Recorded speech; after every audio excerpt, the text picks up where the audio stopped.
And boo! Boo! Wah! Got you. Welcome, welcome, mortals. It is I, Carmine Phlegathon, the most cursed and powerful VTuber, he who was cursed under the red moon of fate, and he who wields a demon within his right arm. Hello, hello. Welcome, welcome, everybody. Welcome, welcome.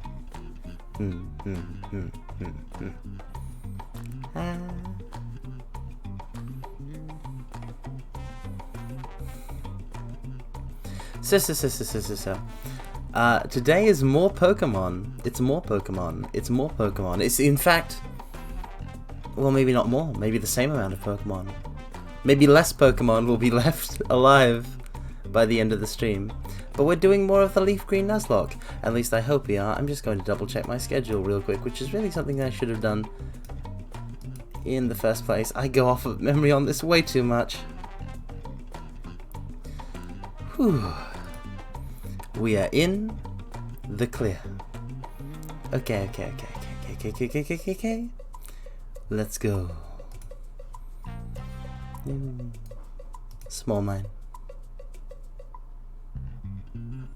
Yep.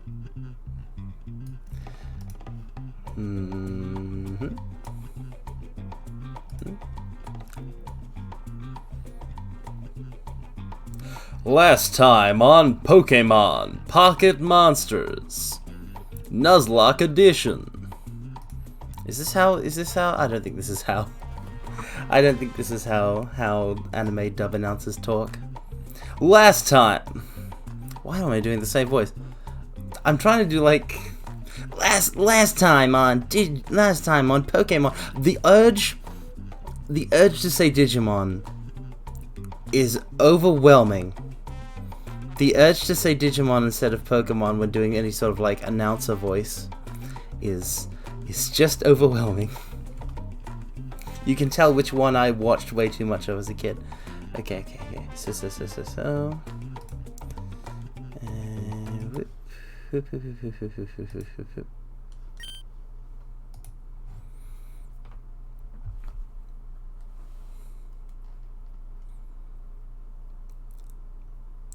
Why do they have no music for the actual like flashbacks? Departed from the underground path for the next destination. I love how it turns Pokemon into a noir film. Oh wait, is it meant to be like a reference? I think it might be meant to be a reference to Pokemon Red and Blue, because they were originally in black and white, because they were on the Game Boy, not even the Game Boy Color. I played them on the Game Boy Color though, and I liked how the different towns all had a different color palette.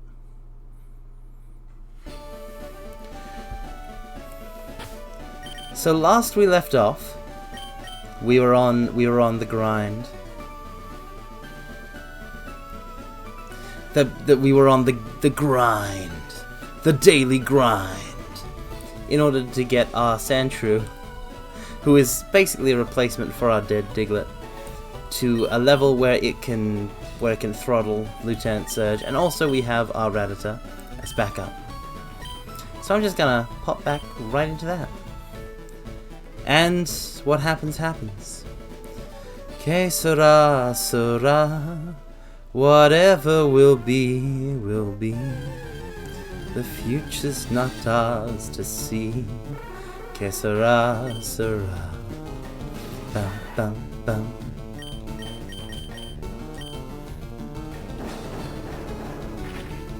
I've always wondered why Drowsies are called Drowsies. I get that they use hypnosis, and hypnosis in Pokemon makes you sleepy. Oh no. But like, what's weird about it is that like the Drowsy isn't the one getting sleepy, and Drowsy evolves into Hypno, which is way more on the nose.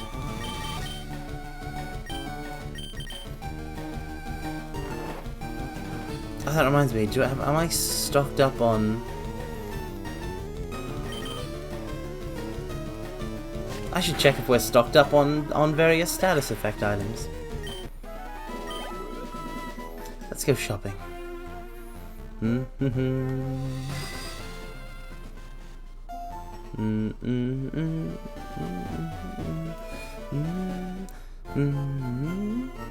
Welcome, welcome, _VL. Welcome, welcome. Just playing some more Pokemon Leaf Green. Is this the same run as last time I was around, or did we have to restart? No, no, no, no, no. We're still very much alive. We're in around the same place, actually, as well, because this is the first stream since then. Still haven't fought Lieutenant Surge. Okay, so antidotes we have... Oh no, I'm gonna need 4 more of those. Paralyze heals. Those are good. Awakenings. I'm gonna just buy 5 more. What's my plan for Surge? Well, good of you to ask. Let me just confirm. Oh no, I don't want Propel. Never run from a challenge. Okay, so. Here's the plan. We have in our party 2 very important Pokemon. The first of which is Ganymede. Because ground type, so that's going to resist electric, and has Rock Tomb. Extra damage against electric. And then we also have Dog, who has Dig. Dig Dog, if you'd would rather prefer. And obviously, Dig is the way to beat Lieutenant Surge because you can't be hit and it does double damage, super effective. A well-placed Dig ought to knock Surge off of his high horse. Oh, you're still in Cerulean. Vermilion, actually. We were up by Cerulean for some parts of the previous... Did you miss your chance to catch a Diglett? Ah, no. See, it's a little bit embarrassing, but in the last stream, probably before you arrived, early on in it, we went to... The first thing we did in that stream, because we had just beaten Misty, we went to Diglett's cave, and wouldn't you know it, we ran into a Diglett. And I thought, perfect. Now this is it. This is it. This is my chance. I'm totally gonna destroy Surge. And then while we were leveling up in this area, I got the Diglett killed. Yes. Which is why a Sandshrew is actually a real stroke of luck, while also being a way cuddlier ground type. I mean, you can't really snuggle with a Diglett, but like a... Look at how cute Sandshrew looks.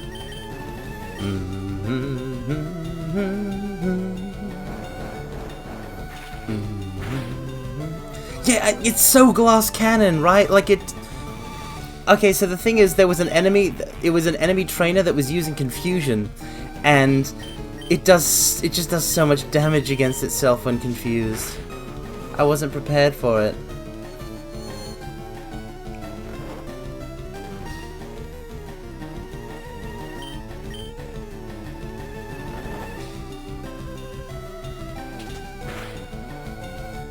Oh no, a critical hit. Bum bum ba-dum. Bum bum ba-dum bum bum bum bum bum bum bum bum ba da da da. Oh, an unnecessary crit, a nasty crit, a style crit. The disrespect.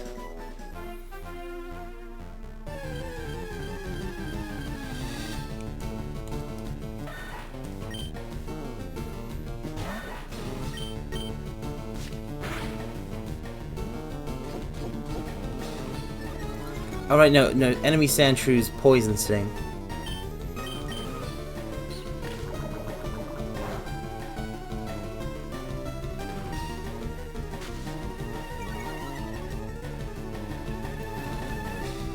You know, I'd never thought about them like that, _VL, but I feel like you're right on the money.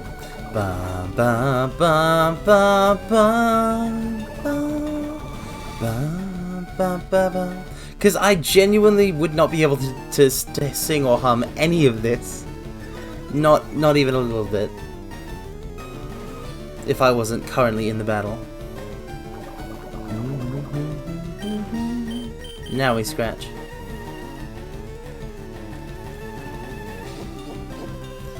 You can defend yourself all you want, all you like, all day, every day. It's not going to make much difference if you're poisoned. We need to get a okay. I've dunked on them in the past, but we need a grass type. Them status effects. Grass types are just swimming in status effects. If we could get a little piece of that action. Oh wait, no, hold on. I think Shroom actually has us covered for paralysis and poison.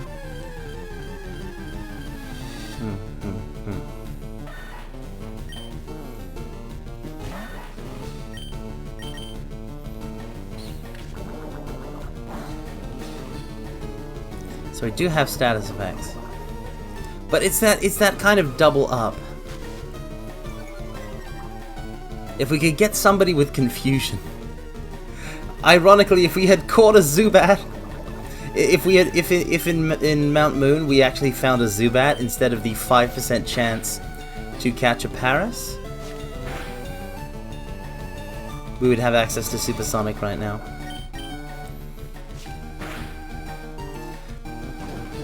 Actually, we shouldn't rely on RNG status effects. They're biased against me. Absolutely no way do we come out unscathed. Like, I'm imagining paralyzing and confusing an opponent, and then they just make their attack every turn. Always getting to act under paralysis, always getting to act under confusion. Ooh, it's a bird. Paralysis, confusion, flinch combo, let's go. Our Wartortle knowing bite is actually pretty good.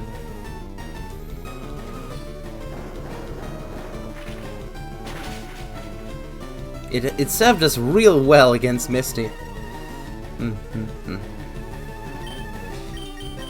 Now, I'm no professional Pokemon trainer, but I do know one thing. Status effects are whack.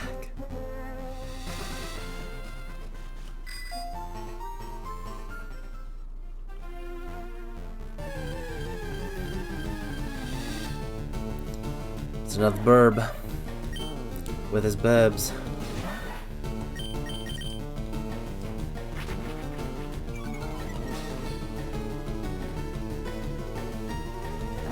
You know, it's good that you know what?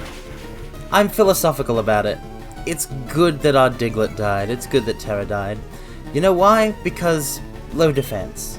Ganymede, Sandshrew, high defense. And defense is what we're going to need to survive.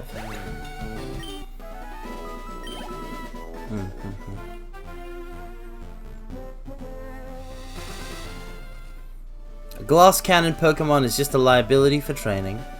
I'll tell you what I should have done. As soon as I caught that Diglett, I should have thrown it in the Pokemon Center, pulled it out after, like when it's like level 27 or something, and just have it Magnitude or Dig, all the way through Surge's team. No wild training, no risk. Normally I'm against using the daycare, because you don't have any control over your moves. But if it's just a one-time thing, it doesn't matter. Bum, bum, bum, bum, bum, bum, bum, bum, bum.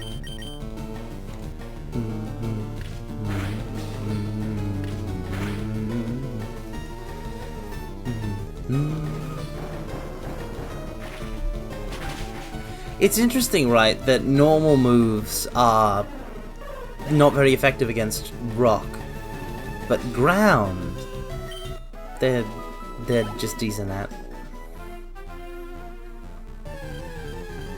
Ground doesn't get the same sort of defensive power of rock.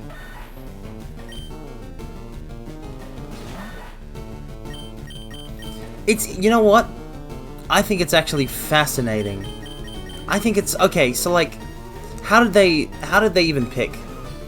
I'm sure this has been talked about, like, especially on the internet, to death, right? But like, when they were first making Pokemon Red and Pokemon Blue, how did they pick the types? Because like, they made Rock type And then they also made ground type.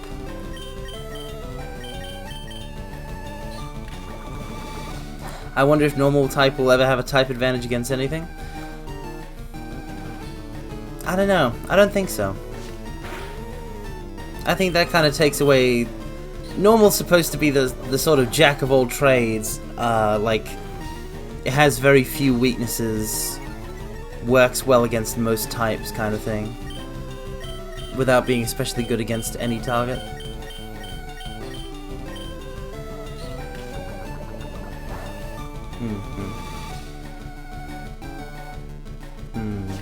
Normal has quite a few weaknesses though.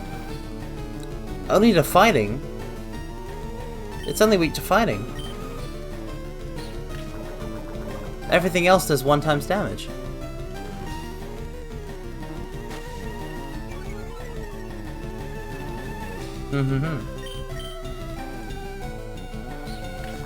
In terms of not being effective, it's only what? Rock and... In terms of not being effective, it's only Ghost, Rock, and Steel, right? Oh wait, no, I'll never win a scratch battle now. I'm not even going to risk this. Dog, you take it. Ghosts are invincible. Yeah, but like, they're ghosts. That's their thing. I'll say one thing for Pokemon types. They're balanced weird, but they're very thematic. And very memorable.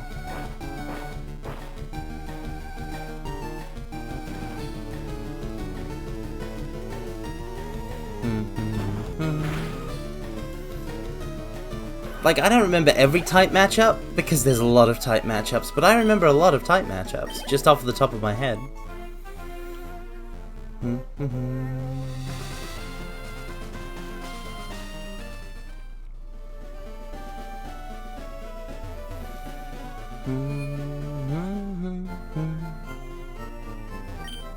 It's easy to intuit. Dragon type is also still a pretty silly matchup. Is it? I wouldn't know. I'm not smart enough. Nor do I usually court any dragon types. Oh yeah, they did bring Fairy in just specifically to kill dragons. Should have made dragons weak to steel. What is steel even super effective? Steel is the coolest type.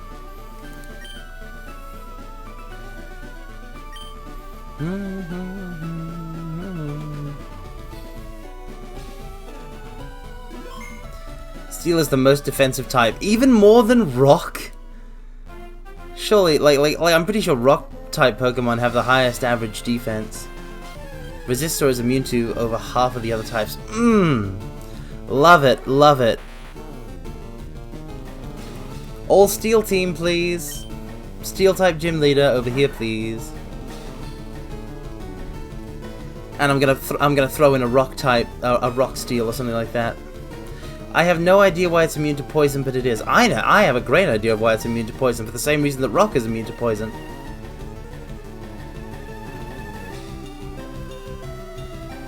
You can't poison a metal doll, a metal door. Well, a metal doll either. You can't poison metal. Rock only resists poison. Yeah, but like, still can't be poisoned or hit by poison at all. Wait, you can't actually hit... Okay, hold on. You can't actually inflict the poison status effect on a Geodude, though, right? That's what I always thought was the case.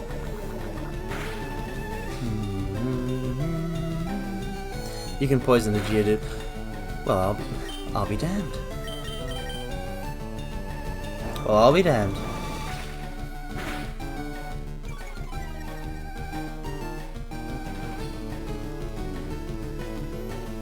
Then I have absolutely no idea why Steel specifically is immune to poison, but I like it. Maybe it's supposed to... Steel is supposed to be like Super Rock. That's why Onix becomes Steelix.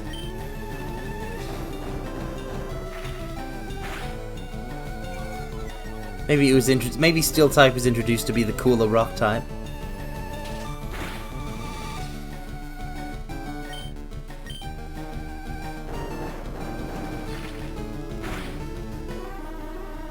Nice. ba-da.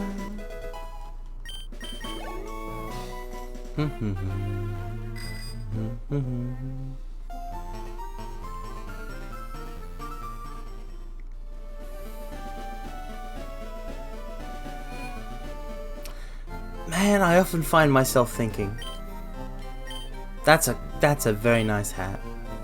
Leaf has a good hat.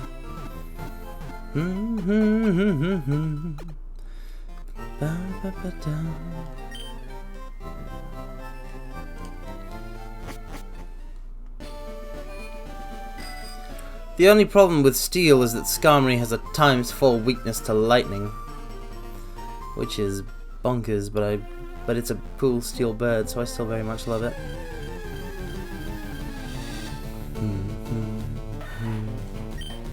I always wanted to be, like, when I was a kid, right? I always wanted to be a single type user, specifically water types when I was really young.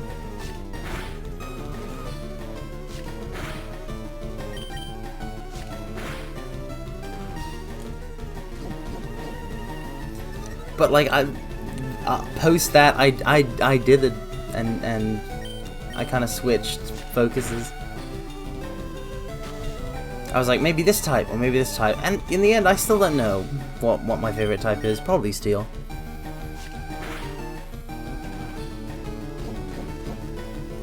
A fairy to Klefki would be your ace. Klefki's a good pick. I could see a role of Klefki for like a steel team too.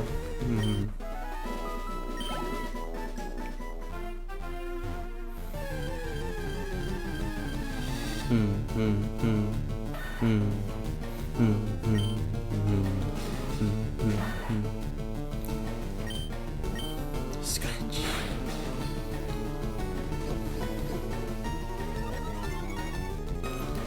I remember when I was a kid, I used to have like little they printed these Pokeball shaped Pokedexes that were up to Hoenn.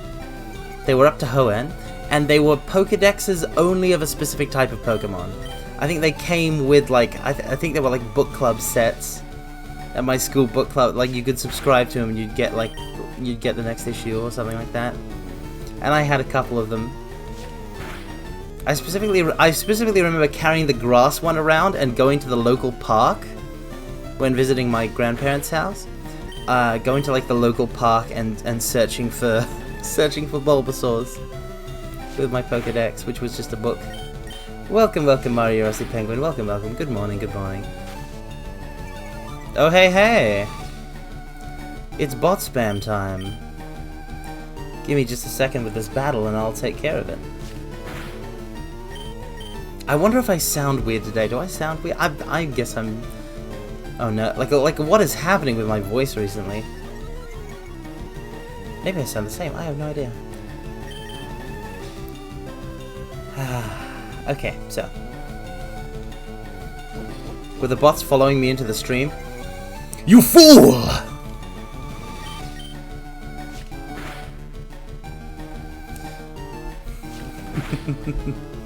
You absolute fool! You were followed! You've alerted them to our location! Now we'll have to pack up and move. Why didn't you watch to see if you were being tailed?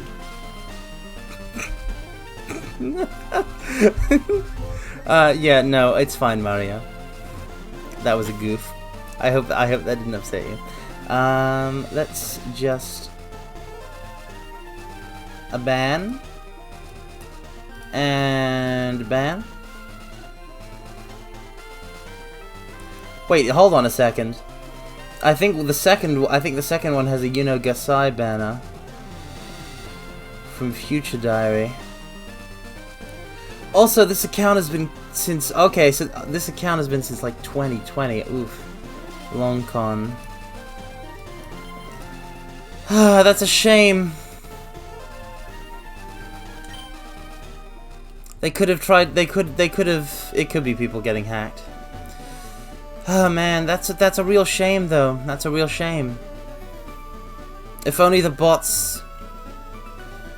If only the bots had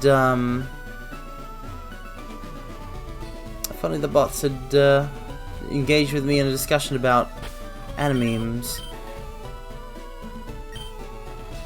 Oh, were you not here for the entirety of previous stream, Mario Rossi Penguin, the one 2 days ago?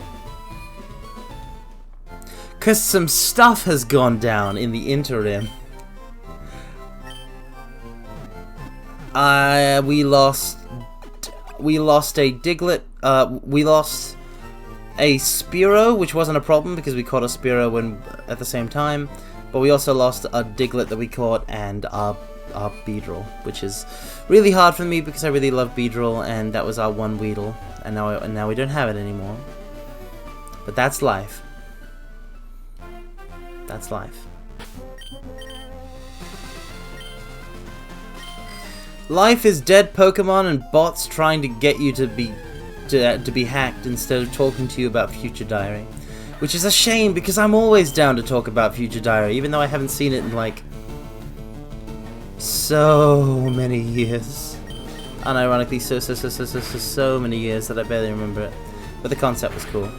And flip phones are always cool, so.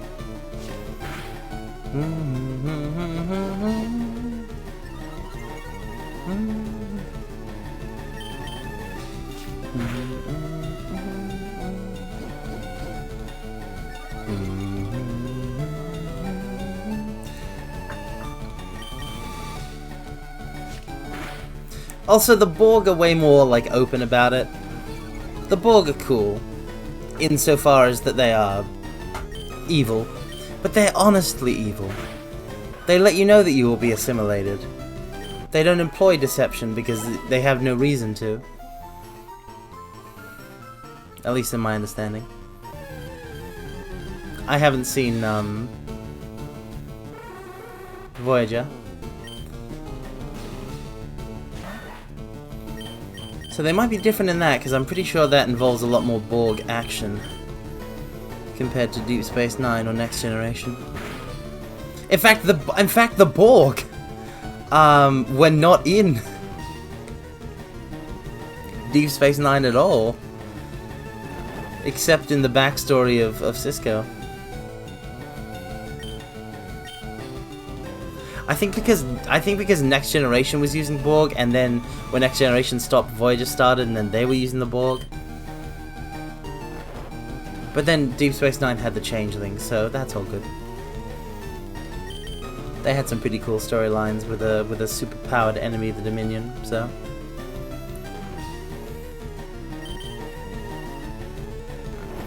Ganymede, wake up! There we go. Good Pokemon.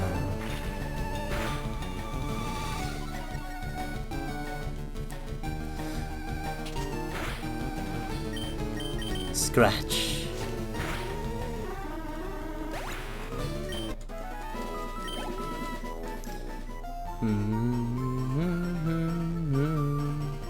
Though speaking of Star Trek, that's like the only game.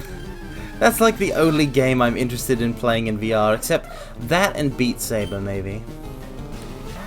But Beat Saber's a rhythm game, so I would get tired of it very quickly, but just by its very nature. But that one Star Trek game that has a Bridge Command or whatever, that has VR support.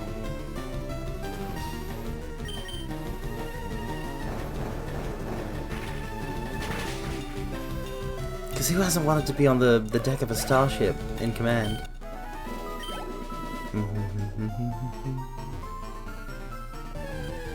Oh, I could totally make the next. Oh, that I don't even know when we're not actually gonna catch a new Pokemon for a while, but I could make the next question a Star Trek question if I remember. So much good stuff in the world. Every time I think about like a piece of media or franchise or video game, show, TV, movie, basically anything that I haven't thought about in a little bit, I think, oh wow, that's also a thing. The world is pretty rad.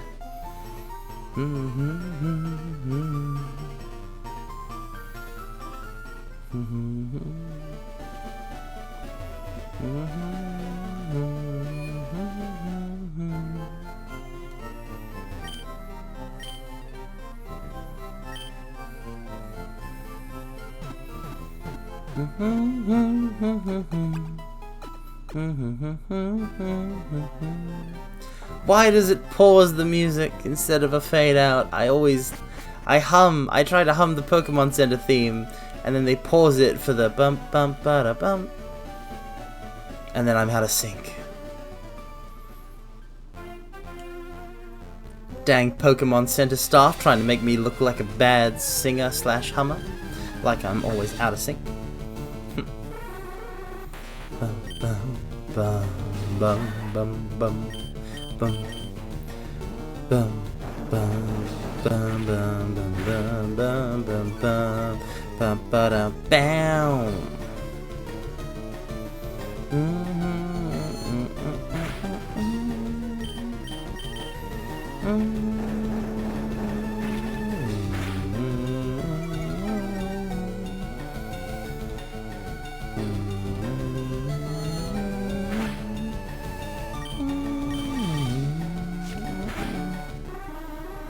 I wonder what the mechanics of Rock Tomb are. Like, is Sandshrew digging out a ton of rocks and burying Drowsy in it?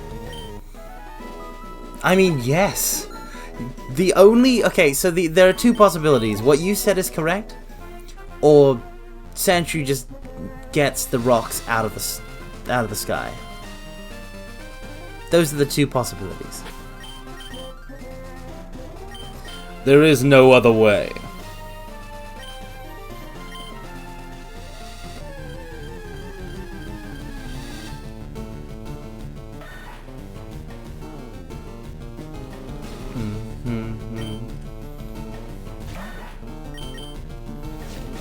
It's literally just gotta be like, your team seems frighteningly weak to electric type. I know! I am aware. I am very aware. That is the problem. That is the problem that we have had to overcome. Because our two most overleveled Pokemon are Water type and Flying type, and they don't play well with Lightning. Electric types would absolutely decimate them, so we gotta be smart. Tried to raise up a Diglett, that wouldn't do, so Sandshrew it is. Honestly, honestly, I've gotta say, my own genius surprises myself sometimes. Going back up to Cerulean with Cut in order to catch more Pokemon, inspired idea. We never would have survived against Surge with just Dog, I think. The real question is, Ganymede gonna learn anything?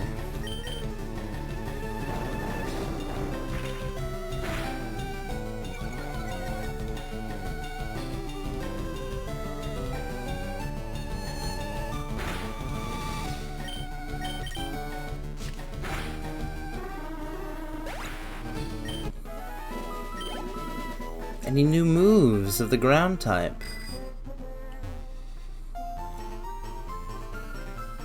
Because like Rock Tomb, oh, accidental.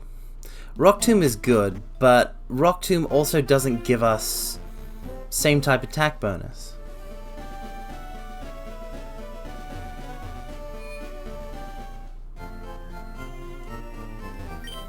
We don't have any sort of same type attack bonus. If I hadn't taught Dig to Rattata, I could have taught it to our Sandshrew, but that would have been premature. It's like putting all of our eggs into one basket.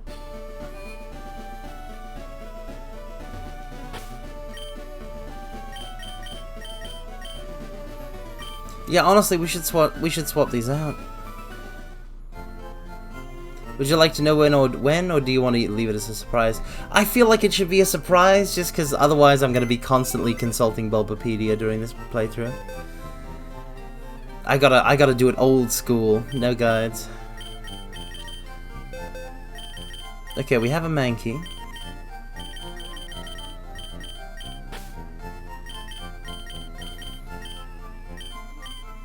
That's Pompadour D. And Caterpie Christopher.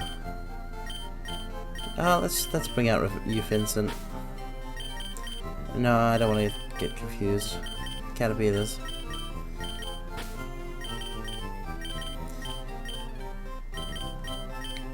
I think most people doing Nuzlocks consult Bulbapedia, to be fair. Yeah, but a lot of people doing Nuzlocks also have stuff like dupe clauses and some like special bonus rules, or like you can only use Pokemon centers the one time. Hardcore stuff like that. I'm a casual Nuzlocke purist. Whatever that means. One-time Pokemon Center sounds like hell. Yeah, that's what, like, I think they could buy healing items, but they could only use each Pokemon Center only once. That was one of the rule sets for one of the Nuzlocke webcomics I read back in the day.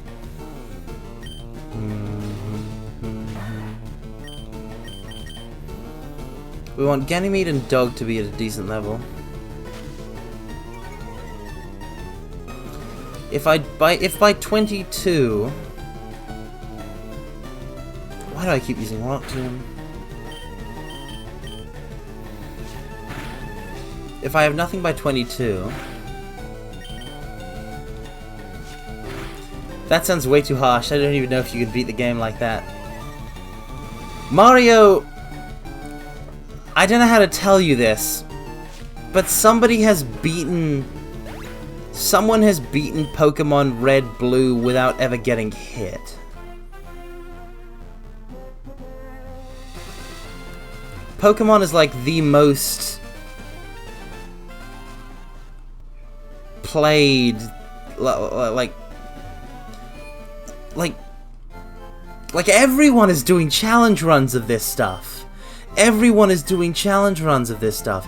Everyone is doing challenge runs of this stuff. You can beat, like, people have beaten Pokemon under every conditions, including whatchamacallit, you know, Twitch plays Pokemon.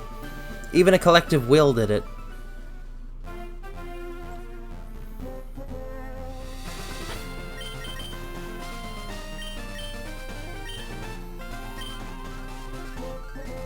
If you can, like, for most, like, oh, what if you beat it like this, or what if you beat it like this? If you can think of one, somebody is an absolute lunatic who's gone out and done it. Welcome, Kamo Potato. Welcome. Thank you for the raid. Welcome, raiders. It is I, Carmine Phlegathon, the most cursed and powerful VTuber. He who was cursed under the red moon of fate, and he who wields a demon within his right arm. Hello. How was your stream? What were you up to? What's good, Red? Welcome, Kamo Potato. Not much. Love the nickname. Thank you.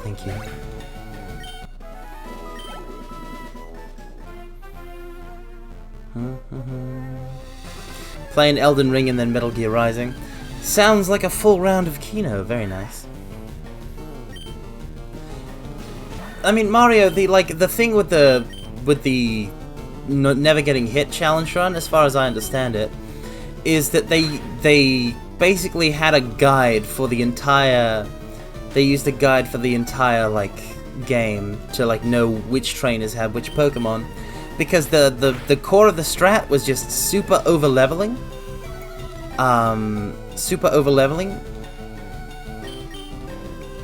In order to have a Pokemon with quick attack be super powerful and then kill everything with quick attack.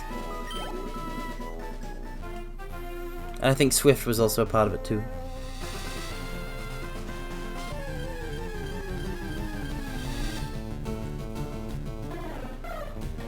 One strike, one kill.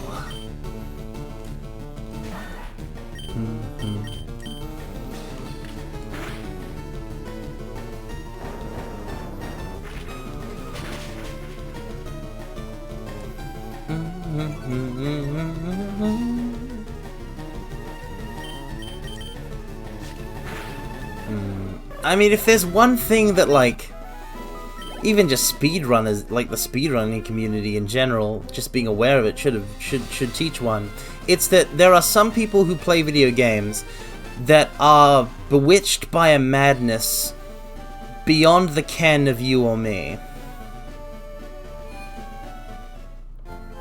speedrunners and challenge runners of certain degrees are unironically completely bonkers, completely insane.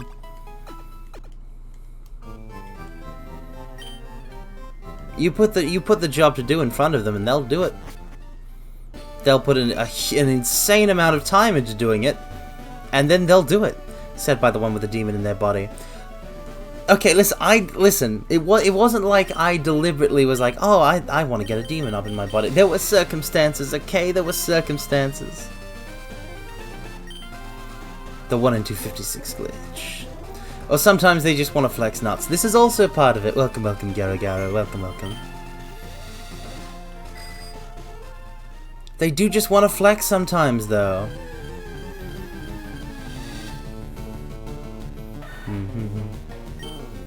Who doesn't want to be like that's the like real allure. What I always thought of as the allure of speedrunning was like the if you work hard enough you can be #1 at something. Hey, challenge runs of content.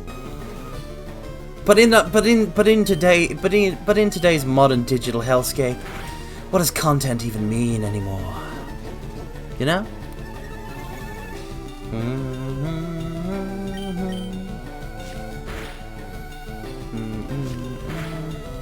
Like, technically I'm doing a Nuzlocke for content, but I'm also just doing it because I figured it'd be a fun way to go through Pokemon.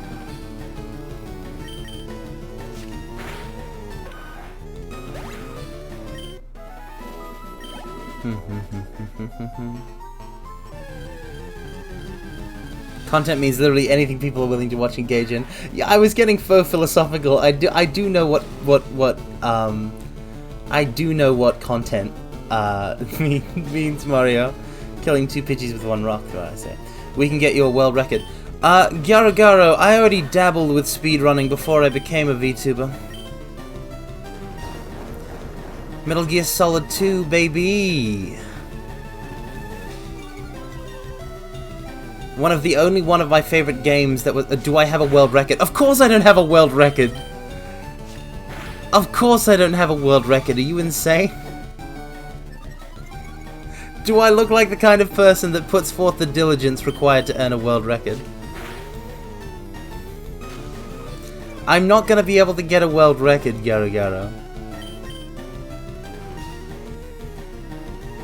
What is diligence? Can you eat it? No. It's persistence. It's a certain level of persistence. That's a dill pickle. Oh my god! If that was actually the setup and oh, that was a... _ veal and KMO potato, that was a 1-2. That was like a 1-2 shot. Aw, love that. It's easy if you pick a game you like that doesn't have a lot of runners. Garo Garo... most games I like are JRPGs. Any JRPG run that isn't broken is insanely long. The reason that I used to run Metal Gear Solid 2 is that very easy runs topped out at a little over an hour for like the world records and stuff like that. So you would be so even just like a casual runner would do it sub 2 hours. You make your own RPG Maker game and then speedrun it yourself. No, I'll speedrun a visual novel I make in Ren'Py. Yeah, but like that doesn't count. That doesn't count. That doesn't count. There must be some obscure Japan-only RPGs that no one has ever even attempted. If it's Japan only, then how am I gonna speedrun it? See, like, here's the thing. Okay, so like, if it's a game, you've gotta like Garo Garo was right in that you gotta pick a game you like. If you're speedrunning, you've gotta pick a game you like. That's the rule. Because otherwise, you're not gonna have a fun time. Speedrun Tsukihime. Oh, I wonder which route is the fastest to just click through. What's well, hold on, wait, what's gross? _ veal, what's gross? Hmm? Confused face. Ba-da-ba-da-ba, ba-da-ba. Speedrun Kagetsu Toya. No, I won't even make the joke. Okay, no, okay, but really though, Kagetsu Toya would be, or Hollow Ataraxia. Now those would be more fun speedruns, because you've got to do the routing. Because you got to do the routing to get to the one single ending. It's less linear. Do it. No, because it's not, no. It's only fine as a joke. If I actually do it, it stops being a joke, and I won't do it. Speedrun the Love Hina Dandy scene from Newgrounds. Nope. Nope, nope, nope, nope, nope. Nope, nope, nope. There's so, like, the you'll have a world record. Okay, but, yeah, but this is what I'm saying. Garo. A world record doesn't mean, on its own, is nothing. It's nothing. It's unironically nothing. A world record on its own is nothing. Oh, I have a world record in obscure Flash game number 377 that nobody else runs. Aren't I cool? It's flexing nuts. It's flexing nothing. It's the opposite of flexing. It's an admission of weakness.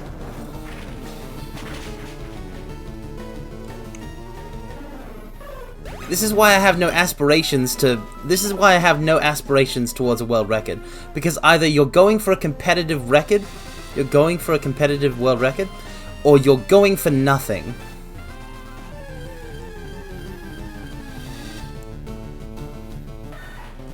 If there's no challenge to it... No, see, the work isn't in the run, it's in finding a game that doesn't have any speedruns. That's not fun, though! That's not fun, though! That's not fun or satisfying. Reminds me of that rant a speedrunner went on while playing GoldenEye. A speedrunner went on a rant while playing GoldenEye? Right now you're running the world record for world's fastest quitter. I'm not speedrunning! Those days are behind me. I put my... I have my place on the leaderboards. That's fine. No more. Never again.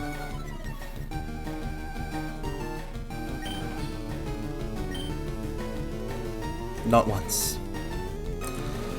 Your memes end here.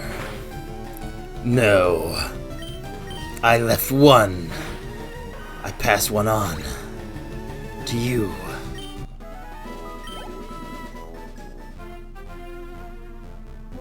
Like, if I wanted to, I could speedrun... I could spend like 8 hours or 16 hours or however long it is speedrunning Trails in the Sky FC.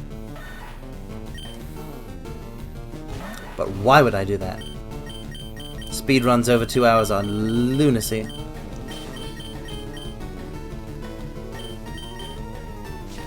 The real strat is to find a game with only 1 or 2 inactive runners and take over their world record. That's nothing, though! That's nothing! That's not anything! That's nothing! That's literally nothing! You're describing nothing. You're describing the absence of activity. It's a blank void. There's no challenge or competition in that.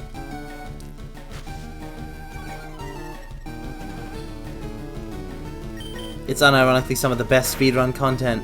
The best speedrun content takes place outside speedruns, and it's called Summoning Salt videos.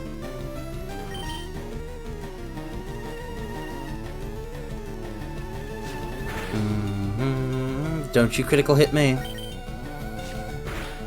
Out of here.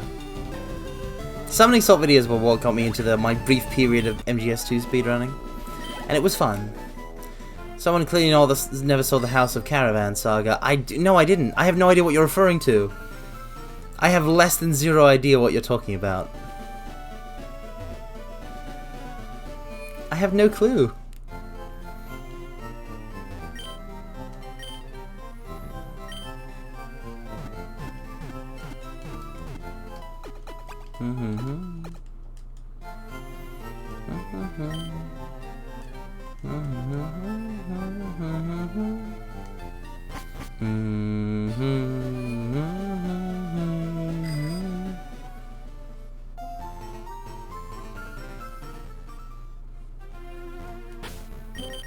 Okay, current level 21. Okay. It's exactly what I described happening, and it became so competitive that a 15-minute run became a 11.2 second run. I don't know what you described happening. I have no idea what you're talking about. Wait, is that a glitch? Changing routes overrides the bike theme? Wait, did that happen? Maybe, probably. I'd hardly believe it's a glitch.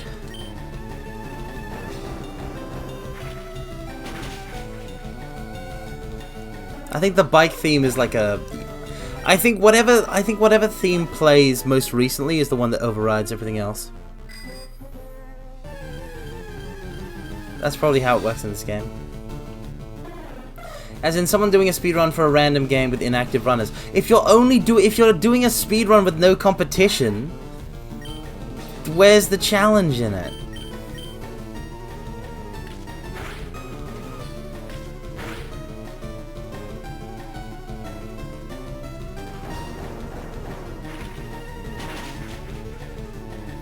Besides, there's no good game.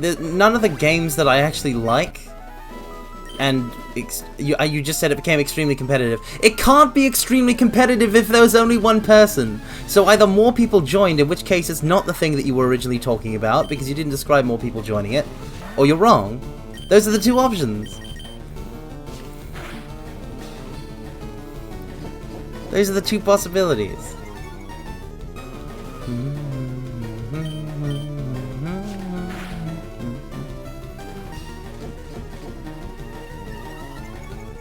I have no idea. I don't watch Jaden animations. You only need 2 people for it to be competitive. Yeah, this is true, Gyaro. That's still one person more than you ever described. That's still one you said one individual in question finds a category with no active runners and speedruns it.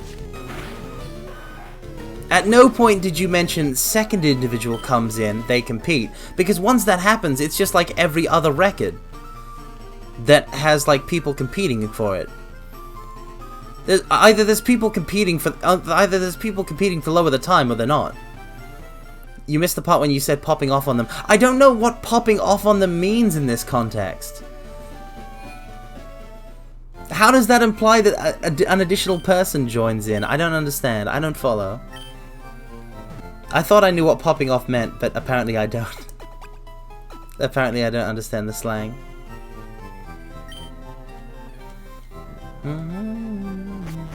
You dunk on them. Yeah, but if you're dunking on the runners that don't run the category anymore. Welcome, Magicraft. Speed. We're talking about that. We're in the weeds of the most dreaded subject of all, speedrunning. And that then they get re-energized to win it back. See, that's... You couldn't... You didn't say that, though. You literally did not say that. You guys are saying that now. You guys are saying that now. So now I follow. But you didn't say the people who don't run this game anymore come back for their world record. You didn't say that. So there was no way I was going to infer it. But the point is, what is my point? I don't have a point. Point is that in terms of like me speedrunning, I have no interest in doing it because there's no games for me to speedrun. No games. My expertise is mostly in JRPGs, which aren't really a rich vein genre-wise, except for a few specific examples that can get pretty wild. I mean, I'm very interested in glitches found in FF7 and FF7 running. You ever see FF7 speedruns? Not runs themselves. Just, I don't usually watch runs themselves. I'm just interested in the general advancements. Any percent Kingdom Hearts Chain of Memories, Kingdom Hearts speedrun. No! No. Are you kidding? Hold on. Let me just, pull up speedrun.com. Let's see what the world record is for Kingdom Hearts 1 is.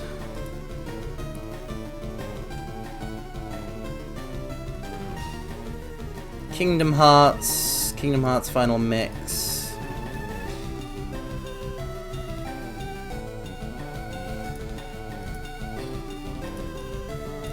Let's say Final Mix. The absolute world record any percent beginner of Kingdom Hearts 1 without loads. 2 hours and 8 minutes. That's insane.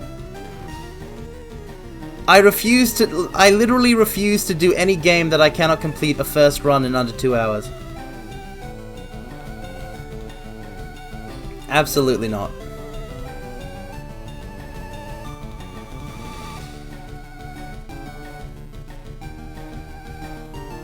Look at these records. 208, like 219 records in any percent beginner, going up to like 5 hours.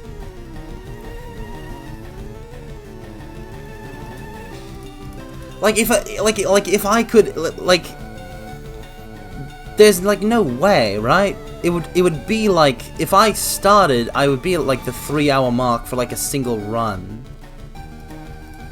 It would take too long. And again, this is being measured as time without loads. As a former world record holder, you got this. That means nothing to me. I don't kneel. I don't kneel the speedrunners. Yep, proud. All worlds. Level 1. What's a JJ 100%?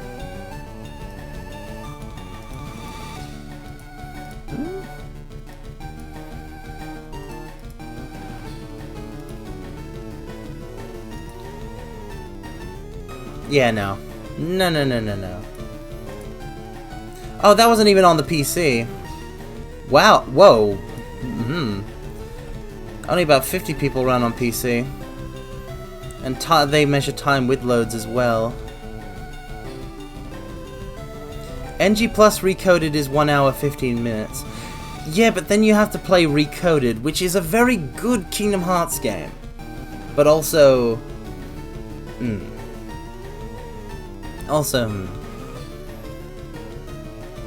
Okay, so the thing is, the thing is also that it's not a good game.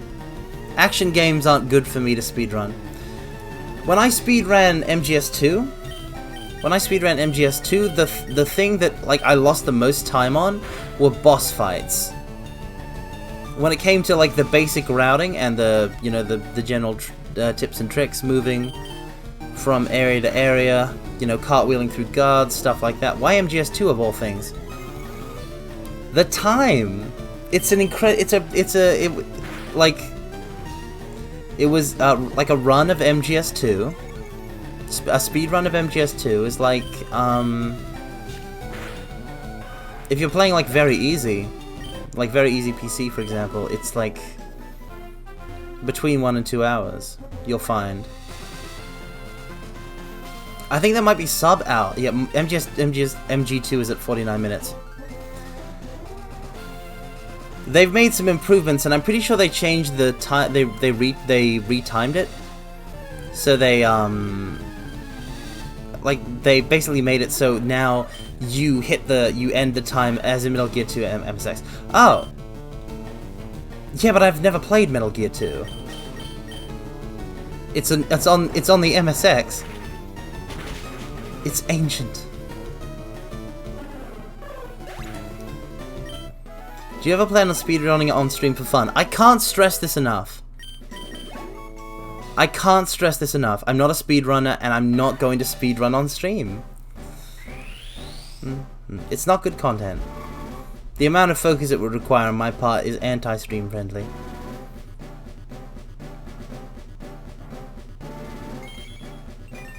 You don't want to rewind games? I do not. And also Ganymede evolved into Sandslash. Level 22. I said level 22 and I had no idea that this was the case. It's not a move, but I'll take it. Metal Gear 2 is the game MGS was based on, right? No, underscore Veal. It goes Metal Gear 2, Solid Snake, Metal Gear Solid. The Metal Gear Solid is the sequel to Metal Gear 2. No ground attacks, but that doesn't matter. We got Sand Veil, which is nothing, but that's fine.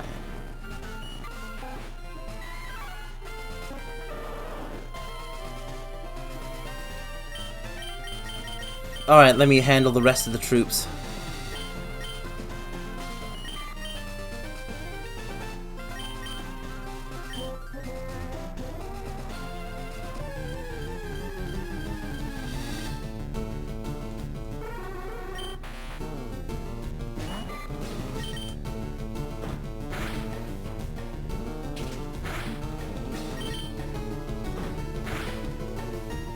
You checked out of curiosity and Oh no. Swap Christopher for Dog. No ground moves until level 52. Well, that doesn't matter. That doesn't matter. TMs. We don't have any ground-based TMs, but that's not important at the moment. We also want to get Dog up to level 22, but I would like to get Christopher, who we sent to the daycare, to actually evolve. Would you play a horror game if you could beat it in under 10 minutes? No. Next question.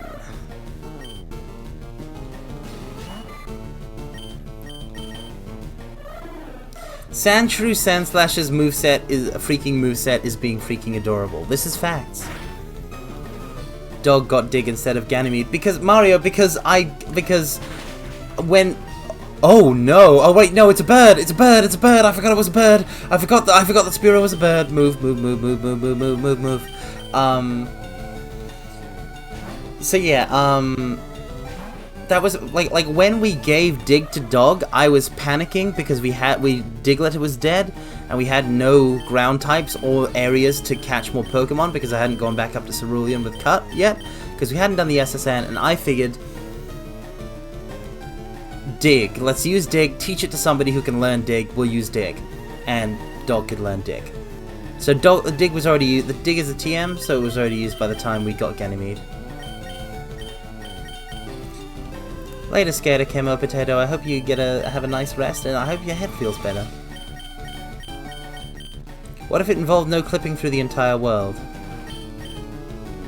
What if it involved no clipping through the entire world? Still no. Still no, because it's a horror game.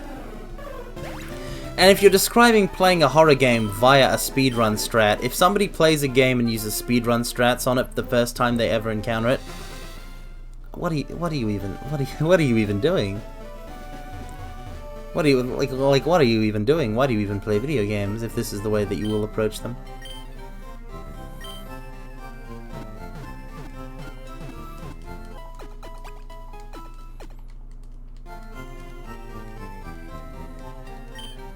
I mean, imagine getting over it the first time by using speedrun strats. I don't know what the speedrun strats are for getting over it. But this is just something I pose in principle. Because my Link had to save Hyrule and didn't have a lot of time. What?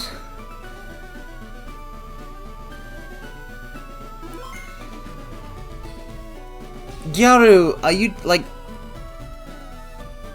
Which Zelda game did you play for the first time using speedrun strats? And was it actually speedrun strats, or was it... yeah. When you played Ocarina of Time. Yeah, but was it for the first time, though?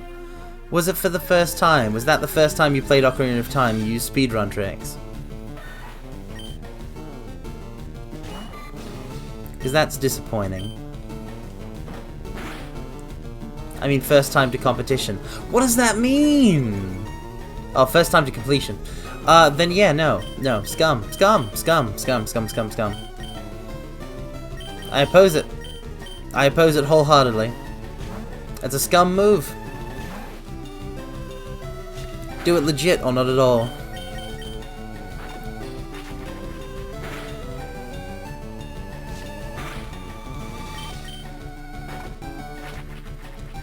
Die. In my opinion, Ocarina of Time isn't worth playing legit. As somebody who completed the entirety of Ocarina of Time on stream legit, I highly disagree, _Veal. I think it's a wonderful game. Except for the Shadow Temple. Shadow Temple and Under the Well, you are excluded from the rest of my liking of Ocarina of Time. Because you're very scary. Scariest thing in Zelda.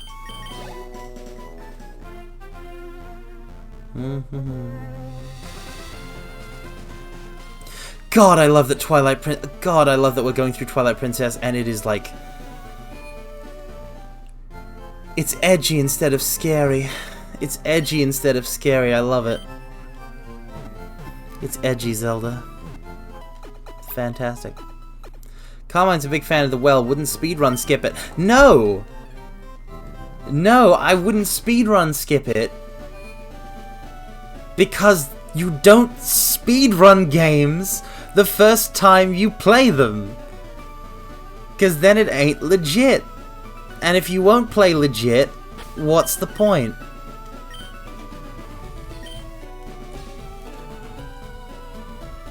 If you won't at least hold yourself to a... If I can't at least hold myself to a code, mortals. Speedrun purism, SMH. I have no... Listen, I have no problem with speedrunning. But using speedrunning...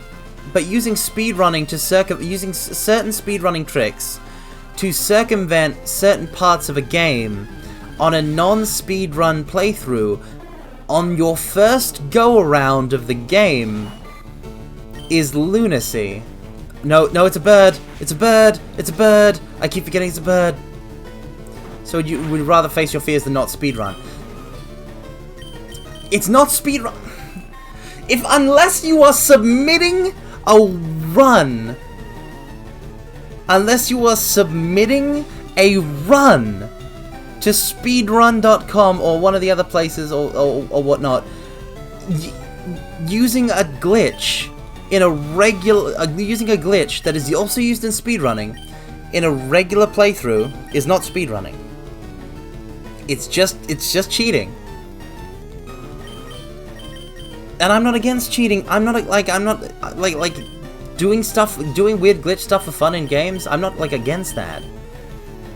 But if I can't at least hold myself to some sort of standard when I play games, what's even the point? Oh no. No. Yep, no. Yep, you get the... Yep, Spiro, I hate you. You get the big guy. You get the big guy.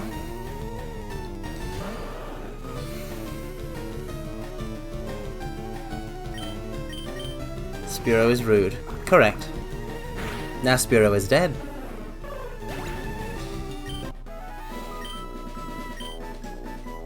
It's like, if you're going to take the easy way out, why do you even play video games?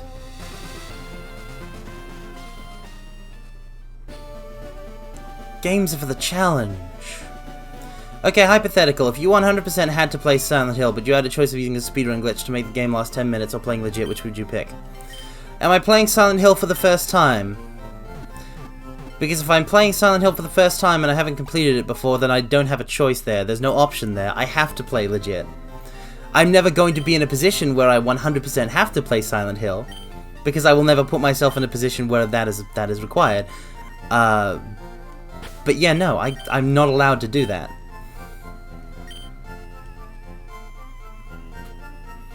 Because then, okay. Because, and this is very important, that's not playing Silent Hill. That's not playing Silent Hill. That's nothing. That's nothing. It's not playing Silent Hill.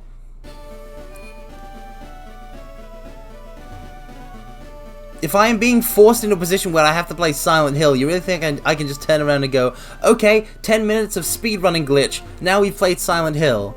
Like, that's something you do for a joke or a gag or a meme. I'm too earnest and not ironic enough for that trash. So you would rather face your fears than question your gamer integrity. It's not gamer integrity, it's basic human decency. It's engaging with media in, like...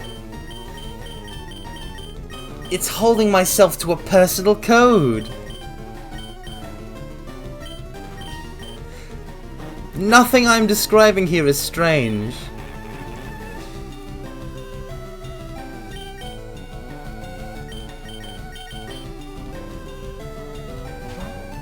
Welcome, welcome, Sigma CI.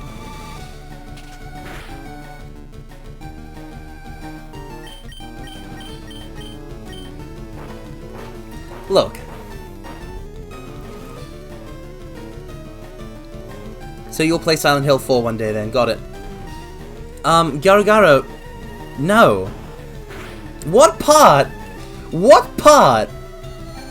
Okay, what part? Okay, so see, here's the thing that's lost me. I'm entertaining a hypothetical. You put having to play Silent Hill on the table, and I entertain that hypothetical. But I will swear on my own grave that you will never see me play a Silent Hill game. Because I never will play a Silent Hill game. Because Silent Hill games are the stuff of nightmares. And listen, I don't need their help to have nightmares. I'm good on nightmares. I don't need it.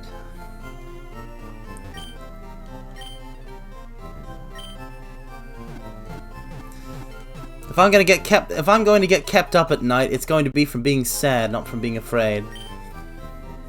That's my own determination. I don't play horror games. It's not a bit or a joke. You should all know this by now. I don't do it.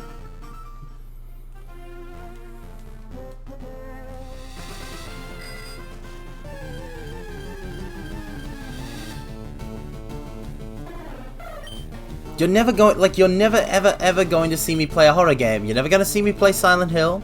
You're never going to see me play Resident Evil. Oh, you cheated your way through all the childhood classics. _VL, then are you even truly a gamer? You gotta do it legit. I keep forgetting! This is going to lead to a crit at some point, and that will be bad.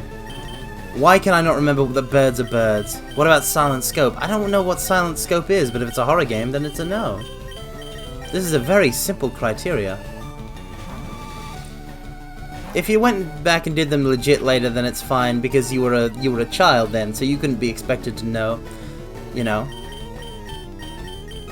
proper moral behavior. It's the arcade sniper game. I don't have like a light gun or anything, Garugaro.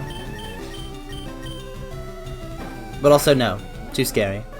If you want to play a diluted horror game that's still great, play Resident Evil 4.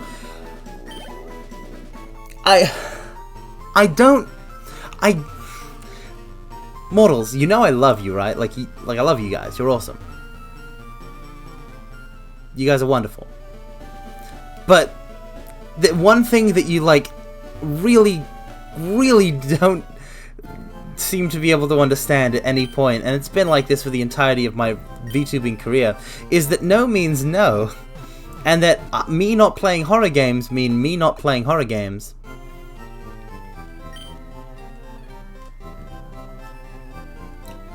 I didn't know that _VL because I've never played a Castlevania game.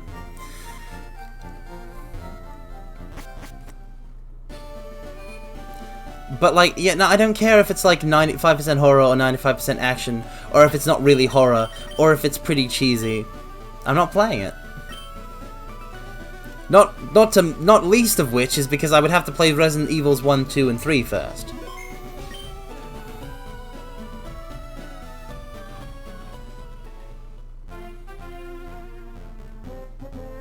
Resident Evil 4 Resident Evil 4 is in the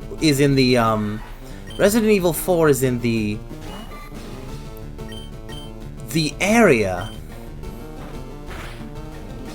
the sort of window where it's okay for me to watch somebody else play it if I have control over being able to look away and cover my ears at any time.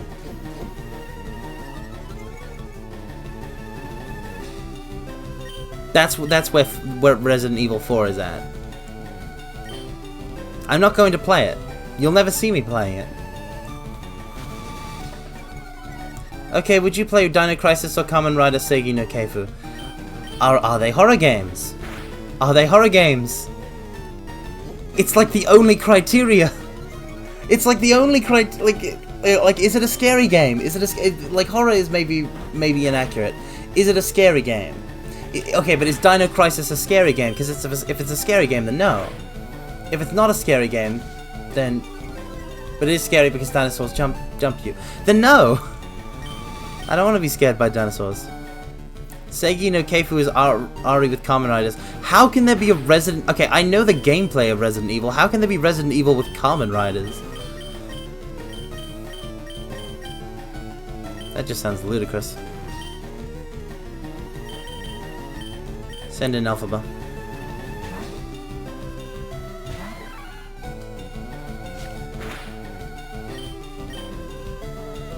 Low kick.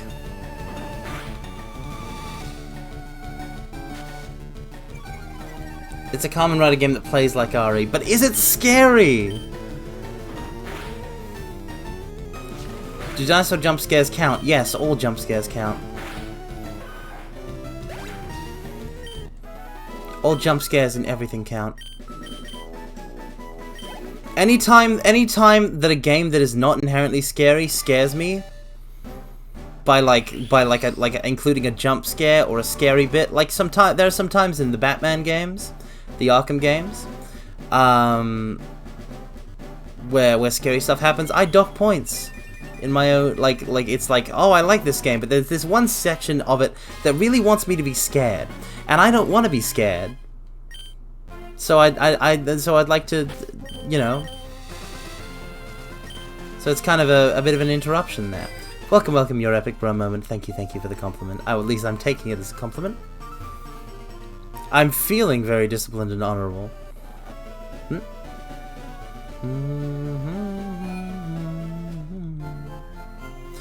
Would Resident Evil be scary to you if you played as a Kamen Rider at max power? It depends! I don't know what Resident Evil is like to play, because I haven't played it. So I don't know if it would be scary.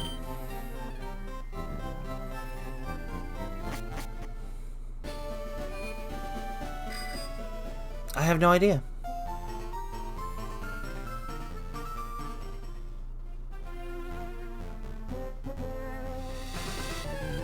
Final Fantasy VII was scary. Final Fantasy VII has one or two scenes. Remember the hangman at the haunted hotel? I only ever go to the haunted hotel one time, _VL, which is the only time that the plot mandates you go to the haunted hotel. Like, I only ever go there when I'm forced to at the Gold Saucer. I never visit there. If I'm at the actual Gold Saucer, I try to avoid that place. Okay, would the Shadow Temple still be scary if you played as a Kamen Rider? Yes! Yes, 1,000 times yes. Because Link is basically a superhuman god akin to a Kamen Rider. Like he is also a hero, just like a Kamen Rider.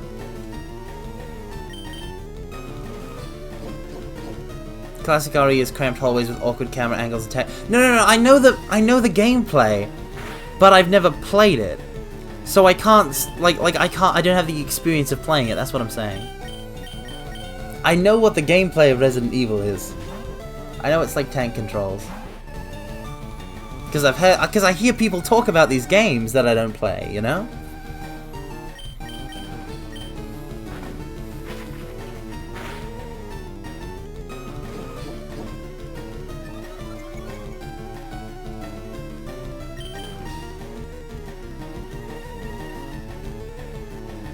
We gotta get Dog up to level 22.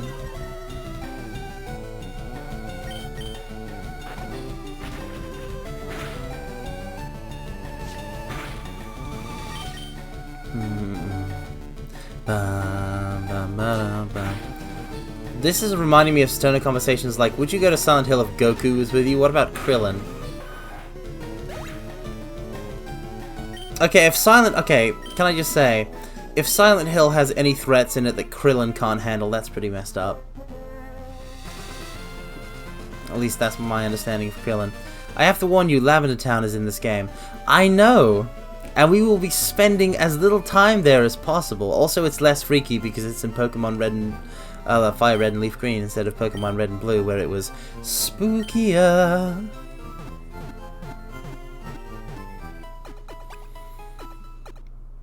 But ultimately, there's just one slightly spooky encounter with a ghost. Lavender Town itself isn't that spooky because all you do is you go to a big graveyard tower. And it's just filled with dead Pokemon. And as this Nuzlocke has proved, there's nothing scary about dead Pokemon. Okay, Carmine, would you go to Silent Hill if Yamcha was with you? No. I've never watched a single episode of Dragon Ball, or read a single chapter of Dragon Ball. But I will never put my life in the hands of Yamcha. That's just my gut instinct. That's what my soul tells me. Would you go to Silent Hill if Sonic carried you on his back? I would want Sonic to carry me straight through. Also, what if I get what if I get separated with Goku or Krillin or Yamcha or Sonic? Like, what if we get separated? What's the cutoff line for DBZ characters and willingness to go to Silent Hill with them? I don't know. Find a Dragon Baller. Find a real proper Dragon Baller, a Dragon expert, a Ball Master.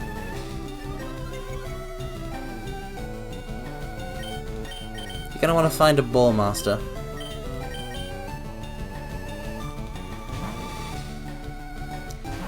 Where do I get the EXP share in this game?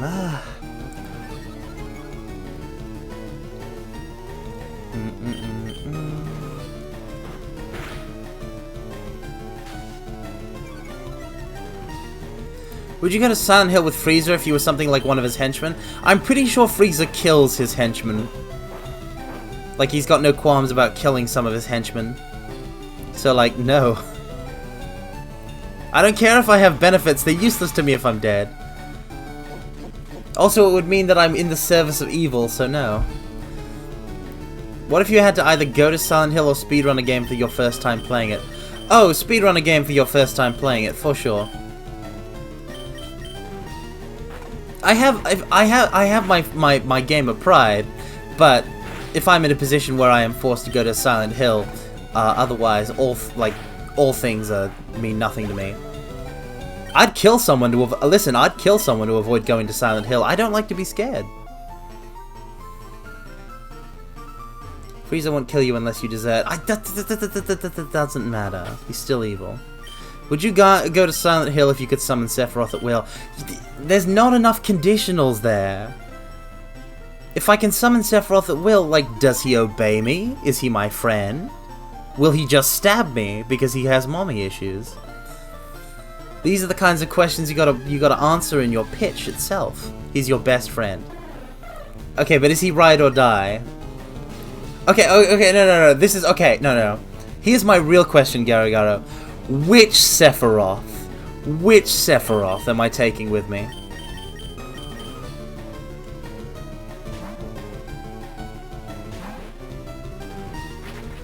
Would you go to Silent Hill if the scary monsters were actually afraid of you and ran away as soon as they saw you?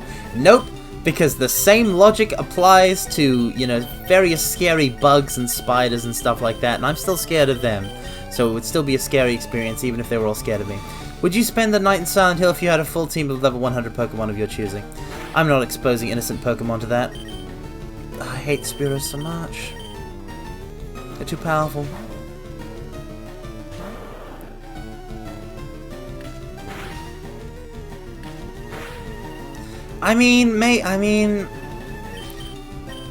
Actually, yeah, no. I'm not an experienced Pokemon trainer in the real world, which means I wouldn't be able to command the... He has one-winged angel. That's not a thing! Garagaro, that's not a thing! That's a listen, I can't stress this enough. One-winged angel is a theme song. It's not a power-up name. Heartless Angel. Yeah, okay, but like, which Sephiroth is he, though? Heartless Angel is a thing that Sephiroth can do. But which Sephiroth is it? Listen, there's multiple Sephiroths. Okay, no, let me explain. Apparently I have to explain. Okay, Advent Children Sephiroth, then no. Okay, listen. If it's Sephiroth, if it's Crisis Core Sephiroth pre-Nibelheim Freakout, that Sephiroth is a bro, okay? If it's Bro Sephiroth, 100%. If it's Psycho Sephiroth after he loses it and goes full lunatic, gets mind broken, then no. Absolutely not. Are you kidding me? I would never put my life in the hands of that insane man. And Advent Children Sephiroth isn't even, like, it's not physically Sephiroth, it's just the will of Sephiroth from the Geostigma in the live stream. Because he can't return to the planet because the planet won't accept him. Psycho Sephiroth, but he thinks you're Jenova. That's going to end poorly. That's just going to end poorly. Absolutely. That's even less. That's even less. That's even less than it just being Advent Children Sephiroth. Poor Sephiroth, not even Mother Earth will accept him. Well, he should have thought of that before he decided to go crazy and try to drop a meteor onto said Earth to get all of the livestream juice. Sephiroth, the forever rejected mama's boy. Gee, Sephiroth, how come you get to have two moms? One Jenova and one Mother Earth. I'm just naturally cool. Would you go to Silent Hill if it was noisy and there was no fog so you can notice the monsters ahead before they jump scare you and it's just an action game? It depends. If it's like a DMC style, then well, no, if it's like DMC 5 style, Devil May Cry 1 was still very scary to play. Don't forget Lucretia. Oh yeah, his actual biological mother as well. 3 mothers. So many mothers. Would you go to Silent Hill if you could bring any 4 Final Fantasy party members?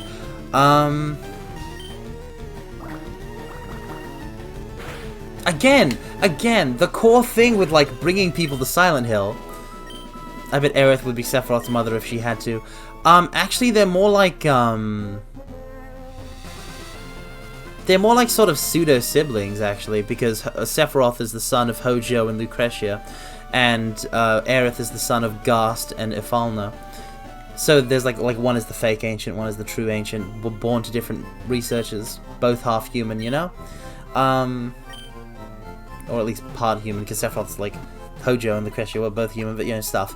But like the thing with these like who do you bring, right? Is they could get separated. Oh god, is that how the Renoa Squall thing was decided for FF8? What? No, because the thing with the Renoa Squall thing is that like. Squall is the son of obviously of Laguna and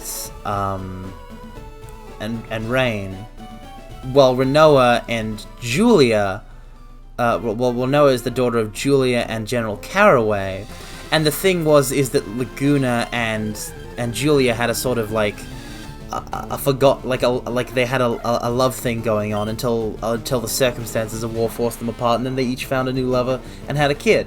So they kind of like fulfilling the relationship that could have been. It is a very odd love story. It's not very typical, but that's not like Aerith and Sephiroth. That's not like Aerith and Sephiroth, because with Aerith and Sephiroth, first of all, Aerith x Sephiroth ain't a thing, and any fanfiction authors that write it as a thing can heck off. But also, like, there was no thing between, like, there's no thing between like Hojo and Ifalna, or like Ghast and Lucretia or anything like that. In fact, Lucretia had the hots for Vincent's father, whatchamacallit, Valentine. Which one would you pick, though? Which do you trust to not split the party? The party could just end up getting split anyways. Like that's the thing, is that like if I go with anybody to Silent Hill, like Dragon Ball character, Final Fantasy character, Sonic the Hedgehog, there's every chance that I get split up. I get split up from them, and then I'm just in Silent Hill on my own, and I refuse to be in that situation. Which four would you pick, though? Which do you not trust to split the party? Obviously, Cecil is a requirement, because he's the most famous paladin.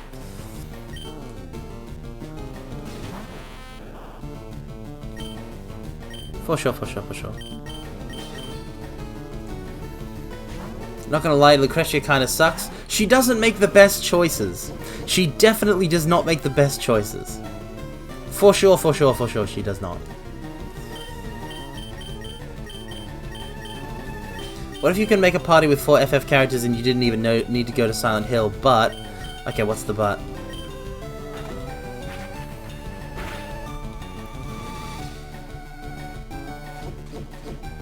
What's the but? One of those four will betray you and become your enemy, and you cannot predict who it will be.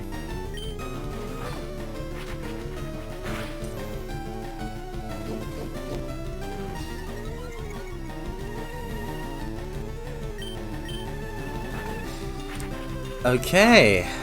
Very well. Which four would you pick? This is a tough one. Let me think for a second.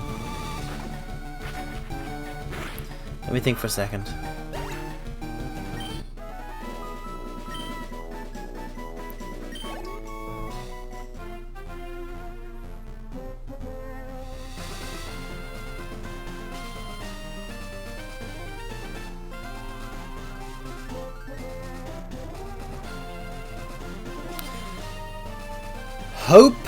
I would pick Hope, Realm. I would pick Hope, Realm, Riku, and Hope, Realm, Riku, and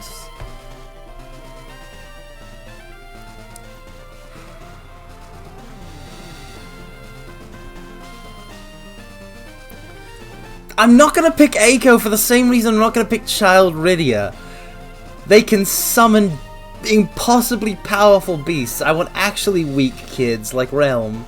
No. Hope, Vanille. Okay, Hope and Vanille. Hope and Vanille, because then if one of them, like if they have access to their Eidolons, the other one will balance it out. Hope and Vanille, Realm, and Riku. If I can't have two from the same game, I'll replace Hope or Vanille with Penelo.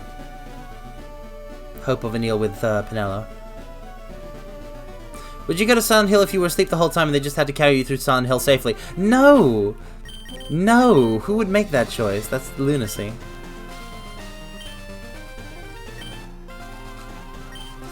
Listen, Realm can't do the sketch glitch in real life. Realm does not have game-breaking powers in the real world or the world of Silent Hill. So Realm just becomes like, you know, sketch kid.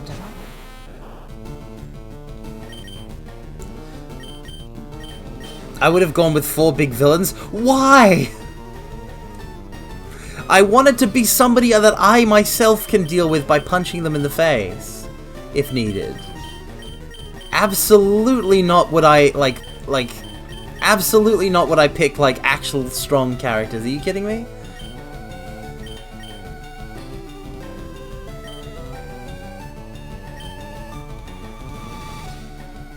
Oh, you're picking based on tradership scores _ VL. That's bad though. That's bad. Because you want the other ones to stay on your side, right? Because one can turn against you, but you have the other 3 protecting you. Yeah, but I don't trust him. You can't like because somebody among them will be the strongest, and that person might be the one that gets, you know, got.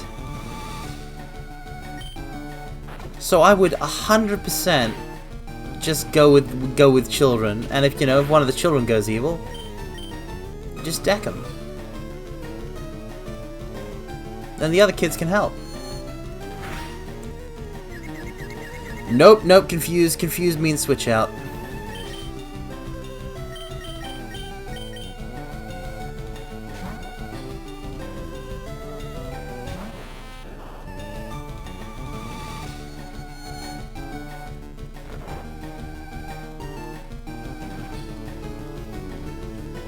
Oh, shed skin. Nice.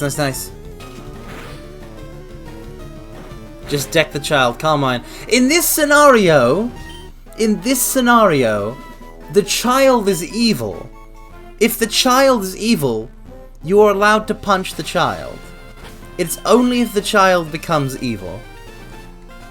This is a very extraordinary circumstance in which the child is trying to kill you. Under no other circumstances should you deck the child. But if the child is attempting to murder, you are entitled to punch the child in the face.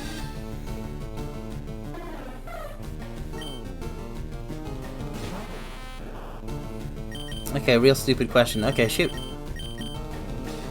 I mean, they haven't exactly been like you know, Mensa level thus far, Gyaragaro. But they have been fun.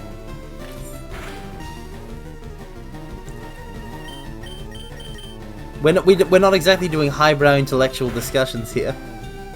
How has it already been an hour and 40 minutes of streaming? Like, this conversation has caused me to lose track of all sense of time.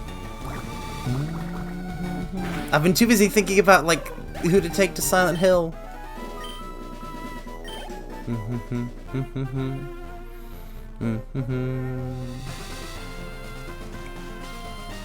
Also, I apologize if I seem tired this stream. I stayed up late last night reading tabletop RPG rulebooks. Well, rulebook singular. You know how beefy those can be.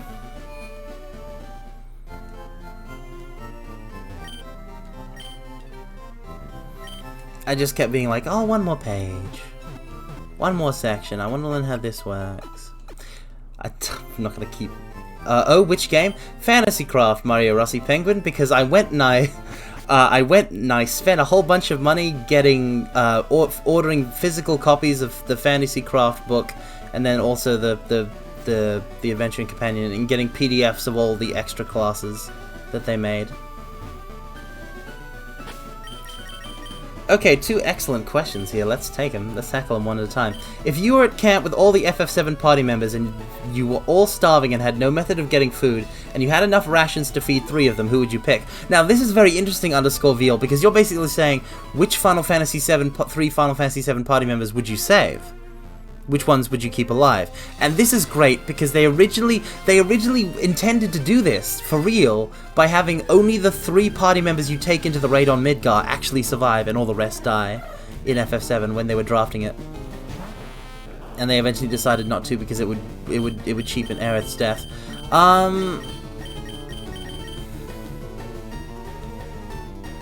It's got to be Cloud, Tifa, and Yuffie. It's gotta be Cloud, Tifa, and Yuffie for that one, because I've gotta save Cloud because he's had a hard life. I've gotta save Cloud because he's had a hard life. And if I save Cloud, I have to save his sweetheart as well. That's only fair. And Yuffie is just my own personal, you know, my own personal selfishness.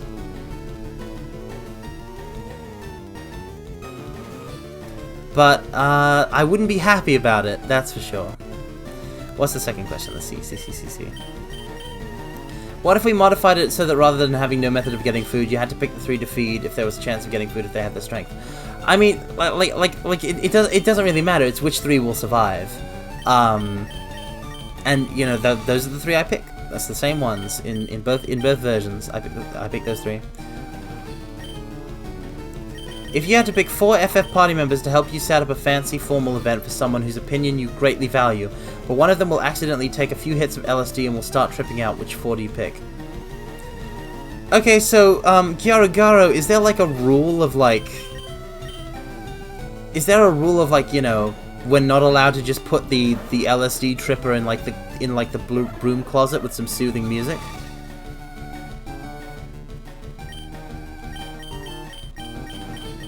Welcome, Terra channel. I don't know what these scenarios are either. But they are interesting. The worst part is that you cannot even murder and cannibalize Kate Sith because it's a robot puppet. Yeah, Reeve would have to be like out there with them for his life to be at risk. But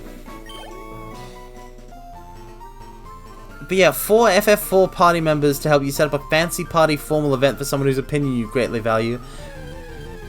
Then, okay, well, in a deserted island situation, which Final Fantasy mascot character would you be most willing to eat? Fat Chocobo. It's gotta be Fat Chocobo. It's the most calories for the fewest lives. You don't know which one is tripping until they start tripping, and the trip can kick in at any time, even in the middle of the party. Okay, but I know one of them is going to trip in advance.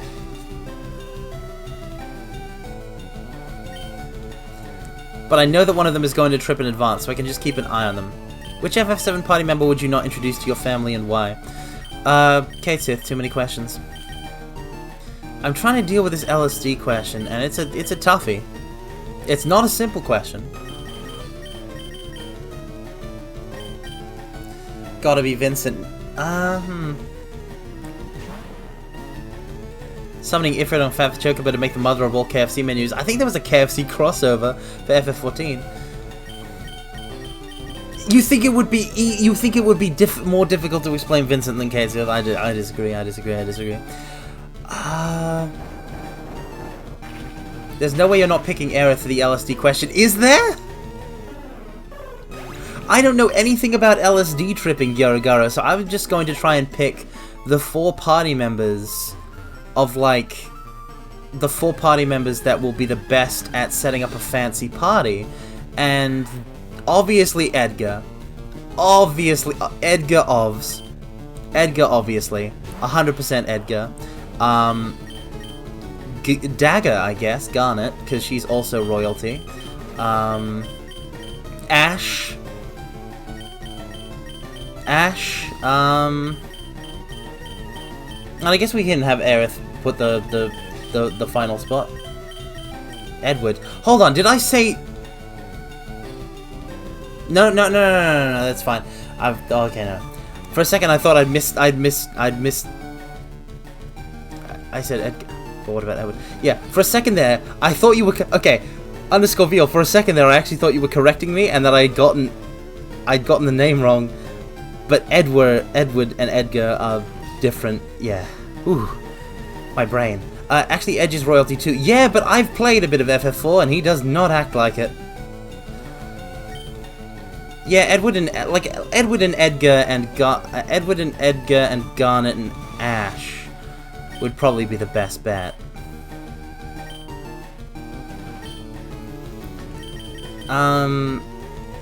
She'd be good at setting up a party if she's the one tripping. It'd be extremely entertaining.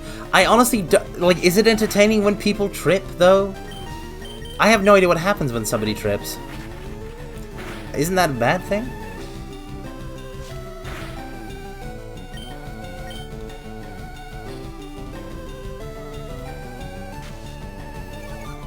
I can't picture these scenarios. I'm building the party based on who best understands formal parties, fancy parties, formal events, and I gotta go with the royalty. And the royalty that I've picked, okay, they're no strangers to hard work, okay? They're not like some hoity-toity nobles that are gonna be above setting up some decorations. They'll know the score. They'll know the protocol.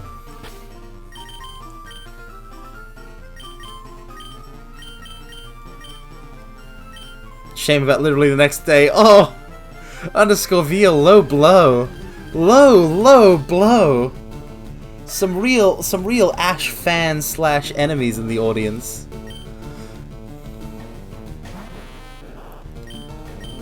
Aerith is probably the type of tripper that would start stripping and yelling about how there's too many walls and restrictions in the room. Is that a thing that happens? That sounds weird. Yeah, it's a sand shrew, so I switched to dog.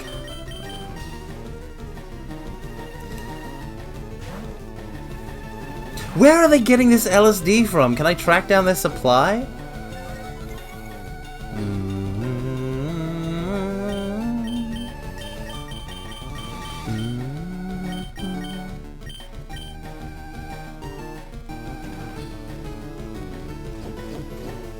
Why? Do you want some? No, to stop it, obviously.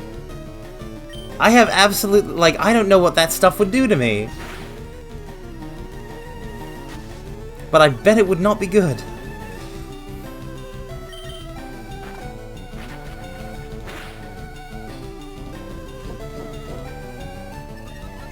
They got it from Balmung.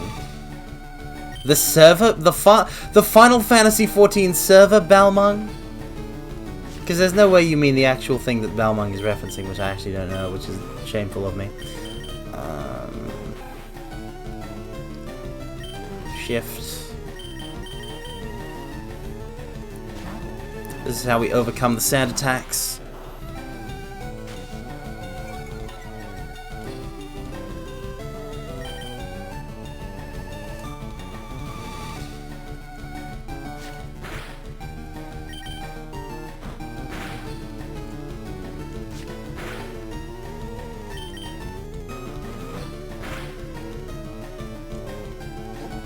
Alright. Yeah, FF15 Balmung. Wait, what's Balmung in FF15? Is that Royal Edition or?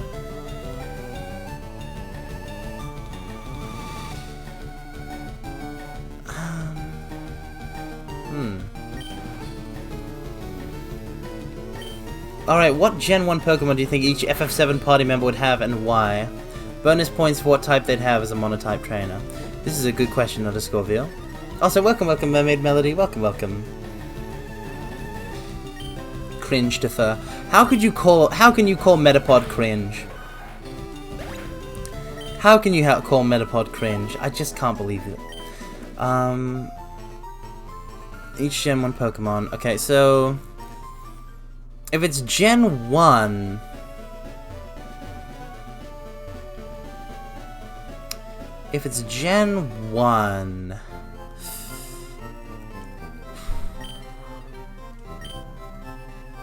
this is, let's see.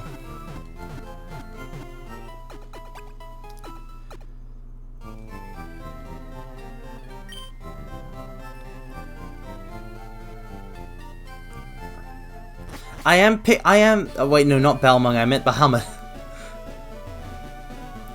But Final Fantasy 15 Bahamut is the root of all evil, Gyarugaro. Oh no. That must be some bad LSD. It's been cut with some nasty stuff. Oh no. That's bad. I'm picturing Barret with a Graveler. Red 13, which is like really weird that Red 13 would be a Pokemon trainer. I obviously Arcanine. Obviously Arcanine. For sure. Arcanine or Ninetales. For Sid, it's gotta be a flying type. So, Aerith with Vileplume perhaps? Yeah. I can see Aerith with Vileplume. Not Flareon? No evolutions. Cloud, honestly Cloud I can kind of see with an Onix. I keep picturing Cloud with an Onix. It's either an Onix or a Charizard. It's got to be something like bold and dynamic. And big. It's got to be sizable. Tifa obviously Hitmonchan. Tifa is obviously Hitmonchan. Yep, Mario, we're of the same mind.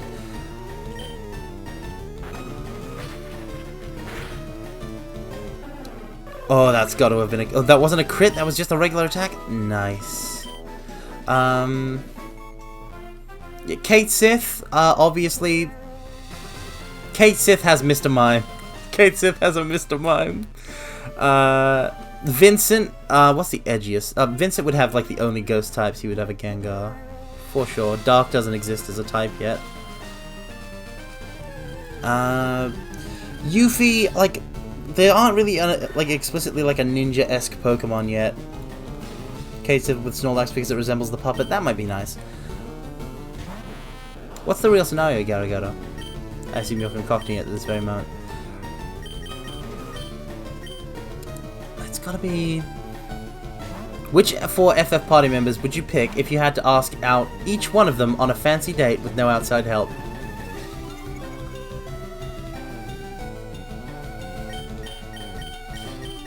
Do I have the option of curling up in a ball and slowly lowering myself through the molten core of the planet?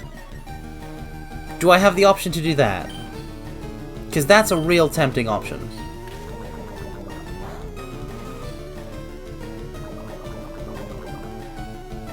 I feel like I could really make that work.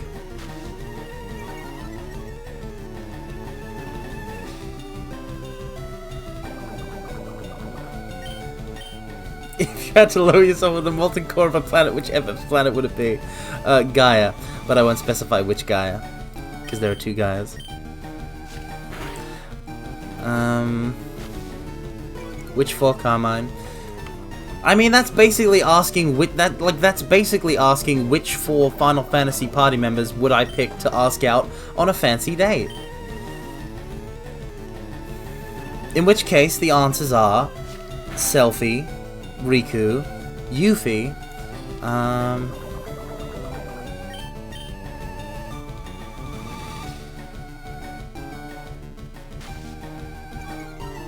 And Ferris.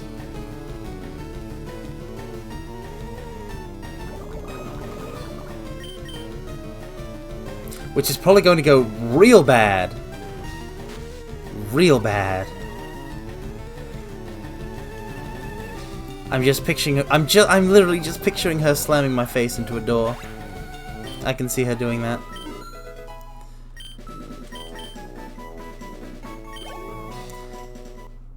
Finally, Butterfree. Ferris Carvedon. That's not quite how a Carvedon works. I guess it's sort of a... it's got the spirit.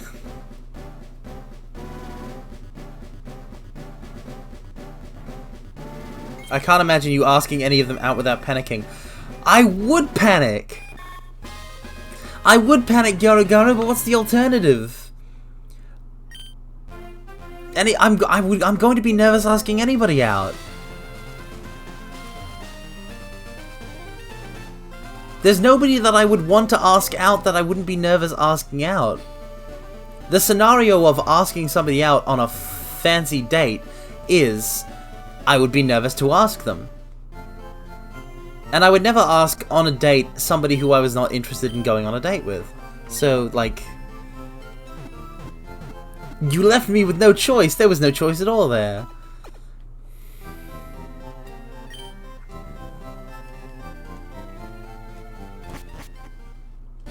The alternative is the Ferris wheel with Barrett. That's no alternative at all.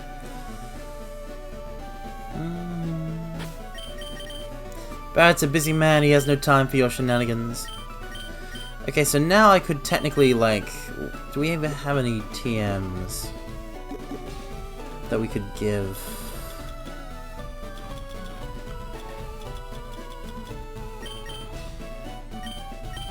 We have Water Pulse, Roar, Bullet Seed, Brick Break, Aerial Ace. Rest, Attract.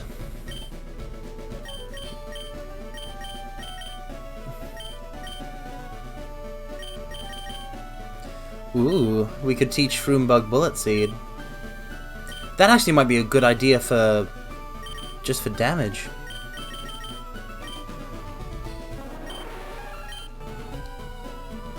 We have Scratch and Cut. Cut has 50 power, so we can replace Scratch with it. We have Stun Spore and Poison Powder. Yeah, I'm gonna do it. Let's say you somehow manage to hire every party member of Final Fantasy VIII to be waitstaff at your maid butler cafe. Who would get the most tips? Quistis, because everybody has terrible, terrible taste. Okay, which Final Fantasy character would you ask out on a date, but it can only be characters that have a partner already and you have to do it in front of their partner?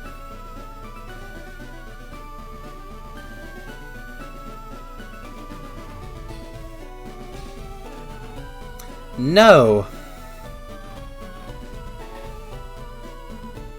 No! No! No! No! No! I go to Silent Hill! You don't fuck around with that! Under no circumstances. I'm sorry for swearing just now. I was just very mad. Not at you guys, just at the concept, and maybe a little at Garo.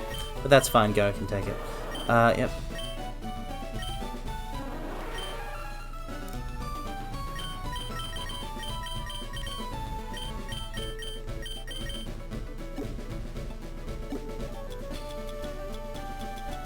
Oh, sorry, Mermaid Melody. Also, hi.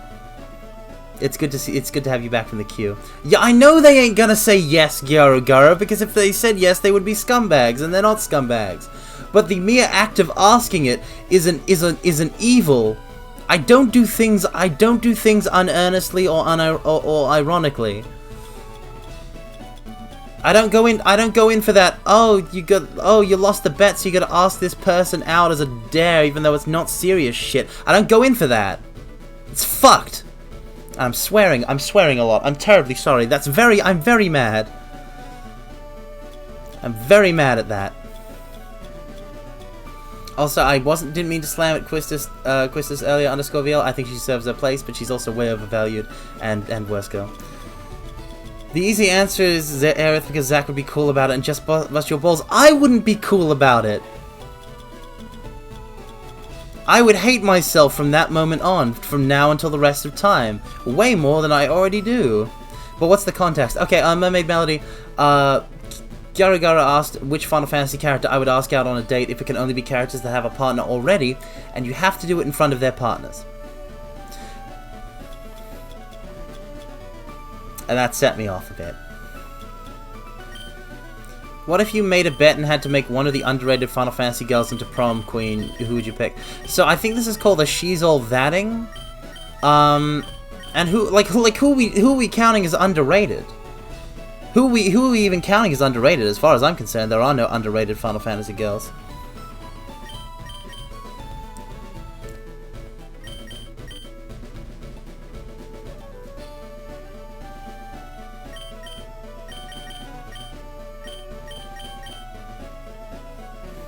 You'd say Rosa, but you hold on, wait. Mermaid Melody is like Rydia in a relationship? Okay, someone who isn't obviously prom queen material, you know, wears glasses, has a ponytail. _VL, you've played the games, right?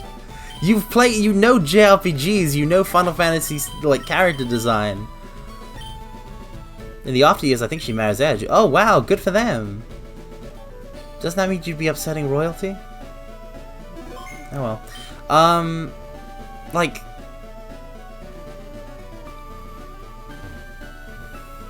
Like they're literally designed to be like Final Fantasy party members are literally designed to be conventionally attractive. You can't she's all that any of them.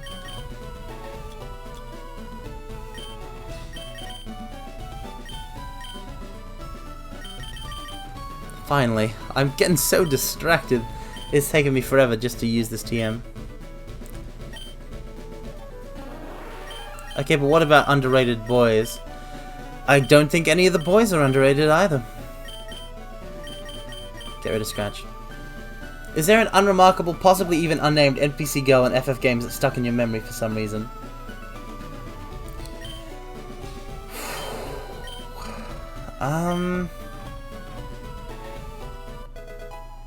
Not really.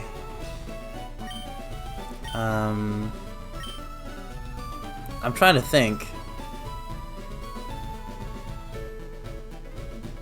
No. Well, the first time you meet her, she says she always looks at the ground in case she finds something. Where is that? Where is that? _VL. That's cool that you remember such a specific detail. Edgar, Strago, Teller. Edgar, underrated, not in this century. Strago, Teller, 100% like cool dudes. And then after the plate falls, you talk to her, and maybe I should look at the sky and said, "Wow, I don't even remember that conversation." Oh wow, that's actually really cool. That's. Thank you so much for telling me this _VL. That's a wonderful story. Like I love, like NPC consistent dialogue like that is one reason I love Falcom games. Gilf King. I mean, if you want to put it that way, sure. Maybe, I wouldn't, but like, that's me. She's some random lady walking around in the area outside Aerith's house, Sector 5 or 4. No, wait, no. Hold on, which sector is it? Yeah, no, it's Sector 5, Wall Market is 6, the 7th Heaven is 7. No obscure waifu. There's not really an obscure waifu. There's not really an obscure waifu in Final Fantasy. Like, I'm thinking through minor characters in Final Fantasy, and I'm not striking on any big ones. Esther is an obscure waifu. Yes, but I wouldn't waifu Esther, even though Esther is cool. Okay, pick 4 FF characters to she's all that you then. You mean to give me a makeover? Okay. Who's Esther? The woman who organizes the chocobo races and the gold saucer when you break out of, when you escape prison. After you kill Dine. Who would be the best for a... Oh, wait. Who would be the best for a makeover? Mermaid Melody, you should finish FF7 then! Specifically you to be the FF Prom Queen King. Who's good at... Who is... I mean, Aerith is literally directly involved in Cloud's makeover in FF7, right? But that does run the risk, because Garo just said FF Prom Queen King, that if I pick Aerith, that does run the risk that she will try to make me cross-dress. But she would be... No, now hold on, Garo. Hold on. I think if I could talk to her, listen. She has an inclination towards that, but she was only doing that because, it was required for the situation. I feel like Aerith, being absolutely based, would respect my own wishes.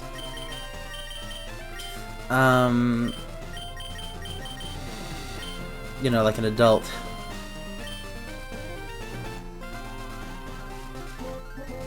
I gotta go with my bud. Listen, I gotta go with my bud Edgar again, cause listen, Edgar, he knows how to drive the ladies wild. He knows how to be all flashy and suave and well dressed. So I got to include Edgar. The other three. Aerith is not some sort of Listen, Garo, Aerith is not some sort of cross-dressing machine. Make a squad of 4 bros from all FF games to go on an adventure within a car. Okay, as soon as I finish... As soon as I finish this one, which is... Edgar... Aerith accidentally turned a store into a cross-dressing store. She's a force of chaos, but we'll have the other ones to control her. Okay? Edgar's not gonna let this happen on his watch. He's too good. Okay, so let's see. Who else?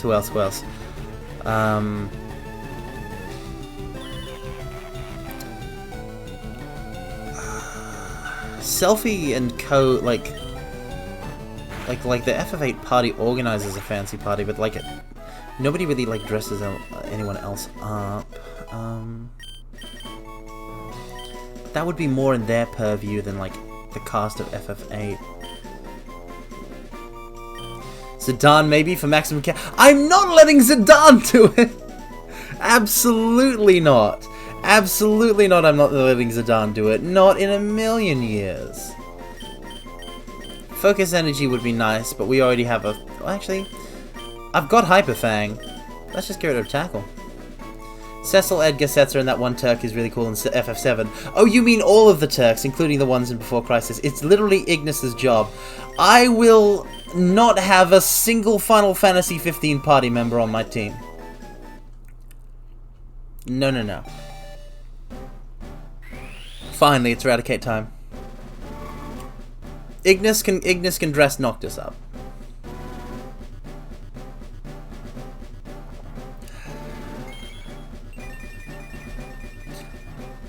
Balthier, Edgar, Aerith, and... Okay, yeah. Edgar, Balthier, Aerith, and Selfie.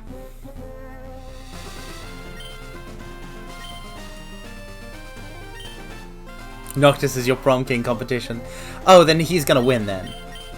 Doesn't Hyperfang only reduce health by half? No. It just has a chance to flinch. Yeah, no, we're not learning that. Okay, yeah, no, so Noctis is gonna win. So yeah, Selfie and Aerith are there for the... No, I just have that little faith in myself. Of course I have faith in my party. I mean, look at me, I'm a hideous monstrosity. But, no, in all seriousness, It's got to be yeah. Aerith and Selphie will provide the the feminine perspective, and Edgar and Balthier will provide the stylish, flamboyant masculine. I feel like the four of them together could pull something off. Now for four bros to drive around the world with, a la FF15. That's a difficult choice. That's a real difficult choice. It's gotta have Squall. Well, no, actually, no, hold on. It's gotta have, because I always, like, if Aerith finds out that you don't think you can beat Noctis, though. Oh, no. No. No. No. No. They have to be bros. They'll be bros. They'll be bros. Wait, what's your criteria for bros? I know what you suggest. I would veto it, obviously. No women allowed, boys only. I know. I know. I know. I know. It's going to be okay. So, okay, picking no dupes. Irvine. Orin. Irvine. Orin.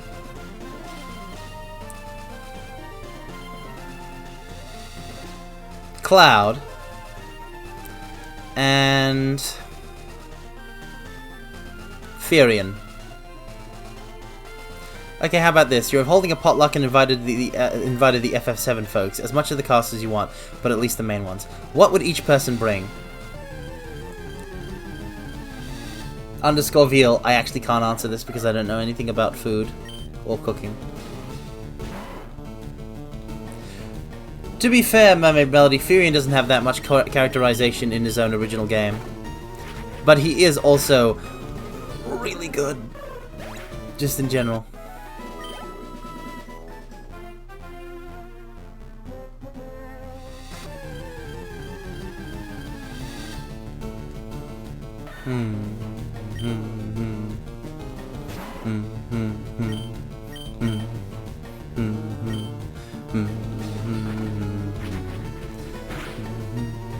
Who played FF2? I mean, there's not much characterization for Firion in FF2, but he does have excellent characterization in Dissidia along with everyone else.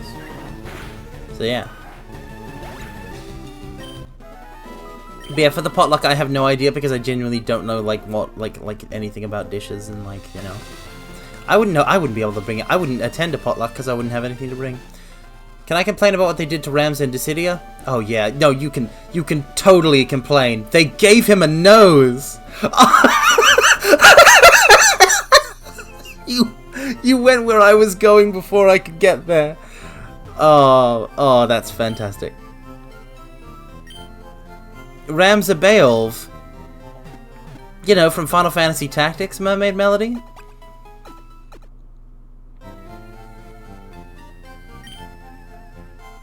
That's Ramza. I remember first reading that and it was like, Nomura was like, finally, we had to, in order to bring him into style with everyone else, we had to give him a nose, and I'm like, you madman. This is like back in 2016. Oh my god, that's so many years ago now. Ah! You have to play Silent Hill 4, but you can pick any 4 FF characters to be by your side and watch you play it holding your hand literally if you need it. I mean, just anybody, like anyone will do. I really feel like I can't pick up a specific party for that.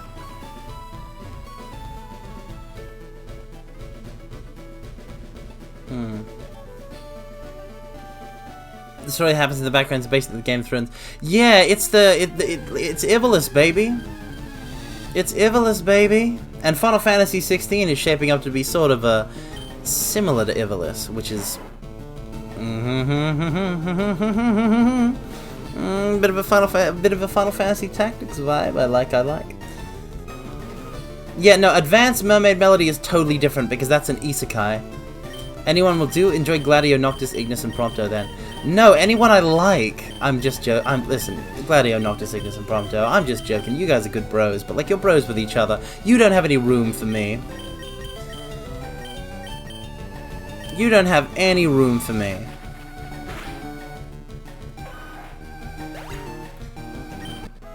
Get Zemus to play. I don't want to play the. I don't want to play the Silent Hill 4 is the thing. Why am I having to play Silent Hill 4? I don't want to play it. Get Zemus or Kefka. I'm not entering a room with them. I refuse. Flat out.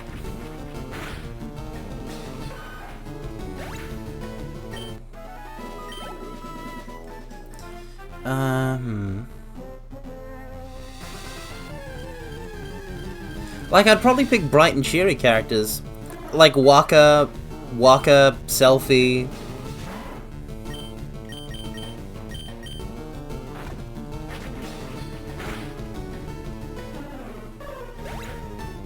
Aerith, etc, etc.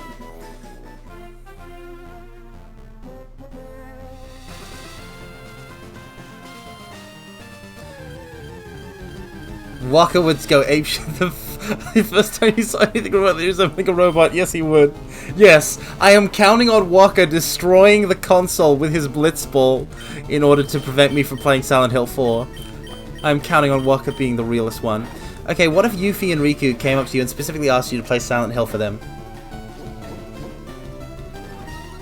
I put on some Deal With It sunglasses and go, no thanks. And go, no thanks, I don't do things that I don't like just to impress girls. Bam. Done. Like if they needed me to do like listen, mortals, if I'm not gonna play Silent Hill for you guys, what makes you think I'm gonna play Silent Hill for a Final Fantasy character? Do you think I'll just drop everything that I'm doing and do whatever a Final Fantasy character tells me? Is that how you think of me? Also, if Batman's were in Kefka's position, do you think he too would become God? This is a fundamental misunderstanding of Kefka as a character. He's not like Batman's Joker. There's a certain difference to the two of them. I mean, you probably would, given the opportunity. No, I wouldn't. Not if it conflicts with my already existing desires, wants, needs, and you know, inclinations. What if Cloud would give you the Buster Sword if you beat Silent Hill? Listen. I want Cloud to still have the Buster Sword. I don't want the Buster Sword. Our current team looks like this, Mermaid Melody. We'll just stay on it for a while. We do have more people in the box. That's where Sega CD is. For example. What if Sephiroth took Tifa, Yuffie, Aerith, etc. hostage and wanted you to play Silent 4 or else he would kill them? Then I would do it! Then I would do it! If it's about saving lives, I would do it! These are all, these are all easy questions to answer because they swing to one extreme or another. What if Silent Hill did not exist and you didn't have to play it? This would be very good. I would be fine with this. What if Yuffie asked you out on a surprise date and you find out on the car ride there the date is in Silent Hill? I open the car. I take off my seatbelt because of course I had my seatbelt on. I open the car door and I jump out. Like later. Have fun. Like, what are you talking about? If that's not Yuffie. That's a skinwalker pretending to be Yuffie if they're trying to take me to Silent Hill. But you just said you would kill someone to not deal with Silent Hill. Yeah, but if it's I'd kill a stranger not to deal with Silent Hill. I wouldn't kill like one of you guys or a Final Fantasy character. Jump out into the outskirts of Silent Hill. You said I found out on the car ride there that the date is Silent Hill. Now, I don't live near Silent Hill. Which means that when I jump out of the car, I'm not even near Silent Hill. Checkmate. She just sees a normal town instead of scary stuff. I don't care! I don't care! Also, if you're not full of regret and trauma stuff, Silent Hill probably isn't that bad. I wouldn't know that because I've never been! What if it's really Yuffie and she wants to go there because she heard there's a really good materia? Then later! Let's say you're already stuck in Silent Hill, what weapon would you bring? I don't know, a gun, I guess. Like a really good gun, like a shotgun or something. I don't know, the Lance of Longinus? I don't know why I'm stuck in Silent Hill. I don't know why chat keeps wanting to put me in Silent Hill. I don't know why chat keeps wanting to put me in Silent Hill. I don't want to be in Silent Hill. Stop putting me in Silent Hill. What are you looking for in the grass? I'm not looking for anything, Mermaid Melody. We're grinding. I want Dog to be level 22 before we try Surge. Okay, let's put you in Death Stranding then. Okay, if you put me in Death Stranding, then I'm either going to be like... Then I'm probably just going to be living a, like a semi, like... I don't know how comfy life is in the cities, but like, I would be... As a porter, then no, no. I mean, no. You can't just make me a porter. I quit. I quit that. I will be happy being, like poor and penniless. But I would like to be in the inside, please, not on the outsides. What if you were in Lavender Town in Pokemon, but when you tried to leave a tenant in Silent Hill? That's just a creepypasta! If you quit, they won't let you inside anywhere.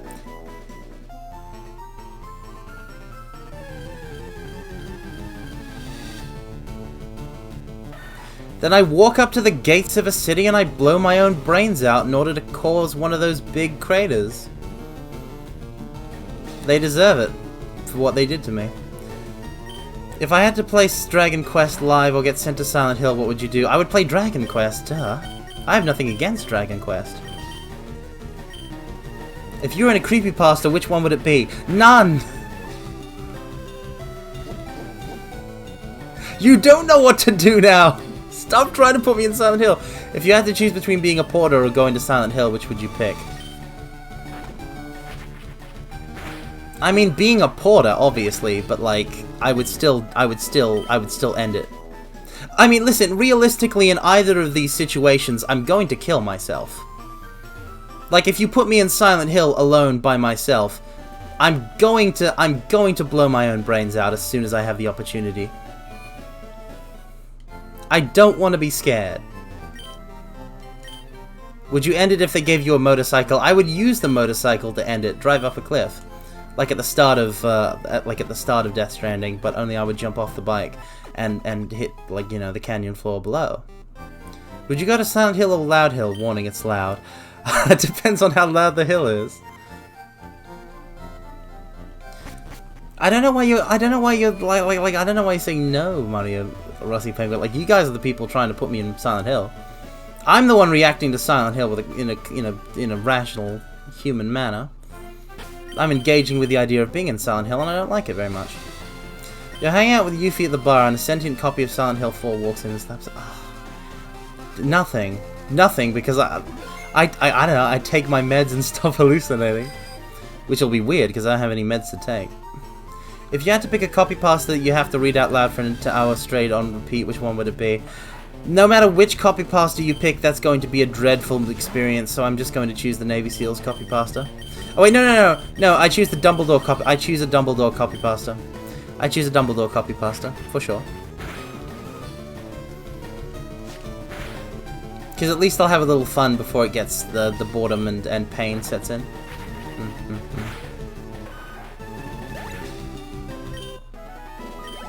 Like, the thing is, like, I really enjoy Death Stranding, right? And it's a very comfy setting, but it's only, like, I only have a really comfy time for most of my time spent in Death Stranding, because I avoid the heck out of BTs when I'm playing the game, and I don't think, like, me, actually, in the setting, is going to have that sort of options to always avoid, like BTs. Well done, Carmine, you aced all the weird hypotheticals, very good. However... This has been such a weird stream. I love it.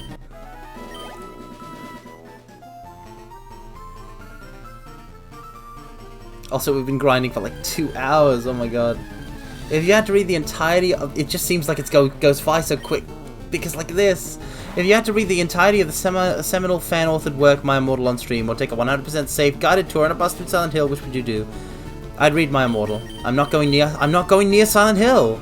I'd read My Immortal. It can't take that long to read. I'll just go through it quickly.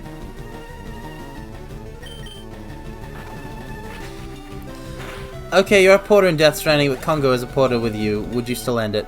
Well, no. Because then I'd be... Because when I die, I blow up. And if I die and blow up, then I'm going to kill Congo as well. And I don't want to do that. So I've got no choice.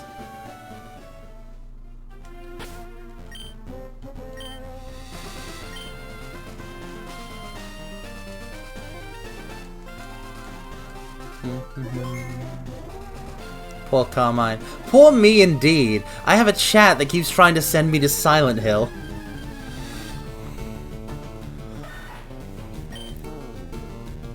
I am the poor Carmine. Okay, you're back as a kid, but your big brother brings home a copy of DQ4 instead of Final Fantasy. Do you delete a save? No. If I still have my adult consciousness and my memories and understanding, I will know. But you're a little brother. Yeah, no, I'm still not gonna do it because I've grown and matured since then. You have to do it. Where is my choice there? Where is my choice there if I have to do it? I'm saying I'm not going to do it. If you're saying I have to do it, then there's got to be like a you have to do it or. Well, it's not a hypothetical.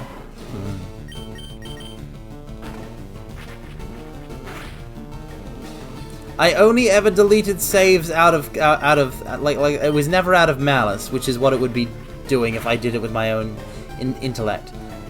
Like babies are drawn to bleach or bunnies to electrical cords. No. I'm an evolved intelligence now. Such childish days are behind me. Okay, you get a video message from Nomura saying he's trapped in Silent Hill with the final build of Verum Rex and he needs you to save him. What are you gonna do?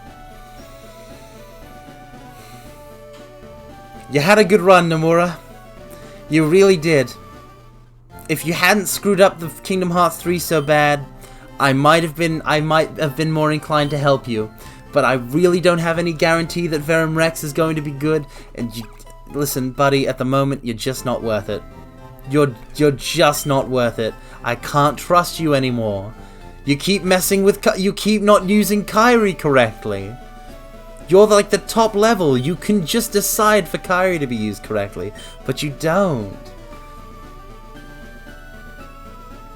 I'm not gonna save you. Save yourself.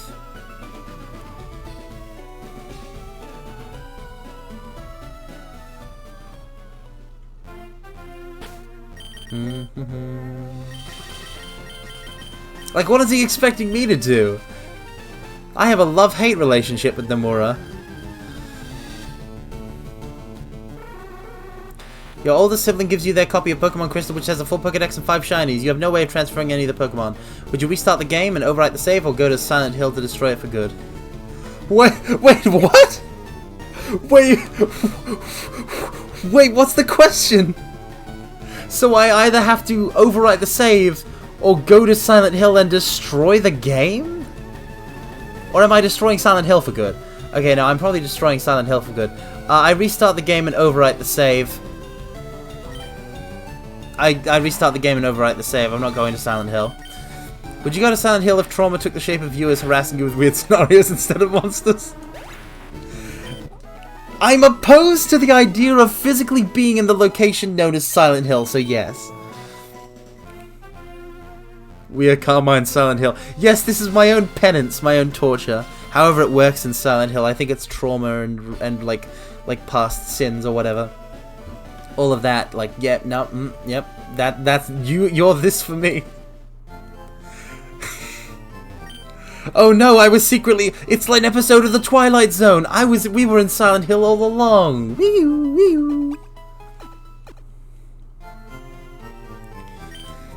I'm just picturing the announcer... of The Twilight Zone just walking in front of the stream.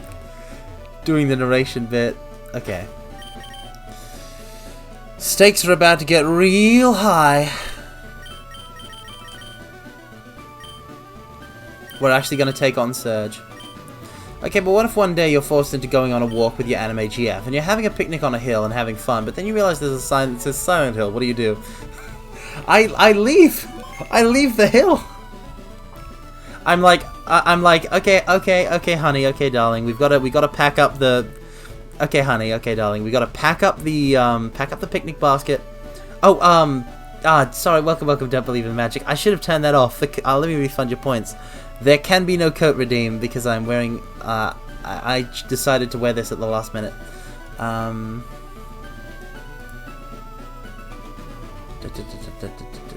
Manage reward requests. The hill is normal and your GF is waiting for you to come back for the dessert that she made herself.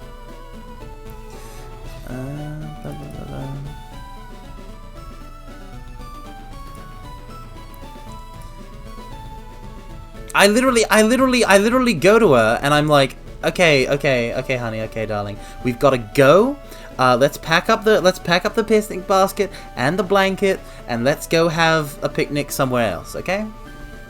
And I will owe you like a whole bunch, with enough fire, anything is possible. I don't know what that means. Don't believe in magic. What if you go outside your house and immediately see a sign that says Silent Hill? I move. I go AWOL.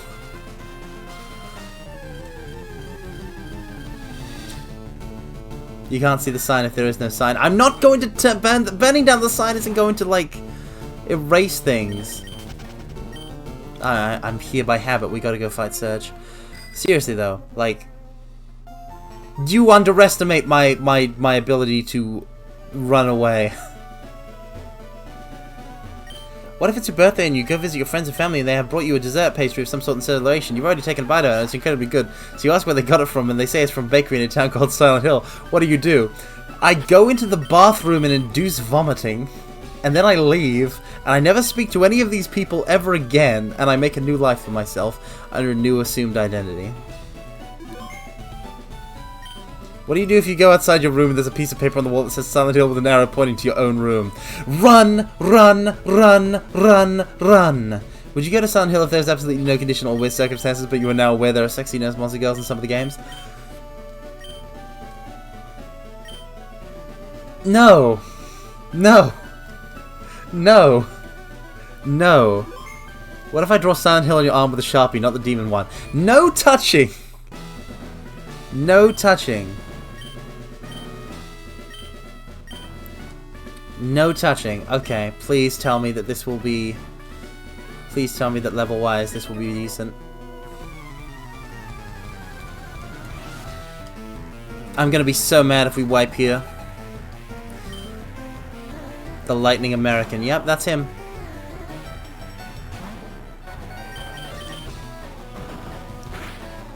That's potent. That's potent. Ganymede, no! No! Hit with Rock Tomb, please! Thank God for high defense. What if through a convoluted sequence of events you either had to go to Silent Hill or kill your own grandfather before your parent is born? What will you do? Then I have to... Then, like... I mean, if I'm going to go to Silent Hill by myself, I'm gonna die anyway. I guess I go to Silent Hill. Because this way I'm killing less people, you know? What if there was a man outside your house throwing copies of Dragon Quest at you and he had a shirt on that said Silent Shill?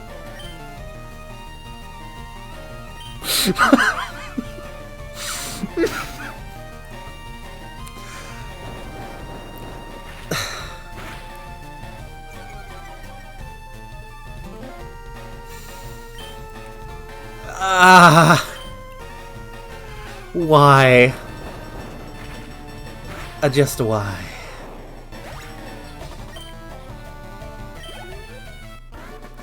Okay, that's Sailor Dwayne down.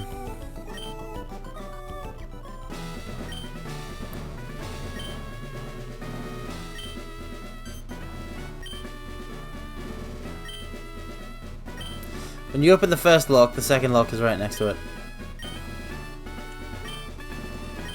Oh yeah, this'll be fun. This'll be real fun.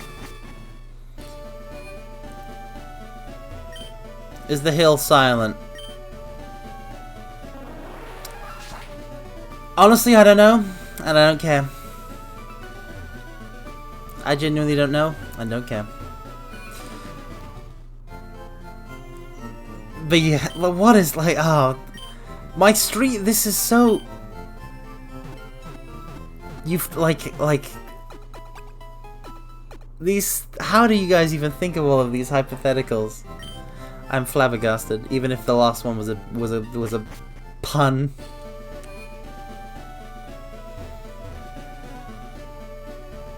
Will you play Dragon Quest if it guaranteed viewers would no longer harass you? I would play Dragon Quest if it guaranteed viewers.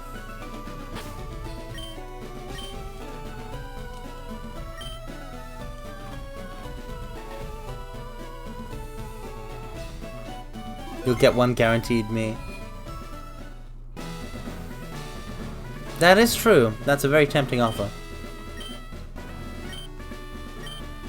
I saw tweets on my Twitter feed, my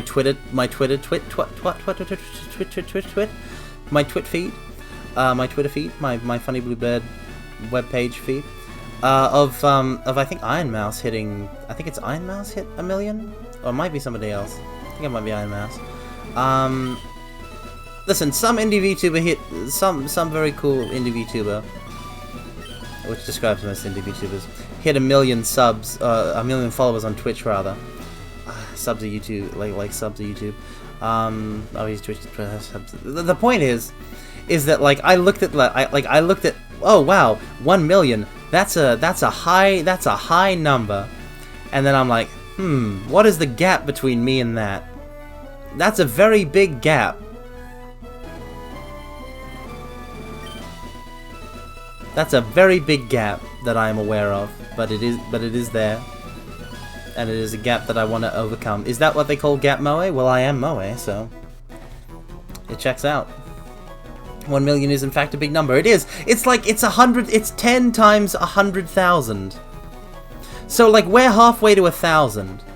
Okay, so double the current. Like I'm like what 666 followers.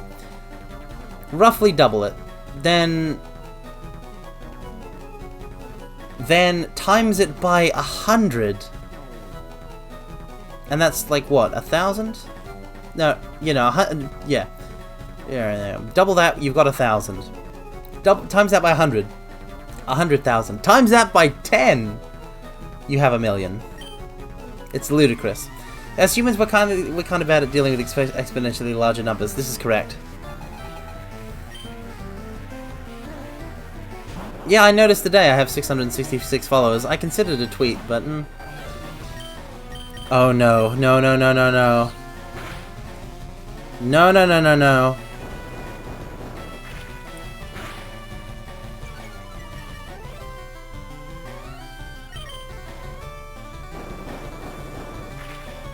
I'll tweet at 6,666 followers, Mario. Will the funny orb blow up? Find out next time on Dragon Ball Z.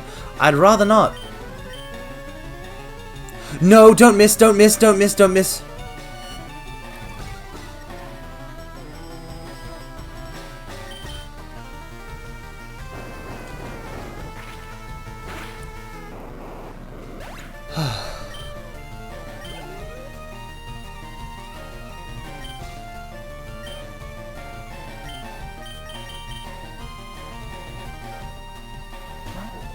Oh, by the way, yeah, you can pick 4 FF characters to protect you from people asking you to hypotheticals about sending you Silent Hill.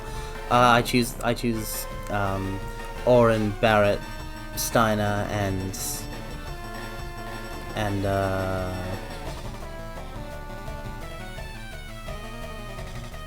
who's another beefy one? I guess Gladio. Just off the top of my head.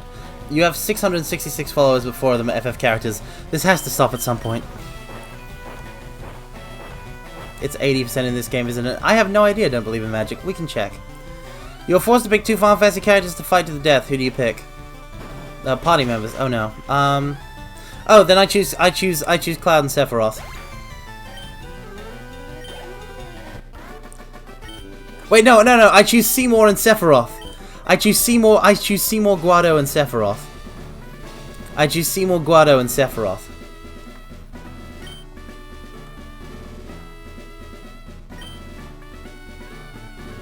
Seymour? Yeah, he's a party member.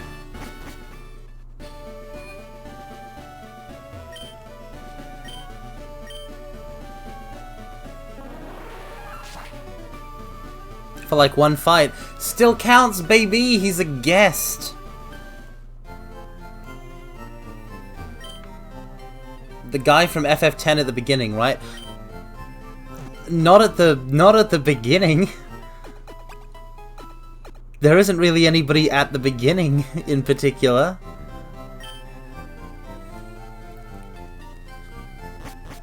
Stalker, not even X. That is a good way to put him. Yeah, so I'm just going to pit Sephiroth and Seymour against each other. Because that way, whichever one dies, I don't care.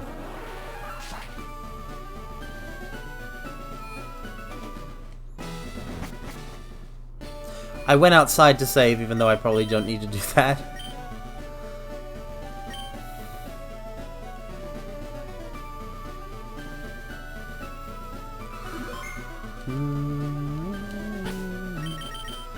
Okay, Ganymede is 22, Dog is 22.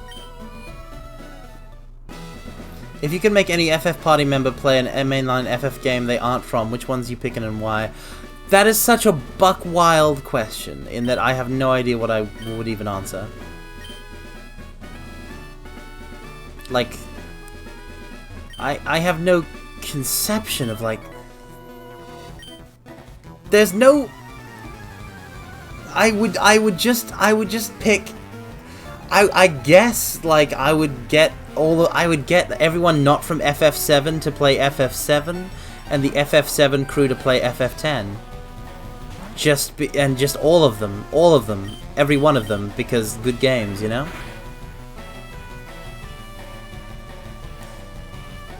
Don't miss, don't miss, don't miss! No!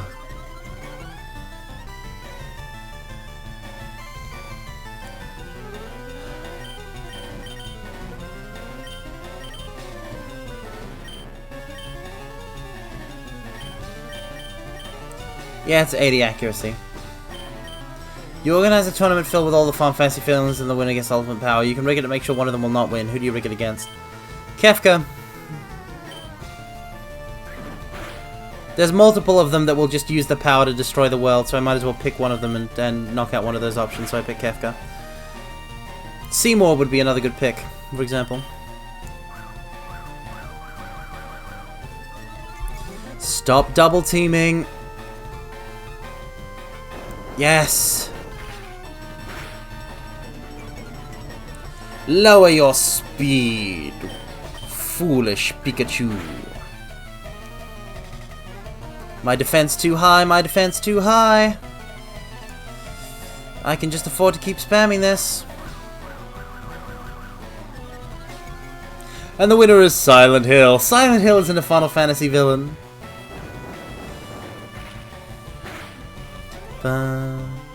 If Terra's Esper form was a Pokemon instead, which one would it be? That is a pretty wild question. I got no clue.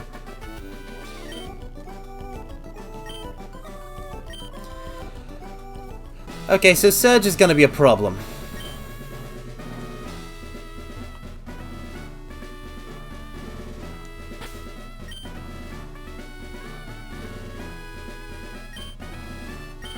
Also, apparently rock-type moves aren't good against, like, they're not super effective against pure electric, so that's bad. I would marry Esper Terra. So you would marry regular Terra then as well, since they're, you know, the same person.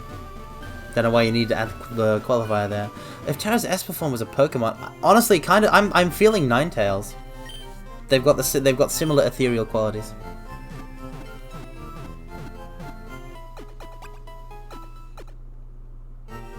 Well, of course you'd marry her if she was 100% Esper. After all, the whole reason she exists is because an Esper fell in love with a human. There's no reason it can't happen again. It's Esper Terra to reduce confusion with KH Terra. You can just say Final Fantasy Terra. FF Terra.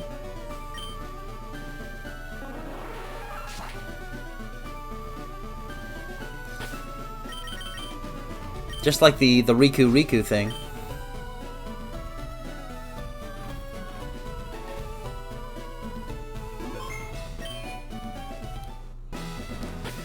Alright, let's do this thing. We've got Ganymede in the front and Dog as a backup. Tina and Riku. Ryukyu? Cease. Okay. Okay, there's a switch under the trash. Done. We might well die here. You won't live long in combat, not with your puny power! I tell you, kid, electric Pokemon saved me during the war! They zap my enemies into paralysis. The same as I'll do to you. The war in which you would have killed people? You are going to kill me too now? Okay. In America. The land of war. High defense will be our shield. Wait, I have an idea.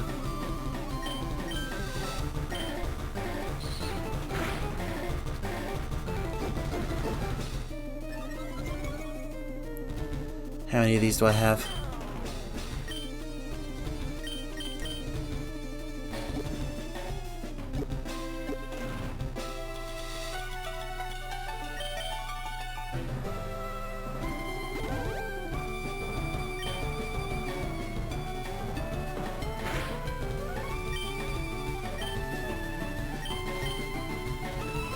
Defense kill. Cash Surge's Voltorb. I'm not going to do that.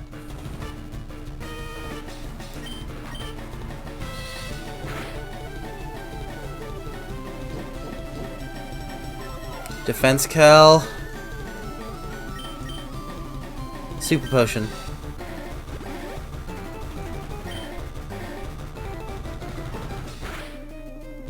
A critical hit. Look at how little damage that does. Okay. Rock Tomb.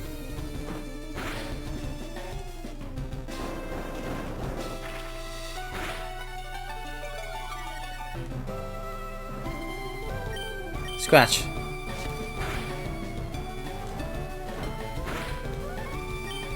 Scratch.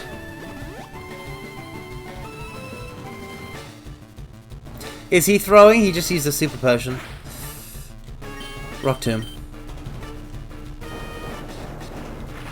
Could be using Sonic Boom for a flat 20 damage, instead he's just tackling. I mean, AI, he'll use whatever he's got because he doesn't have a super effective move on me. I think that's how it works. You don't know.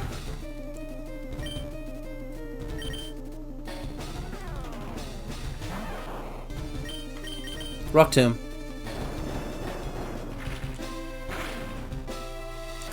One shot!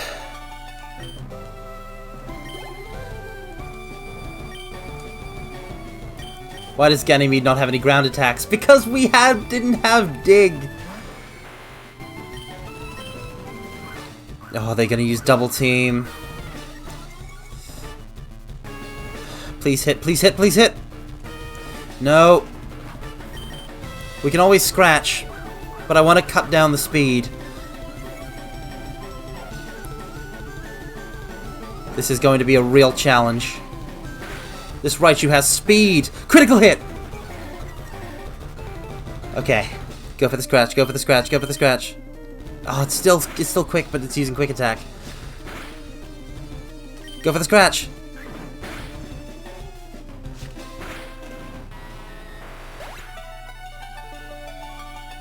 Ladies and gentlemen, your champion!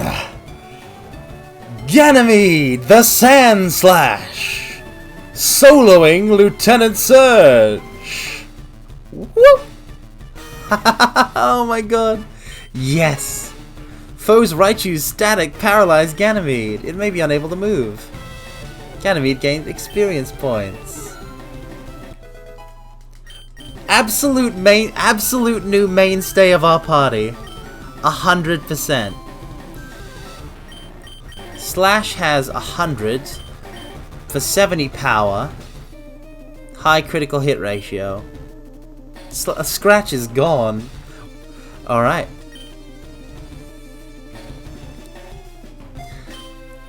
Our tank, ladies and gentlemen. Oh my god. Now that's a shocker. You're the real deal, kid. Fine then, take the Thunder Badge.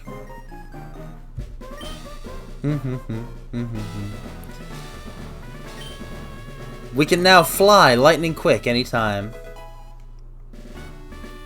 Even though we won't get the fly HM for a while. Local child mugs a war veteran. Okay. You're dang right it's useless against ground types.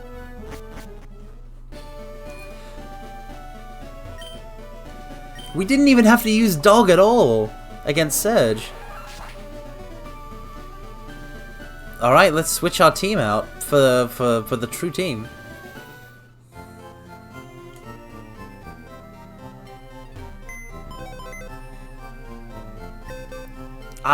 Listen, we are shaping up to be a real powerhouse set. Like, look at this.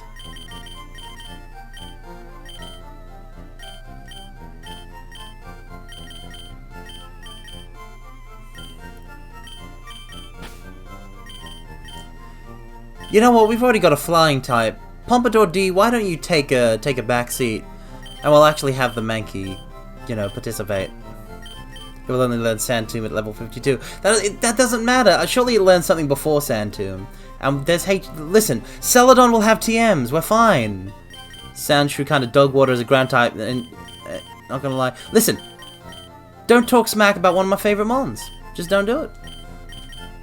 Just absolute. Listen, this dog water ground type just totally like got it for us. TMs! TMs! TMs! You just don't have any confidence. Oh, bye now, Mermaid Melody. Best of luck at work. Last one, then I sleep. You can get the cast of any FF game to put on musical production of Wicked. Who are you picking? In terms of theatrical production, it's got to be. It's gotta be. Whew. If it's Wicked, you know, Final Fantasy VII, Tifa and Aerith are Elphaba and Glinda. For sure.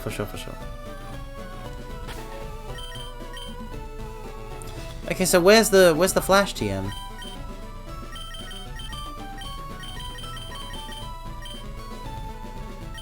Which is which? I said, yeah, see, I was originally going to go with what underscore VL said, which is Tifa's Alphabet and Aerith's Glinda, but I can see it the other way as well. And Cloud is Fiero. I mean, if he's got the acting chops, then yes. Cloud is Alphabet. No, he can't hit the high notes. He can't hit the high notes of Defying Gravity. Okay?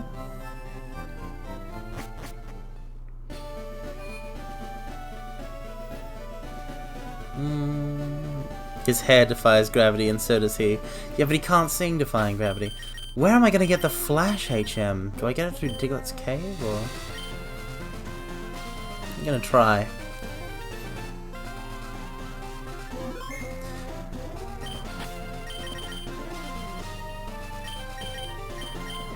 We got a decent team worked up here.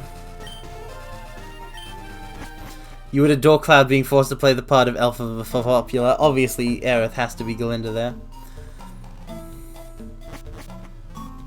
Popular, you're gonna be popular. I'll teach you the proper poise when you talk to boys. Little ways to flirt and flounce. Ooh, I'll show you what shoes to wear, how to fix your hair.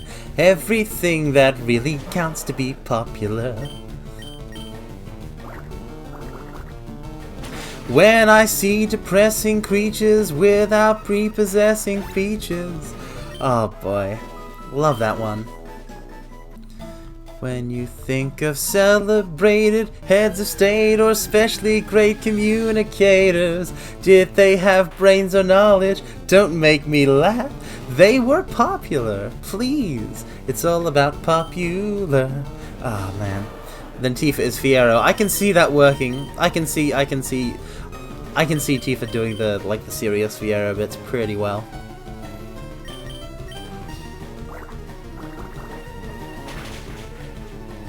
And obviously Yuffie is Nessa.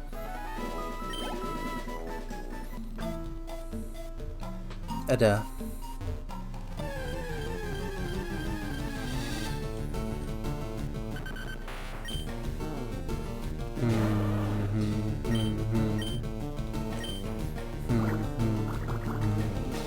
Sid is Oz.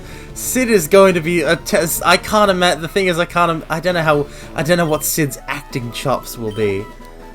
I don't know if he can really, you know, pull it off.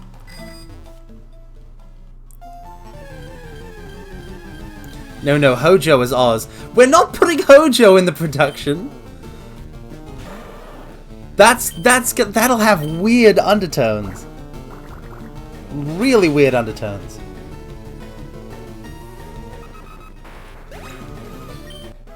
Level advantage. Level 30.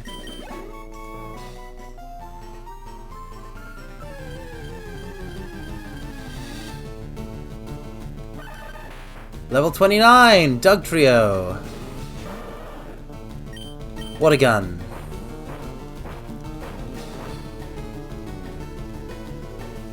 Oh, it's Doug.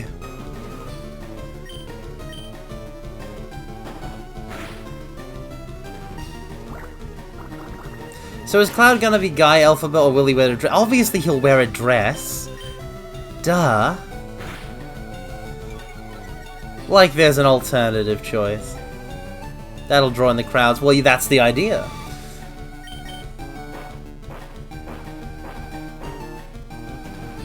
Getting real sick of your shenanigans. Doug Trio.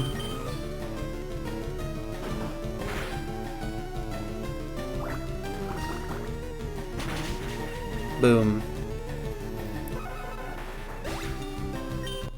He'd kill it for What Is This Feeling. Oh my god, can you imagine the Cloud Aerith duet for What Is This Feeling? Where he just draws on his own ire of like, they put me in a dress again. Oh no, another Doug Trio. How about I open with a potion?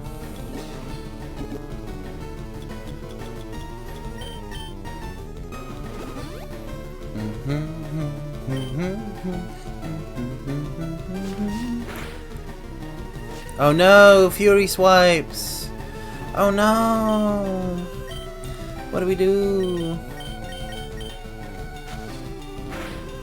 Honestly, like considering the amount of singing Elphaba is going to do, Cloud is gonna have to he's going to have to like really put the work in to like perfect his singing voices. Singing voice. He doesn't have multiple voices or anything like that.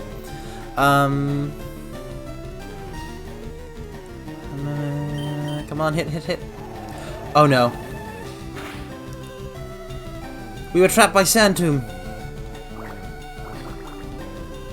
Maybe Cloud is secretly a singer. I mean, Final Fantasy VII Remake proved he can dance. He has the moves. I think he's got a decent shot of being a good singer as well. Oh, the Gold Saucer play is gonna be fun. If they even cover that. Bum, bum, bum, bum, bum, bum. Cloud was a theater kid and no one bothered to ask. Yes, in my fan fiction, Cloud is my fan fiction is a Cloud theater kid AU.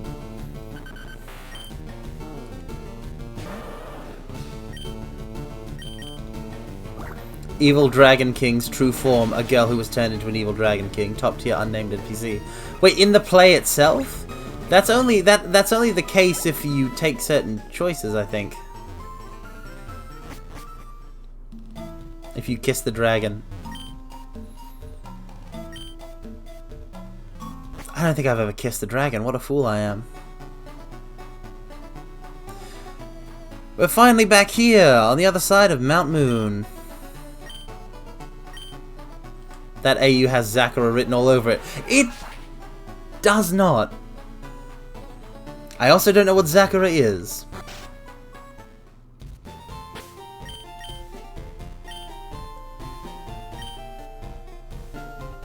So it might, but I don't know. Then Cloud spins off with the crowd, leaving his date on the stage. Will we ever find out what happened to Cisne? The same thing happened to... I mean, it's Zack X Cloud. Well, that doesn't make any sense, name-wise. Will we ever find out what happened to Cisne? The same thing happened to Cisne that happened to all of the other Before Crisis Turks under Scorville. We already know it. They go into retirement / hiding, where they all fake their deaths at the end of Before Crisis.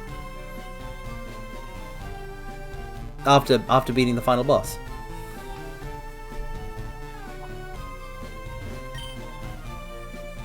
Where does the Kura come from? Crisis Core happens after that, though. No. Before Crisis starts before Crisis Core, but it ends afterwards, because you have missions in Crisis Core where you meet with Zack, and in those missions the player Turk interacts with Zack, and they decided to make it so that the player Turk in those instances was Cisne, who is originally known by the name Shuriken, and which is why Cisne is her code name, because her actual name is the name that you pick for her in Before Crisis. Curado. Oh, I see.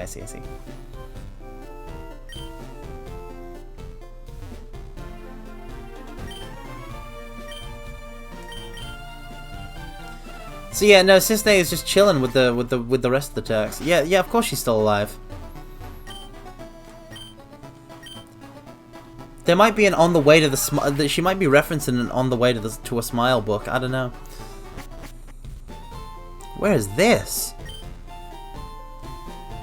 Okay, but I don't have Flash. HMO5. Yes, I have gathered data on at least 10 kinds of Pokemon. Give me. Which means she's definitely appearing on FF7R. I would love okay, but I would love that. Can you imagine Cisne versus Yuffie one-on-one? Can you imagine that? I can imagine that. It's great. Alright, who's learning Flash?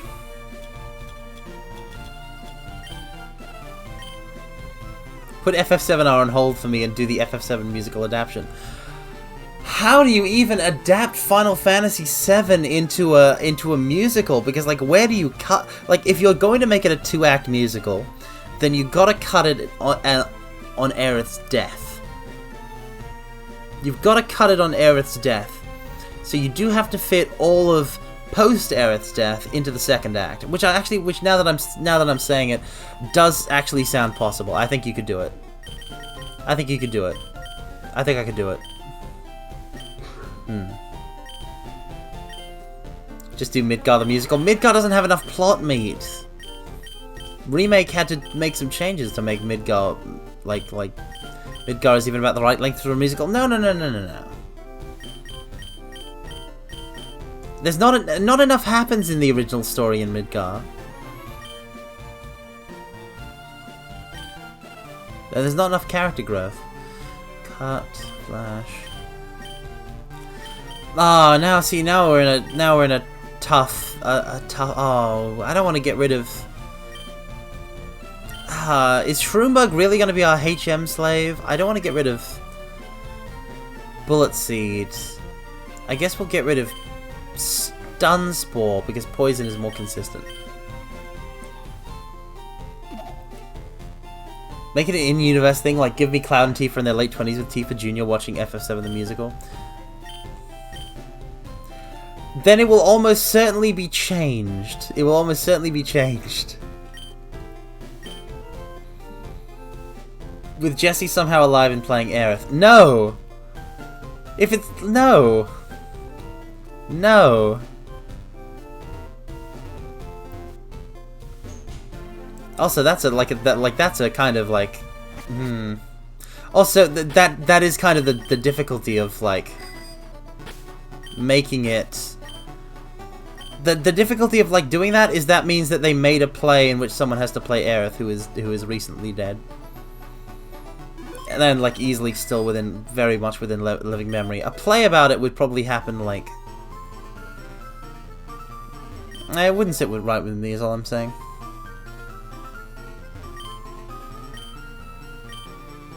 It'd be cute though.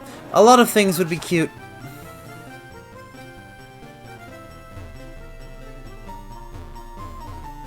That doesn't mean they have to be. Oh, this is a nice little nook.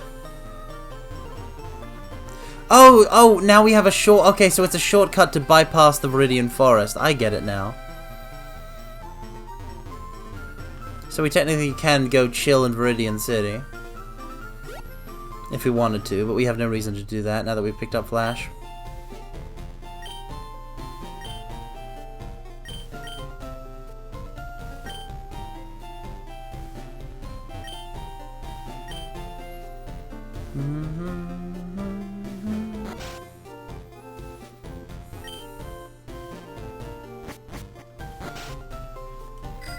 I mean, the best kind of Cloty fix are post-game slice of life stuff. I'm all for post-game slice of life stuff, but they can go on all sorts of cute dates without... They can even go visit a musical, it just doesn't have to be the plot of FF7. You don't need to do like that one episode of Avatar The Last Airbender where they watched a play in universe that was based on their own exploits, but like, you know, weird. Like, you can just like have them like go on a cute date at a cafe or something like that.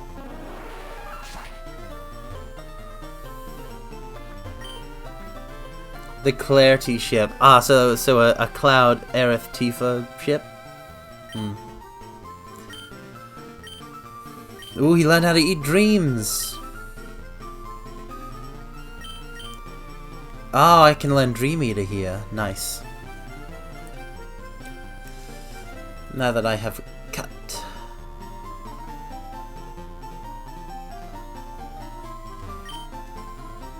This Pokemon gym is always closed. I'm pretty sure that's against the rules. Damn you, Giovanni. Oh, I can finally pick up this item. Zack can be the supportive best friend, probably gets together with his name. If Zack is still alive, you can't possibly give Aerith to... Listen, if Zack is still alive, you can't possibly put Aerith with Cloud, okay? You can't do it. Also, I could have grabbed this at any time without cut. Good to know.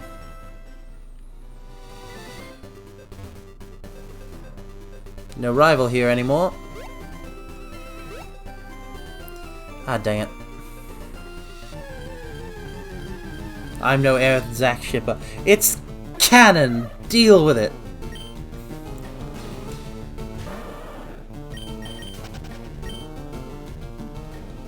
It's not canon though. What, Aerith and Zack? Not canon. You're pulling my leg. There's the Pokemon League front gate. Hi there. The Boulder Badge. Oh, wait, really? I'm allowed to go ahead because I got the Boulder Badge? Wait, what? I've never been to the Indigo Plateau before.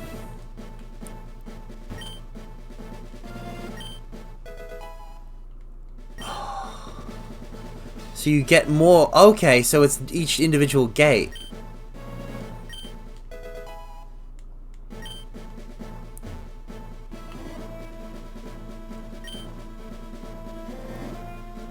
What's canon is that Cloud is a sub. I don't believe that's necessarily the case.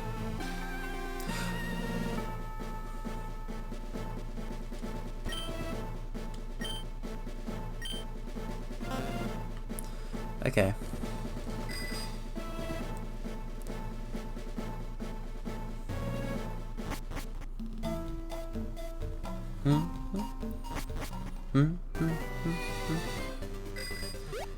Okay. Let's go. Now that we have a Pokemon with Flash, we can brave the cave to get to Lavender Town. Even though we can't catch anything on the way there.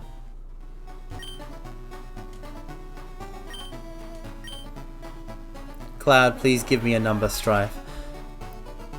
What does please... Hold on, what does please give me a number mean? What does please give me a number mean? Hmm? I still don't know where to get the EXP share in this game. He begged Hojo to give him a number. Oh, right! He wasn't in his... Listen, he wasn't in his right... That wasn't... Okay. I'll argue this. That wasn't Cloud. That wasn't Cloud. That wasn't Cloud. That wasn't him. That was before he reawakened his true self. Welcome, welcome, nobody. Welcome, welcome. That's not cope. That's legit.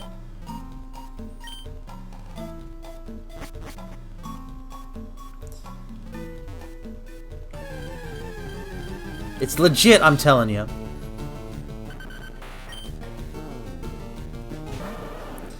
Cloud, wah, Tifa won't be with my friend Strife. Extenuating circumstances. Okay, listen, if you had no friends as a kid, how would you feel? Hmm? I mean... I can actually imagine. Yeah, so... I mean, yeah, haha, who knows what it's like to not have any friends as a kid. But seriously. Like, he was, he's not, like, come on. Don't bully the Cloud. He's a cool guy.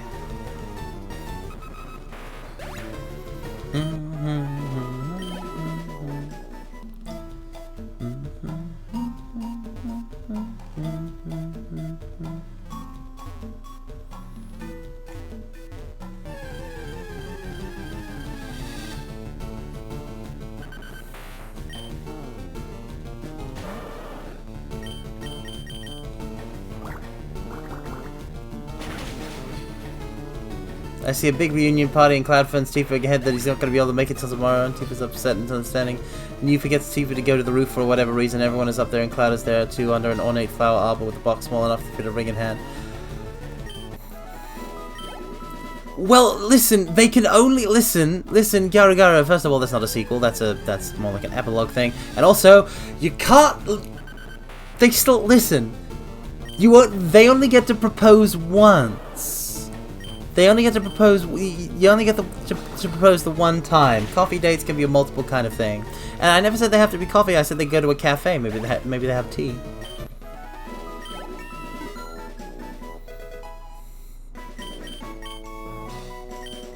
Protect.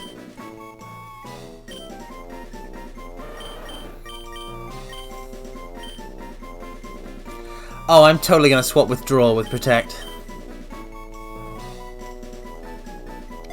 The whole thing about Cloud and Tifa is that neither of them will make a move. You need Aerith there because she'll make a move. Rate that scenario. Anyway, I rate it pretty high. It's pretty good. It's very evocative. I really like it a lot. But also, underscore Veal, what part of the entire scene under the high wind did you not grasp in terms of move making?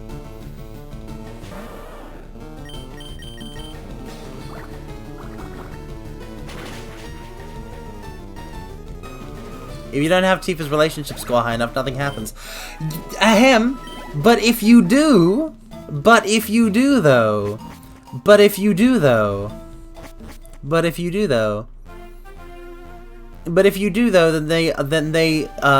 you know,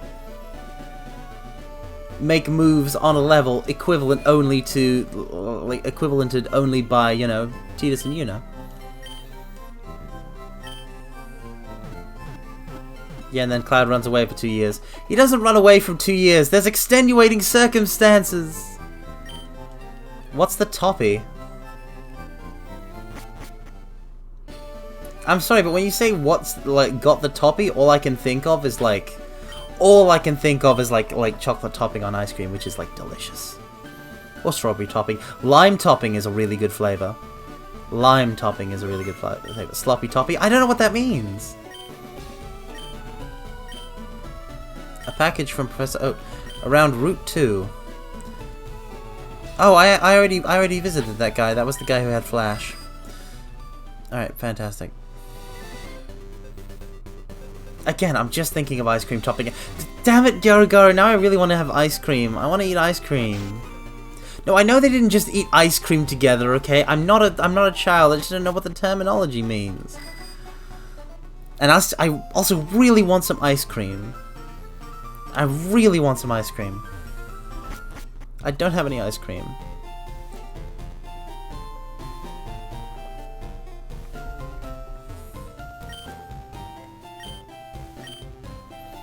I want ice cream. Mortals, buy me an ice cream. Mortals, I want ice cream.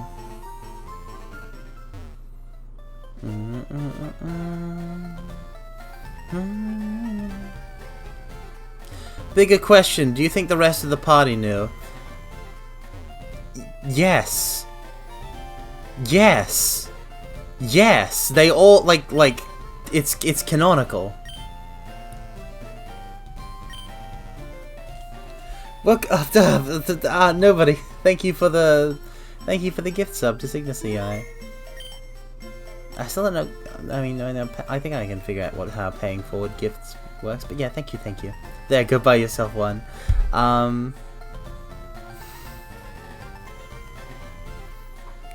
mean, like, yeah, I mean, that's a difficulty unto itself. But thank you. I will buy myself an ice cream then. They all watch them. They literally say! They literally talk about this! Garo, have you not seen... Do you not remember? They talk about this. This happened. Like, Tifa goes... Okay, so, like, if... Okay, it happens right after that scene. And if you didn't have Tifa's high... Like stuff high enough, she's just, like... She seems kind of, like, bashful. And if it was high enough, she, like, is so embarrassed, she runs off into a corner. Like... It's a whole thing.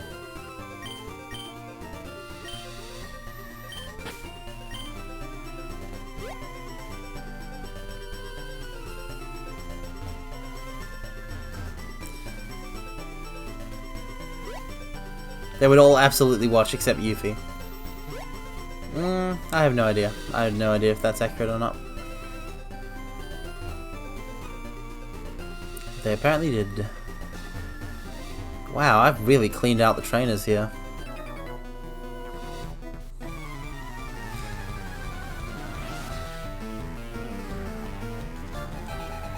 I'm just picturing Barret or Sid, like, putting hands over Yuffie's eyes.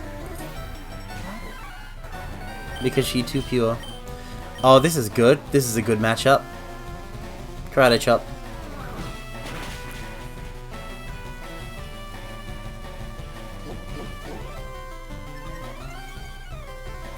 Now I forget, is low kick weight based?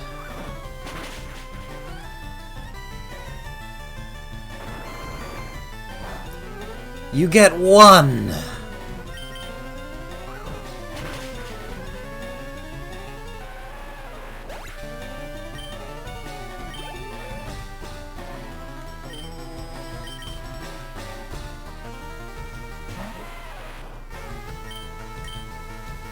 Sid trying to yell advice, but Vincent covering his mouth so he doesn't kill the mood.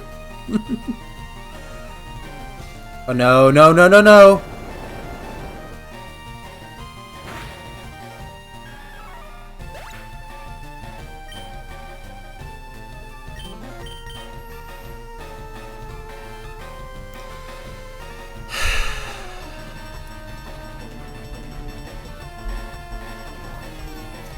You die now. You have surrendered the right to live, and now you die. We were having a fun moment. I had a Mankey! I had type advantage and your Geodude knew magnitude? How are any of my monsters alive?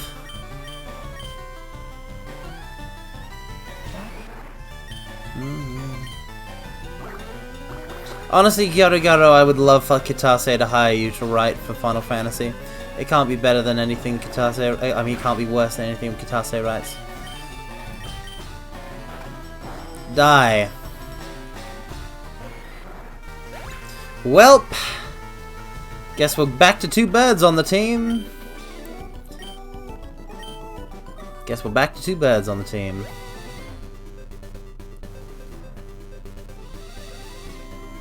It was 1 trainer battle.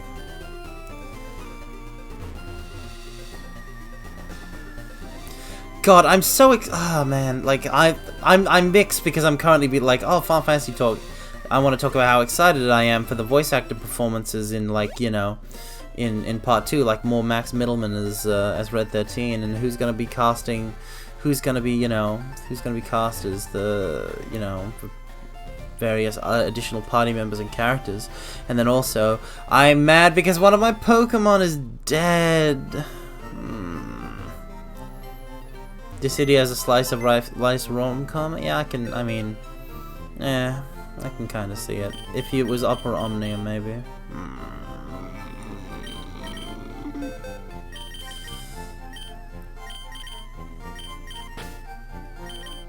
I had such high hopes for a minute.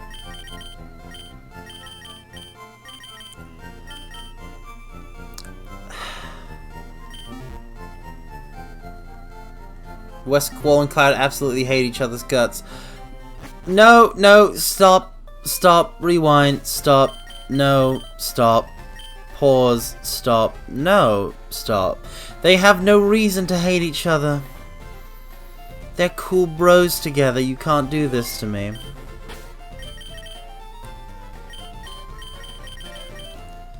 Alright, we're doing switch training with Shroom.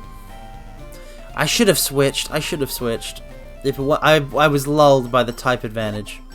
They wouldn't be cool bros, but they would hate each other. But they wouldn't hate each other. I mean, listen, listen. There's a scene in Kingdom Hearts where they are fighting back to back and they are having a good time. And they're talking with each other. I'm just saying.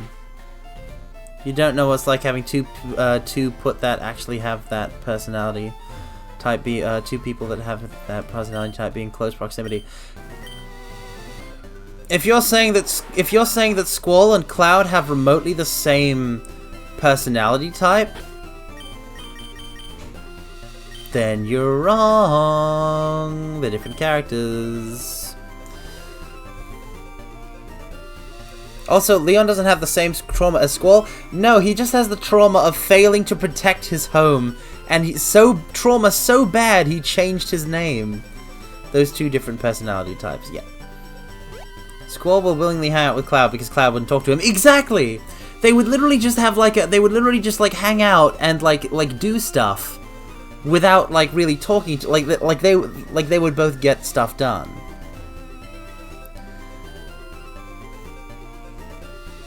I'm picturing in this slice of life rom-com, they're like, oh, these 2 don't seem to get like their respective parties, like, these 2 don't seem to get along. Let's have them do let's have them do chores together. And like they just do them. No words need be exchanged. They work together efficiently.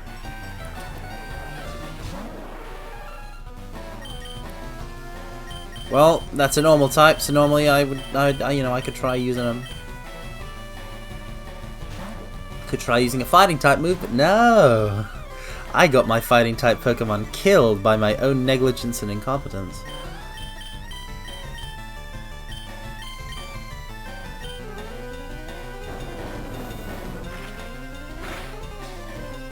You're writing fan fiction with emphasis on the fan fiction at this point, Yarigaro.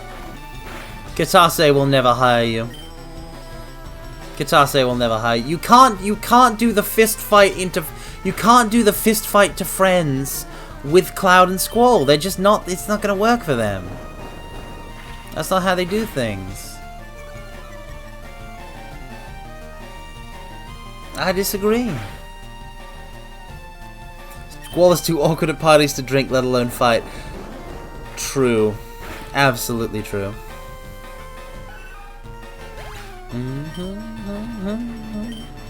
Squall is a hate drinker. What's a hate drinker? That sounds heinous. You're obviously talented. Good luck to you. Wow. What a cool trainer. Doesn't want to be patronized. Respects my strength. Zell will eat all the hot dogs. You goddamn right Zell will eat all the hot dogs. Are you kidding me? He'll take swigs when he's mad. People drink when they're angry? I mean, I understand. I understand drinking to forget the pain, or drinking to have fun, but not drinking when you're angry. Selfie and Barrett will hang out and talk about trains. Oh yeah, Barrett will throw out the train line, and Selfie will be like, "Finally, a kindred spirit," and she will badger him for the rest of the evening. She will not be able, like, he will not be able to dislodge her.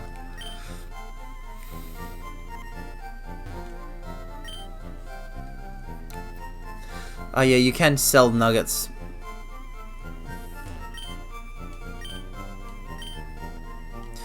Okay, 20 species for an Everstone. No.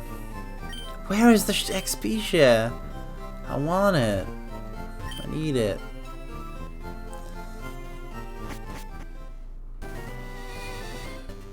FF8 cast and FF7 cast would be fun. They'd be fun together. Ha! You always lose to a Pokemon gym? Well, I don't, so there. Ba-dum, bam, bam, bam, bam, bam. I love how even in a Pokemon stream, even in a Pokemon stream, a lot of the conversation over multiple hours has been Final Fantasy related, just because the core of my personality pulls at me so.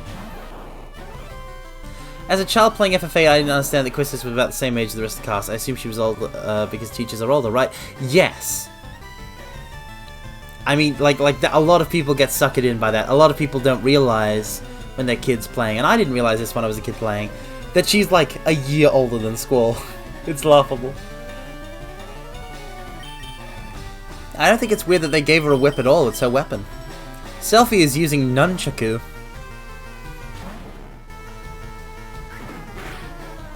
I still don't know why people like FF so much. Then again, I've never actually played them.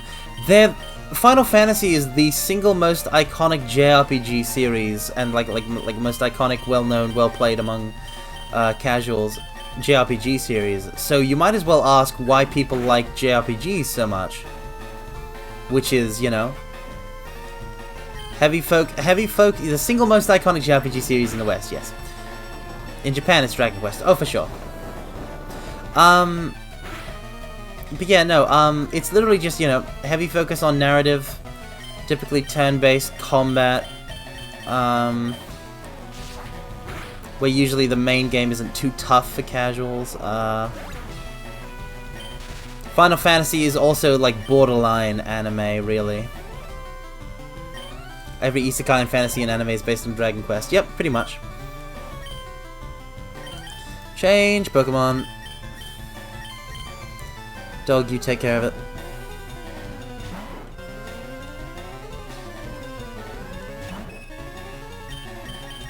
Hyperfang.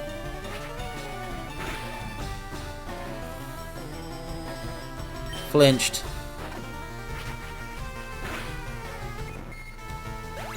Nice.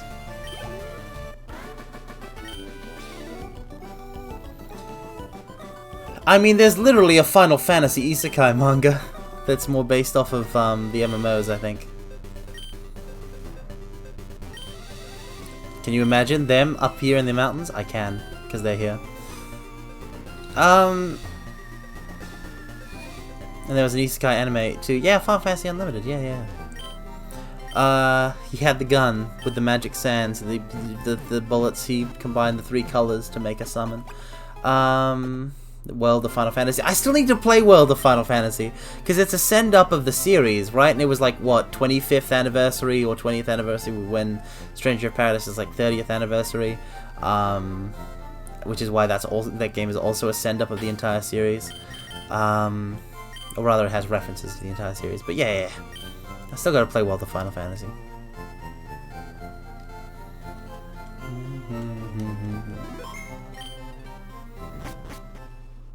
But honestly, I feel like the reason they can go with Dragon Quest is because Dragon Quest seems to have more consistent setting style from game to game, whereas Final Fantasy takes place in like all sorts of different settings. Like even FF7 and FF6 are kind of distinct. The episode where all the girls keep getting Cloud and Squall to spend time with Prompto and Noctis, with none of them really getting it until one of the girls spill the beans. And it's just a cute bit they were doing because Noctis and Prom looked like they could be Squall and Cloud's kids respectively? Neither of them mentally recover from that. Noctis and Prom don't care and they think they're wet blankets. I have no idea how to pass this. I don't even know what you're saying. I'm so confused right now.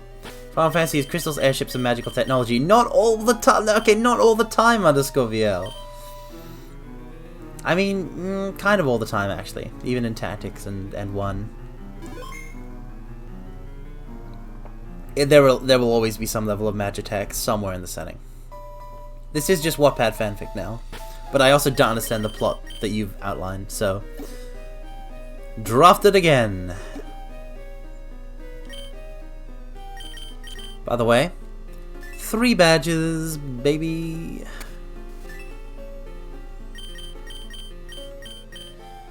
Pokemon. Shroom-bug, Flash. I just realized we absolutely should not have Shroom-bug at all in any battles ever, because if Shroom-bug dies, we lose Flash. So I'm just gonna put Dog in the lead, let's say. Squall and Cloud unwittingly being dads a bit. They're not unwitting dads! They're like the same age! Well, rather, like, I mean, well, Cloud's a bit older, I think, than Noctis and the gang, but, like, Squall is, like, Noctis' age? No. If you lose Flash, then Dog can dig you out. Yeah, I know, I know, but, like, well, I know, because, I mean, we'll have to leave in order to bench the Pokemon. And then we won't have Flash on the way back in. We need Flash to get through here.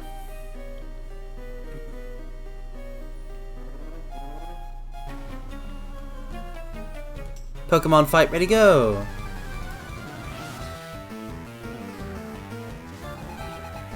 Okay, for my rom-com, I'm aging up the cast. Square will not allow you to do this. Square will not allow you to do... Kitase will sign off on this, and you'll get your check in the mail, but you're not allowed to age up any of the characters. You have to work with their canonical ages, which means that some of them are, and also, no, they have to be the same age. They have to be the same age, and they also have to obey the Japanese drinking laws, which means no character under the age of 21 is allowed to touch any alcohol. You can use adult. You can use like older Rydia. Too critical hit 0. Too critical hit 0.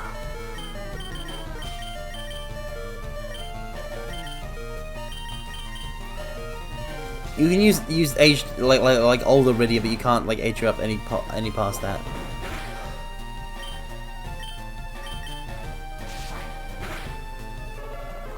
Gotta use the FF7 cast. They're mostly older. They are the old ones.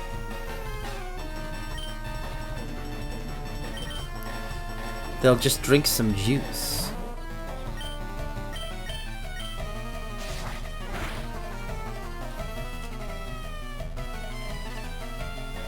That's gotta be the way of it.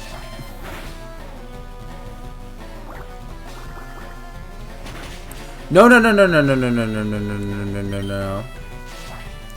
Who is this and what did you do to the real Apple Carmine? Welcome Bash 13. I've said it before and I'll say it again. Not an apple. Slash.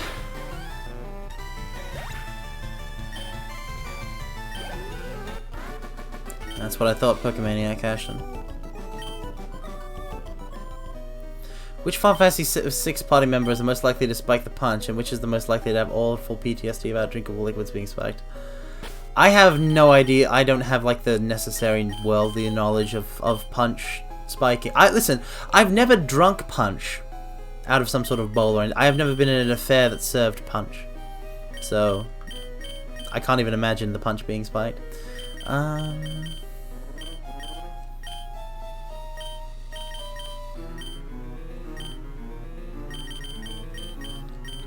Well, I mean, I'm not trying to look like a samurai. I'm just wearing a yukata, and I've done up my hair in a ponytail because I think it's pretty nice.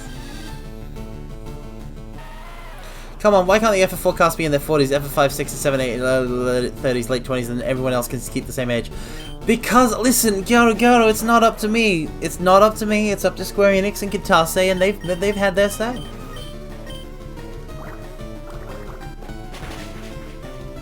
All character ages must remain constant. And you're not allowed to use the after years for FF4. No Theodore.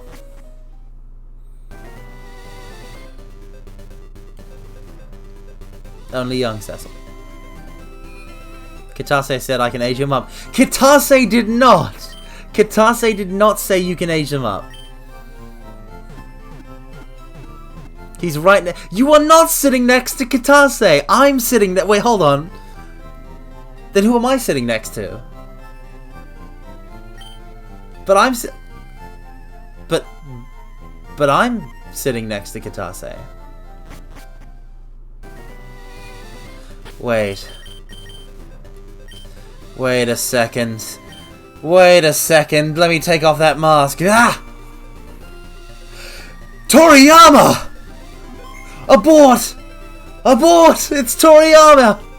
No, no, no, no, no, no, no. Quick, quick, quick, quick, quick, quick, quick, quick. Pull the plug on the whole project.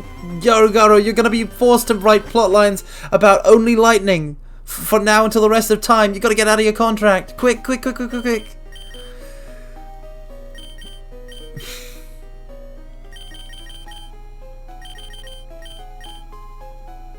Kitase, it was me, Dio. Sitting next to Kitase, a film by M. Night Shyamalan.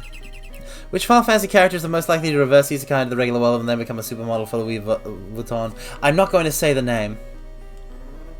I was just forced to for jokes. And yeah, I mean, we all know it's Lightning. AKA Claire, who goes by Lightning even though Claire is a way cooler name.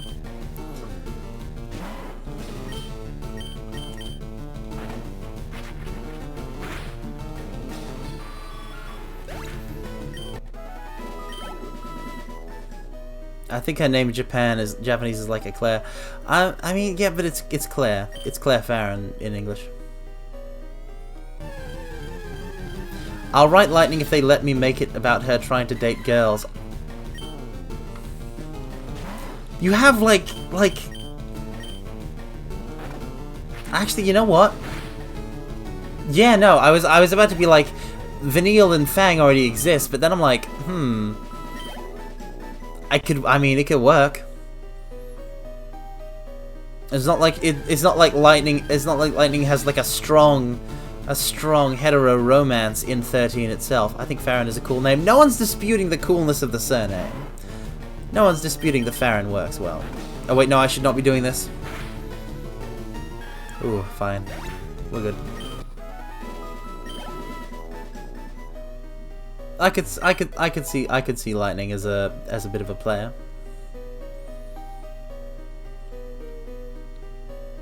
If she removed the stick from her rear end.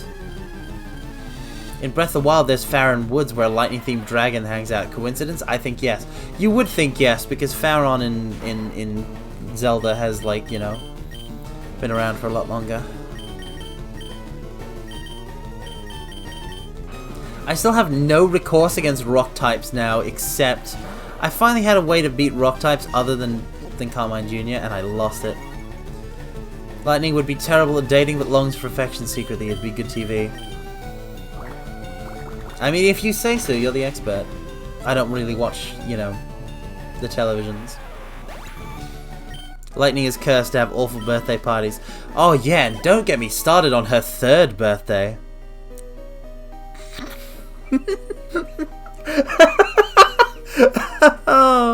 Oh, tell me somebody got that. Oh, yes, somebody got that.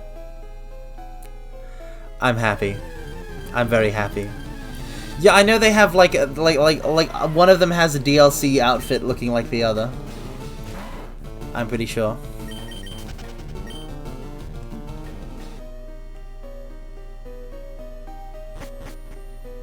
Rock Tunnel.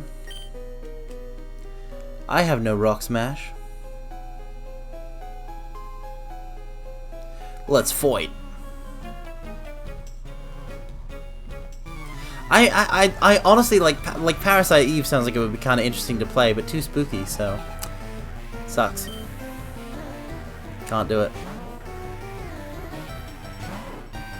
Oh, that's a powerful looking slowpoke. Hit it with the Hyper Fang right now. Too spooky, too spooky. I'm out of damage. I'm out of damage. No, we're good. We're good. We're good. Keep hitting with Hyper Fang. Why is it level 25?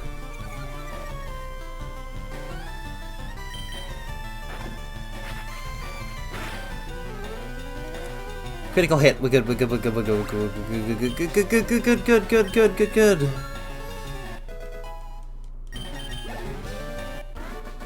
Oh, he only had one. Okay, that's fine.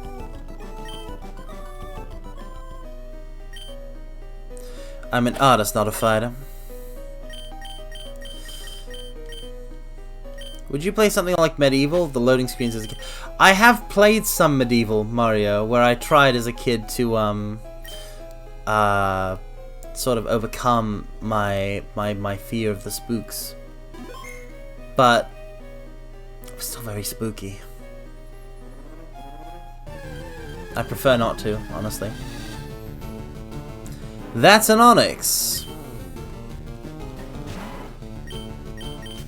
Run away now.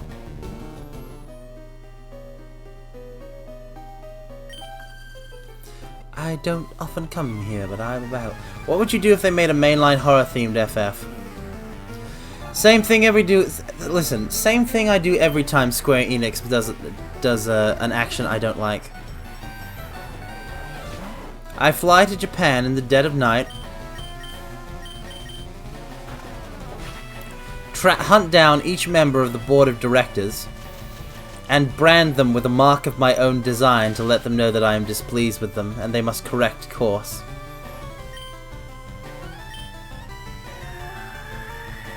But what if it was really good and critically acclaimed? I don't care if it's good, I care if I can play it. I mean, obviously I care if it's good if I can play it, but if I can't play it, then I don't care if it's good. If you follow me. Yeah, let's change to Pompadour D.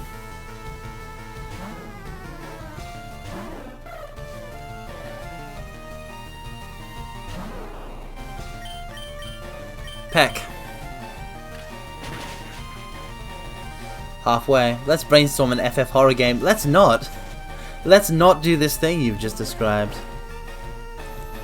What if it's just gothic elements like a Bloodborne or a Castlevania? Bloodborne spooky, yes. Castlevania perhaps spooky, no. I don't know. Like, just gothic elements on their own do not create the spook. They just create an environment where spook is encouraged. I could see a gothic FF working pretty nicely.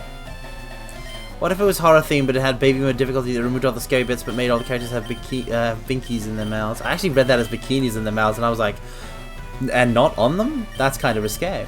But yeah, no.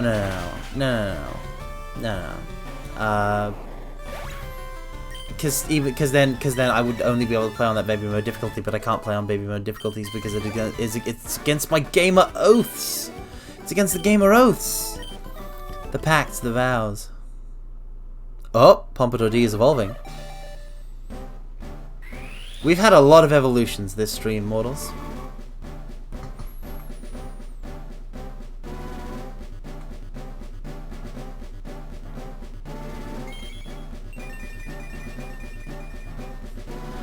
Oh yeah. Firo. Oh, she likes tiny Pokemon. That's adorable.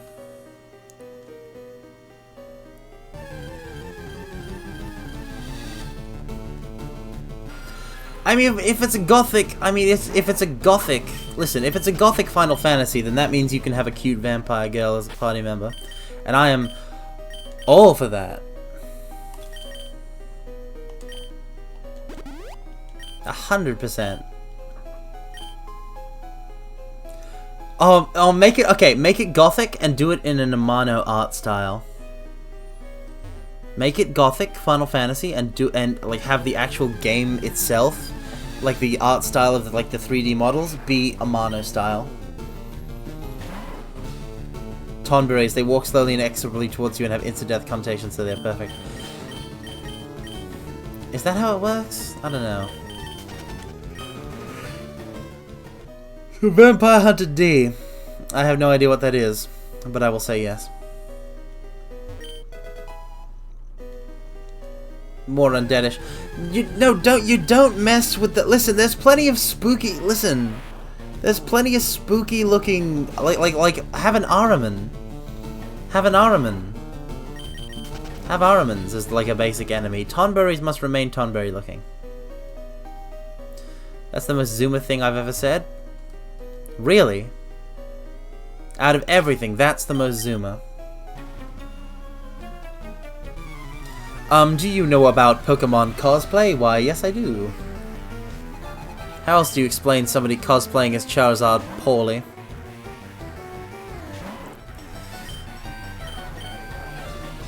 Hyperfang. One shot.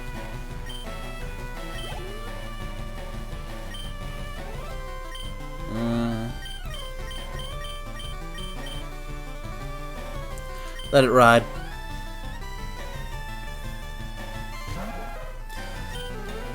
It's a shame that there's almost certainly no way we're going to pick up a Cubone in a Nuzlocke run. I think. I don't think you find Cubones just like in the wild in a lot of places.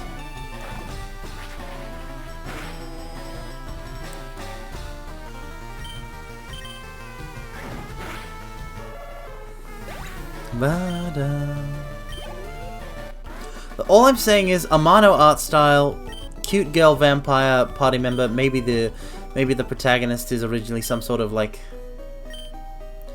Maybe the protagonist, the main character, is some sort of noble. Vampire Hunter D is a long-running series of light novels with some and some animated adaptations with art, all by Amano. It's how he made his name. Well, you can't have heard of everything. When it comes to listen, when I think vampires and anime, I think Vampire Knight. That's where I'm at. Oh, I think sounds way better.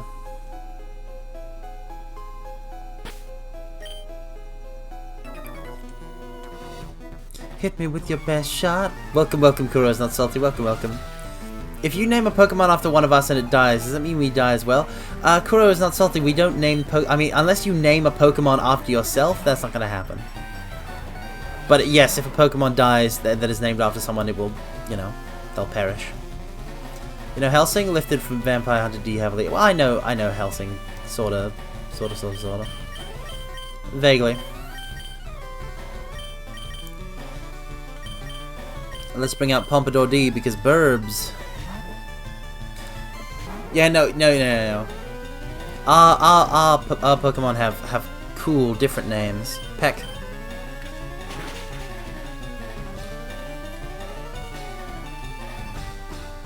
Don't you seismic toss a bird!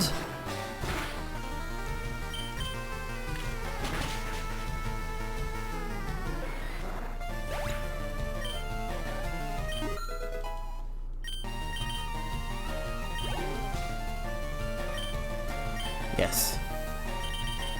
Yeah, no. The viewer inclusion for this is to name the Pokemon, not to be named after them and thus to perish. I want my viewers to live. Live!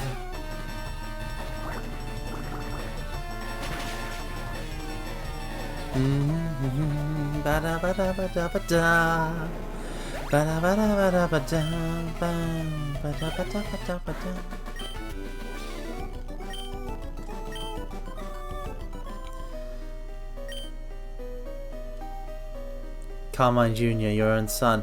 Not named by me. Not named by me. Named after named by chat. Named by chat. Named by chat for chat.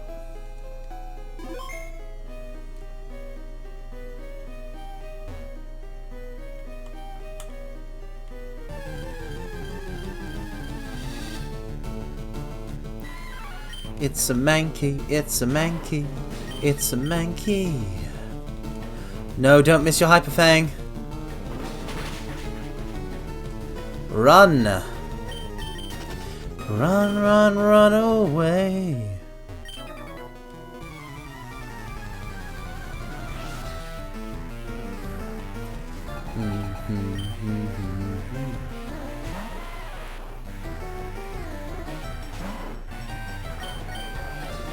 Okay, we'll have Carmine Jr. field this one.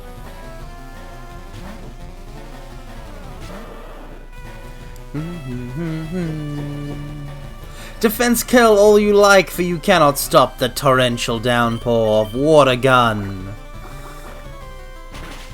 Perish by critical hit.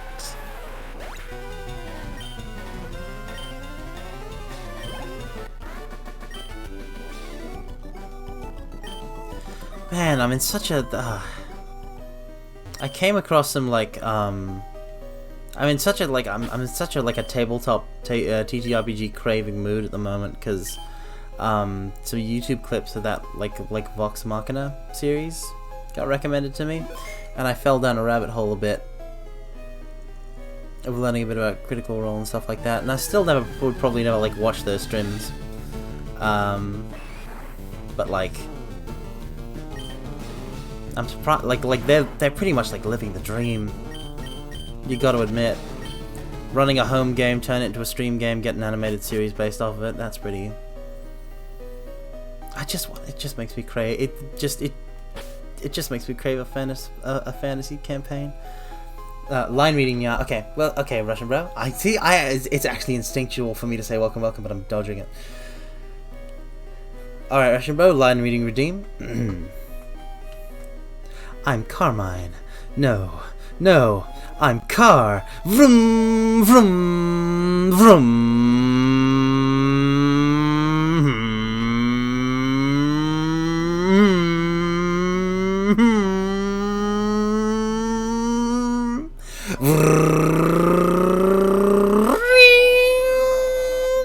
I just did the Akira slide. That was the Akira slide at the end there. How cool is that? I rate it car out of 10. That is very flattering. Now Carmine has to get a car V2 model. Somebody once did a coupon of me. Okay, somebody once did a coupon of me that I believe I still have saved of like me as Lightning McQueen from Cars. And it's one of the most cursed things I've ever seen. I would never get a car model. Like I don't have the Chad confidence of someone like Orca with her forklift model. I couldn't do it.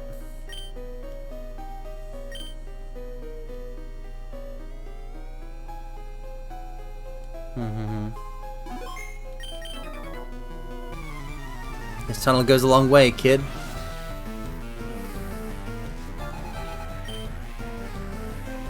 Well, I also go a long way. Besides, I wouldn't be a car. I would be a... I mean, listen, if I had to be a vehicle, I wouldn't be a car. I would be a cool motorbike.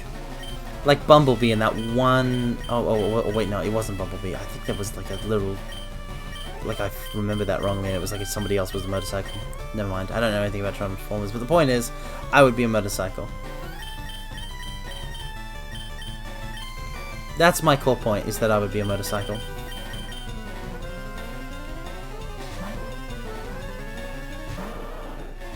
Because otherwise I can't do the Akira slide. And you heard me do the Akira slide, which means I am a motorcycle.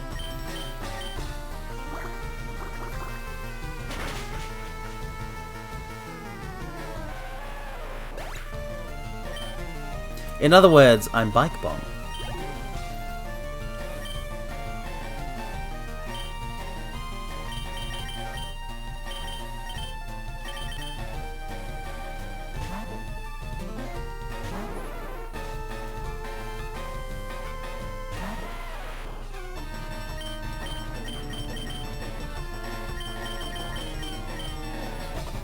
Motor Be Mine channel.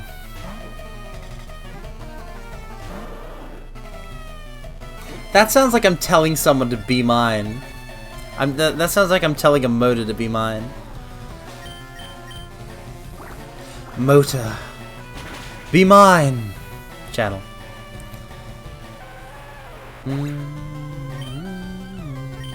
What if I don't want a motor though? What am I gonna do with another motor?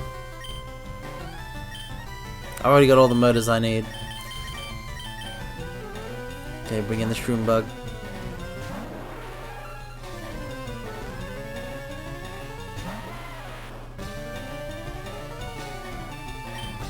Technically we could bullet seed here, but I'm not gonna risk that.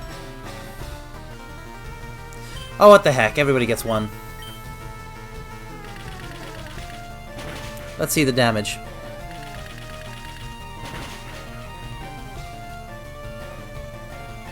Not bad. Not bad. Not bad, Shroom-Bug.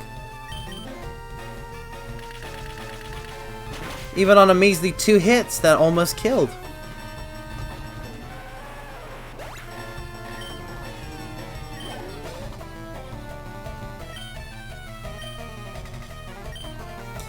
Okay, but this time we're gonna switch out. But to a burb. Okay, we're going to deliberately shift from Shroom-Bug to Sega CD. Oh, I should have shifted to our good Firo. But that's fine. Sega CD will make short work. Sega CD is going to single-handedly destroy Erica's entire gym.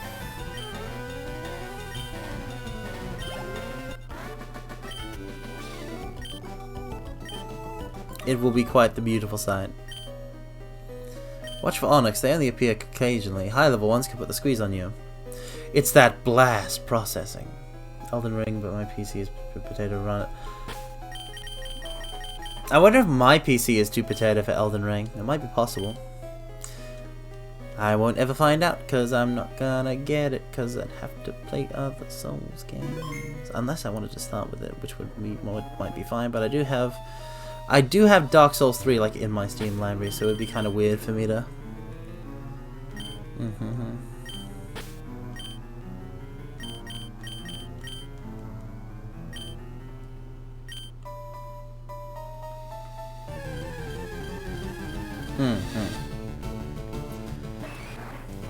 It's a wild Machop! Send in the Shroom Bug to switch with the Pompadour D Destiny. Elden Ring, how about you put a ring on your maiden instead? But Kuro is not stealthy. I don't. Hold on. That's actually a line reading. Hold on. Line reading. Yeah, I just read it from the caption. Elden Ring, how about you put a ring on your maiden instead? Yeah. But yeah, no. In my case, I don't have a maiden, so that's how it be. That's how it be sometimes.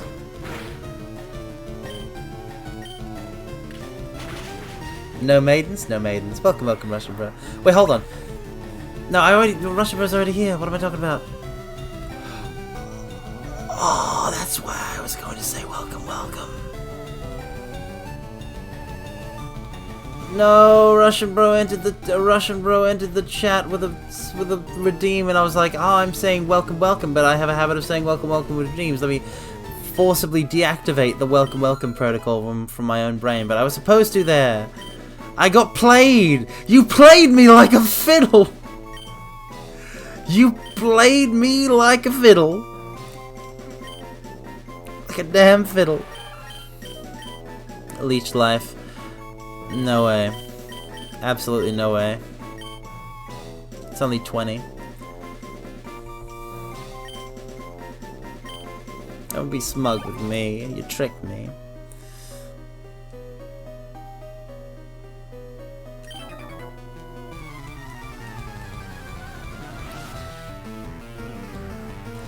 Bam bam bam bam bam bam bam bam bam bam.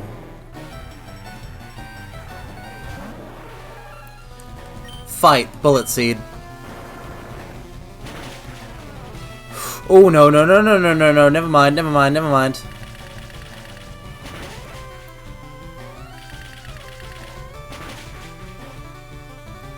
Oh, come on! It's only 2?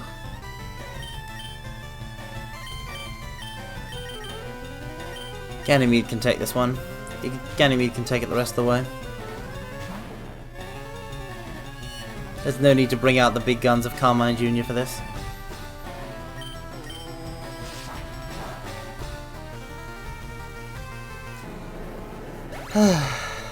Dang it.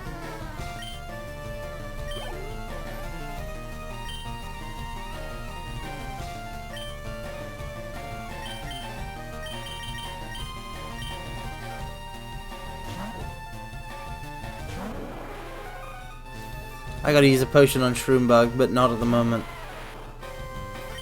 You know what? Let me switch to Carmine Jr. and I'm actually gonna spend a turn after switching to heal up Shroom-Bug in case, you know, there's another Geodude. Oh wait, no, it'll also have Rock Throw. Ah, why? It sucks. I guess we can use it against water types, maybe.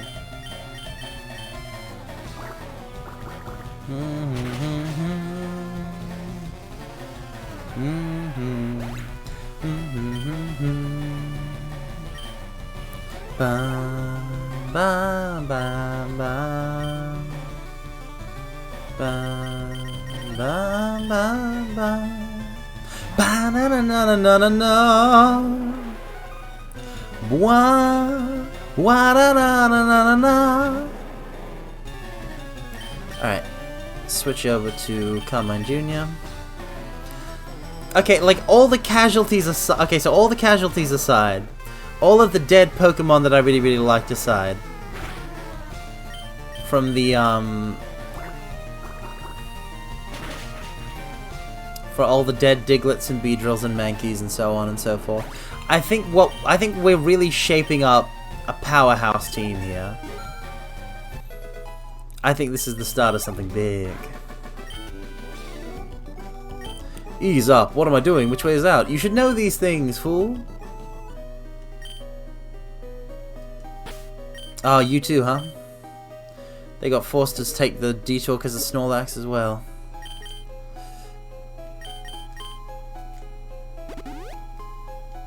$29 points. Gotta get some more HP on the Shroom-Bug.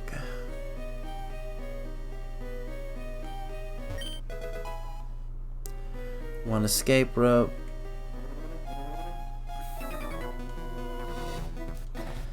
Outsiders like you need to show me respect. Have you or will you play Metal Gear Rising? Well, Bash 13, Metal Gear Rising it's got to be among my favorite games. I really enjoy it. It's the perfect sequel to Metal Gear Solid 2, which is absolutely one of my favorite games of all time, 100%. And basically, I have played it before, and I've played it many years ago, and I've played it more recently. I played it last year as part of my streaming career. And if I do an endurance stream, it could be nice to just play the entire game through. There we go. A proper bullet seed.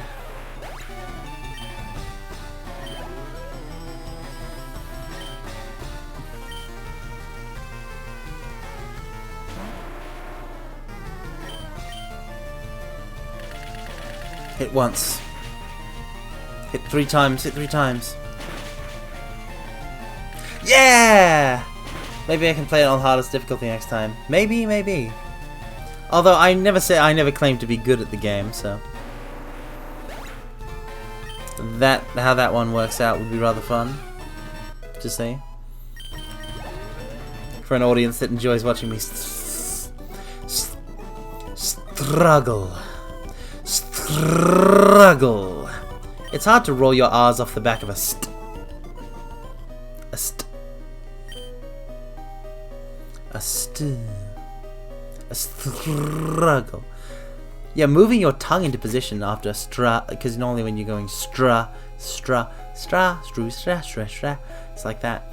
But requires your tongue to be there, so you gotta struggle to get it into position.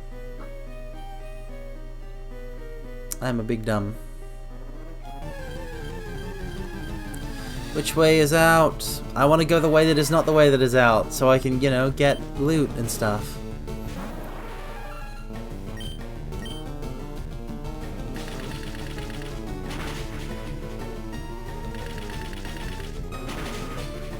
Bullet seed paying dividends, dividends, dividends, dividends. I am finally running a team with the Paris. I am very happy. Hmm? You know, I'm gonna say because there's a trainer that way that we should go to the right first.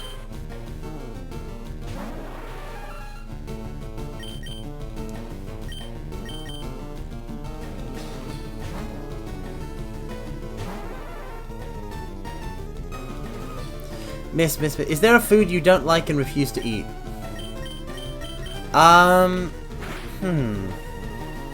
Almost certainly yes. Almost certainly yes, there is. Definitely there is. I just can't think of like what specifically, but if you just like name foods, I'll probably like, you know, like I can say whether I'd eat or reject them. I can tell you I'm not big on mushrooms and I don't like tomatoes in terms of ingredients, but like for an actual like food type, I don't know. Welcome, randomly wrong, welcome. We're playing more Pokemon LeafGreen Nuzlocke.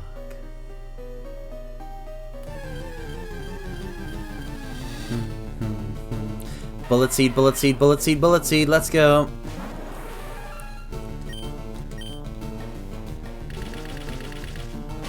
You love to see it. Poetry in motion.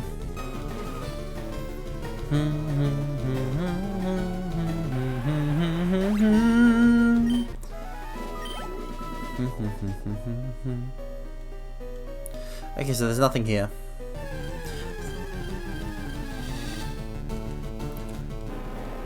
It's level 15, but it is an Onyx. I'm still gonna bullet seed it. Okay, so wild Onyxes have the speed. If this doesn't kill it, I'll switch out. They might have higher special defense. Nope, we're good. Shroom is just eating up free EXP here. Broccoli, cheese, garlic, eggs, ice cream, bananas, burgers with no meat, apple juice, spicy chicken, nuggets, ranch, pineapple on pizza as examples. Okay, so, broccoli? No. I mean, I don't eat broccoli unless it's covered with cheese sauce. I'm okay with some cheese. Obviously, like it more as an ingredient than you just on its own, but I'll have maybe a slice or two. Garlic, I'm fine with, but mostly as a cooking ingredient. I don't really eat garlic by itself. Eggs, love them. Ice cream, love it. Bananas, I'm okay with them. Burgers with no meat. If it's just like a burger, but you've gone in and removed the, you know, you've removed the patty, you're a monster. Of course not. I wouldn't eat one of those. I'd never even order them. Apple juice, love it. Very apple and blackcurrant juice, big staple of mine back in you know, back when I was a kid. I loved apple and blackcurrant juice. Spicy chicken nuggets, depends on the spice. I love chicken nuggets, so if they're not too spicy, then yes. Ranch, never tried it. Pineapple on pizza, no. But that's just because like I already don't like pineapple. It's not like I'm not like one of those people who are like, pizza is a sacred institution that pineapple cannot touch. It's just that I don't like pineapple, and I'm not that big of a fan of pizza. I'd rather eat something else. Like I'll have a pizza if I have a pizza, but I'd rather not have it with pineapple on it because I just don't like pineapple. Didn't know I was such a picky eater. That's not picky. That's not picky. I have preferences. No pizza? I mean, yeah.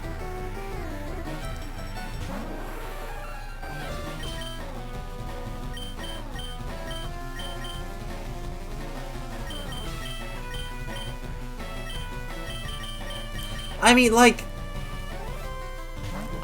listen. If we're getting pizza for everybody. If we're getting pizza for everybody, I'll have a slice. I'll have some pizza. I'll take some meat lovers or some pepperoni or whatever. But if I'm ordering food for myself, or like I'm not gonna order pizza unless like I'm outvoted by people.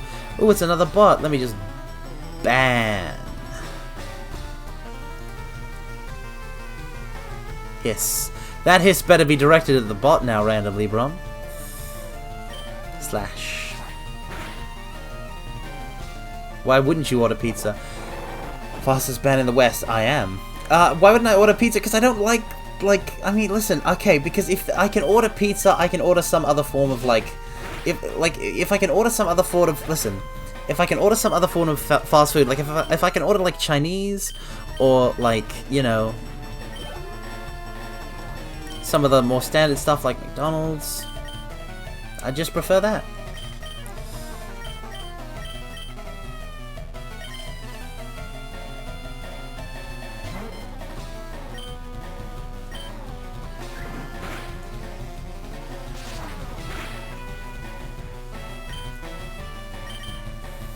I'm gonna poison the thing. I'm always 100% sick of the pizza I ordered just by the time I finish my first slice. Wow, really? For me, it's more like I can only eat half of a pizza at a time. So if we're having a chill evening at yours and everyone orders whatever, what would you go for? It depends what I'm in the mood for. Maybe some, you know, maybe some McDonald's, maybe some KFC, maybe some local Chinese.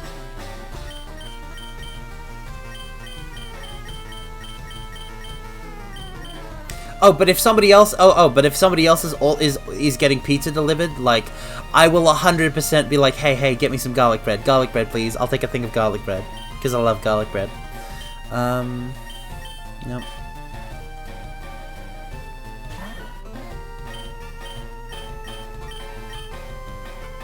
Slash. You should really get some bare bone cooking skills. I'm not okay, hold on. Welcome, Ram. But like, I'm not ordering out every night. Listen, I'm not ordering out every night. That is not. I can listen. I can cook sausage. I can buy sausages from the grocery store, and I can put them in a pan with heat, and I can like make those.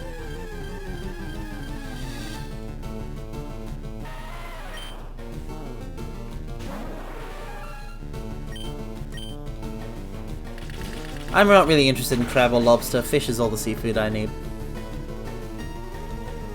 I tried squid rings once, but they're not as good as onion rings. Also, by the way, good, like real good onion rings, like really well done onion rings made by a place that really cares about making good onion ring. Delicious. That's what makes onion taste real good.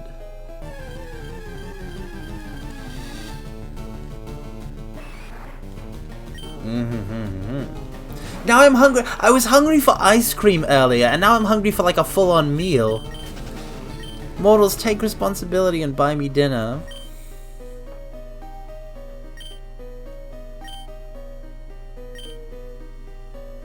Yes, I would like to. Oh no. Mortals, how can we be at this stage of our relationship and you haven't even bought me dinner once yet? Honestly. Favorite ice cream? Cookies and cream for sure. Fine. What do you want? Whatever you suggest is fine. As long as it's not, you know, something bad. Just pick something tasty.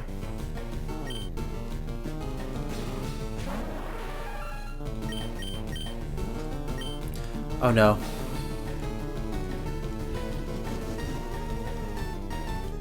Switch to the bird.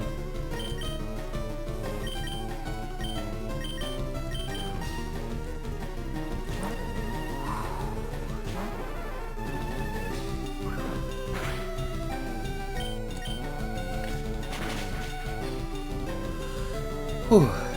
Some fast food from KFC. Okay, I'm fine with that. I'll take some chips and popcorn chicken, and that'll do me. If we're getting from KFC. I don't need like a big burger or anything like that.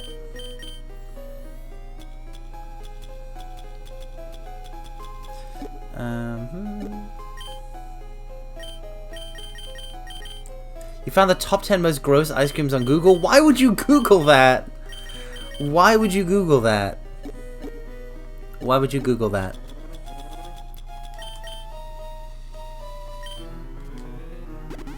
Okay, but why would you Google that, though?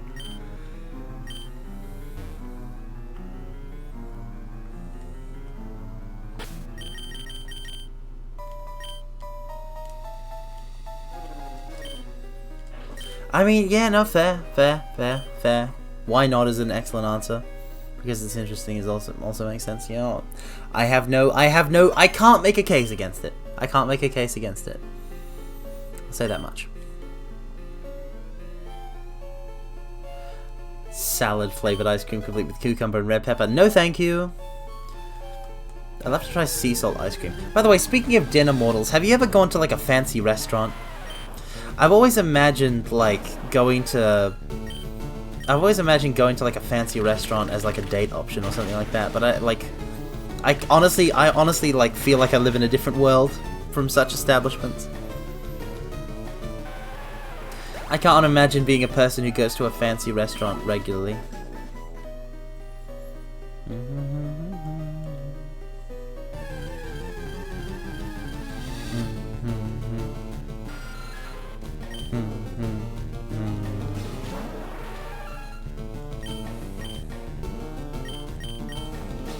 Go to a fancy restaurant, order a burger animal style, and see if the chef will make it anyway.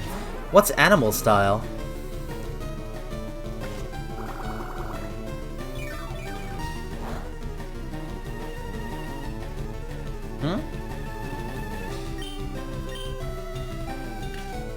Humans are animals, so is it just a regular burger? Also, do fancy restaurants like have burgers? I figured they would have more like upscale. Oh, I get it. It's to see if they'll make a burger if it's not on the menu. Animal style is one of the most popular secret styles. In addition to the standard toppings, animal style burgers include mustard fried onto each meat patty, pickles, grilled onions, and extra spread. You can fry mustard onto a patty? What are you talking about? You're describing some sort of eldritch code. 3 hits, come on, you owe me 3 hits. 2 hits will do! Fantastic. No, you need to order your burger on a raft, 4x4 animal style, cook it with light axle grease, make it cry, burn it, and let it swim. I know make it cry is onions, I think burn it is like cook it harder, let it swim. I've got no idea. I have no idea what let it swim means. What's 4x4? I feel like I saw like a YouTube comment explaining this kind of order before, but I've forgotten it. What, you've never seen SpongeBob?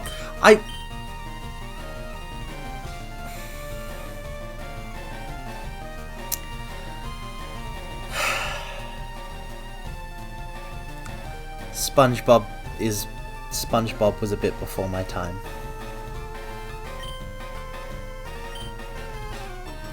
SpongeBob during its heyday was a bit before my time.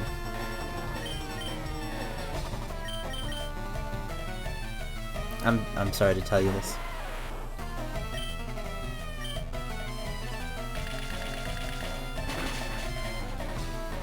I enjoyed watching the movie as a kid.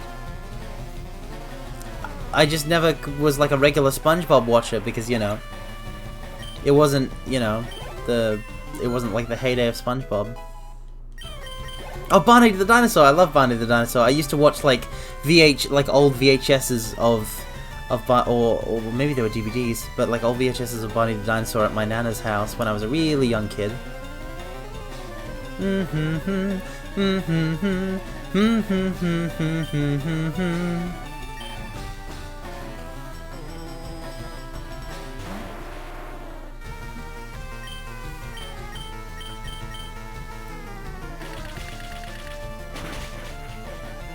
They may have been the same ones, Bash 13. We may have seen the same ones. Oh no.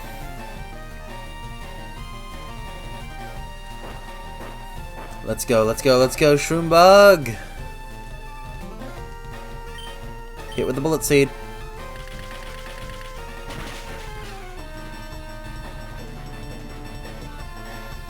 I love you, you love me, we're a happy family. This old man, he played them.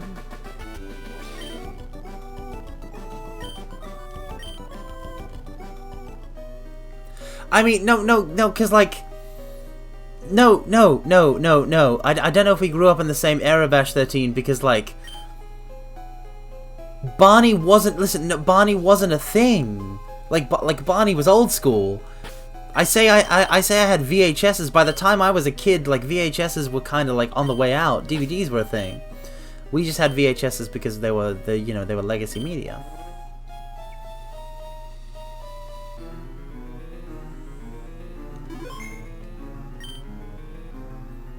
My childhood was retro.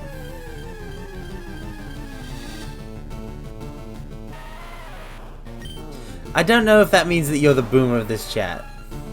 But I will say that I am like when it comes like I was in terms of year, I was very close to being born on the other side of the turn of the century, as opposed to the cool side, the 1900s side, where all the cool boomer kids hang out.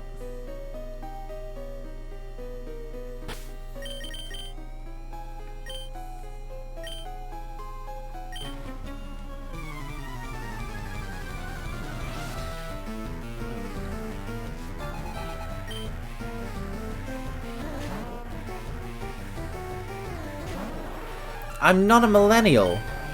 Oh wait, maybe I am a millennial. I have no idea. I just react whenever somebody puts me in any cohort. I'm like, no. I stand alone. Super effective. Oh no, it's not nearly as super effective as I had hoped.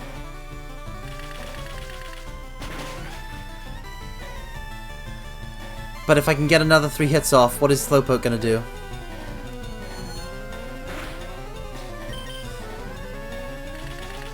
Come on. Come on.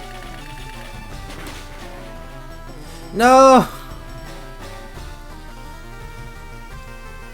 We can take it, we can take it, we can take it, we can take it, we can take it, we can take it. You're a hardcore bug! Now that Beedrill has gone, Shroom you are the only bug on the team. You will carry on the pride of the bug-type Pokemon! Ikuzo!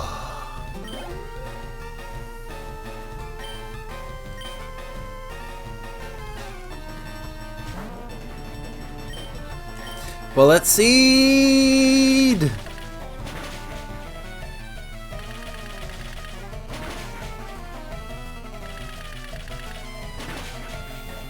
It's not a Millennium Eye. It's not. I'm not Maximilian Pegasus. Yes, 5. It's in the bag.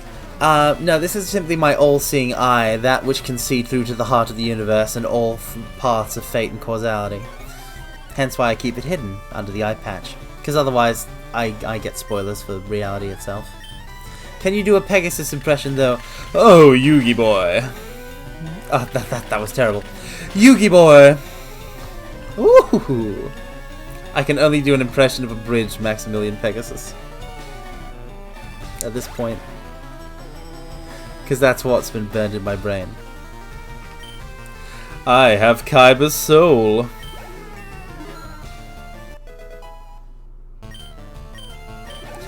Now come now, mortals, let me trap you within my trading cards. I invented dual monsters. I use Toon monsters. Isn't that a delightful deck, Yugi boy? Ah, it's terrible. You gotta pay life points to take life points. Bullet Seed! It's likely the little Karibo one, TBH.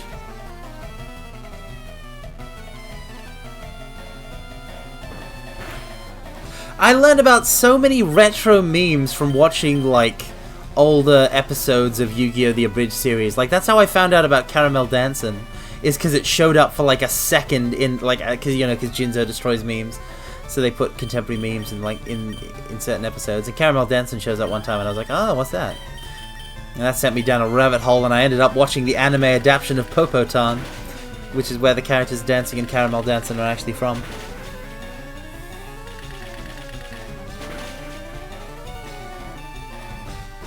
Good 12-episode show. Bit melancholic at times.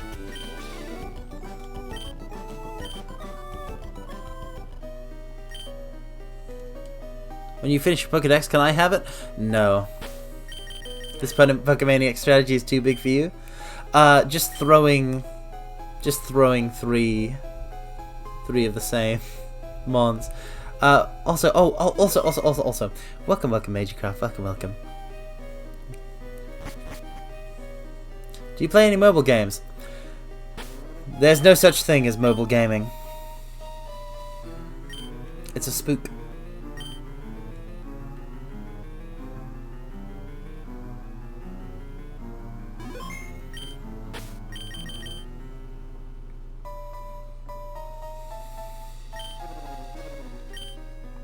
Wait, hold on. Wait, you've been welcomed twice. Wait, hold on. I scrolled up. Majorcraft, I scrolled up to check. Wait, did I accidentally... Wait, did I just welcome you just before then? Did I welcome you when you said they were the same voice? I thought I hadn't. What do you mean you've been welcomed twice? Huh? Before Crisis vanishes from existence. No, that was good. That was the classic old days. Modern mobile gaming doesn't exist, _Veal. Why haven't I been welcomed twice? It was a few hours ago. That doesn't count. That doesn't count. That doesn't count. That doesn't count. It doesn't count. It doesn't count. My memory bad. I can't remember everybody that like I can only remember short term. Like at a certain point, my memory buffer gets overwritten. It's not my fault.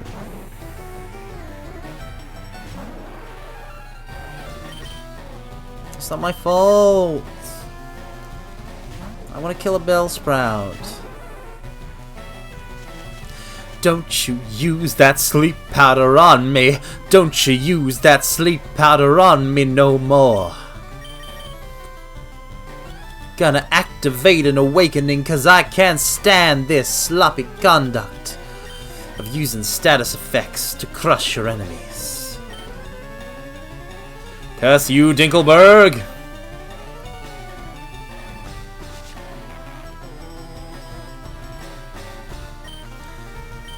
Here's where I'd put my ward, if I had one. Oh, YouTube algorithm, you are a fickle mistress. Critical hit. What's this on top of Mom's giant hope chest? Oh, that's just my small box of dreams. Oops, sorry, Dad. That's okay, my dreams were shattered years ago.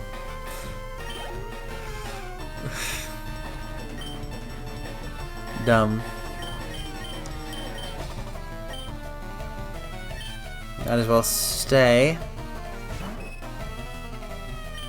And then switch to Ganymede, who has the staying power.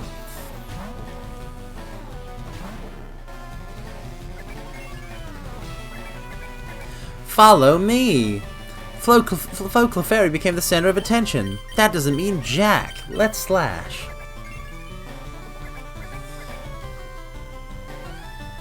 Wow, I can't believe Clefairy's a VTuber. I can't believe Clefairy's a VTuber. Bam, bam, bam, bam. Da, na, na, na.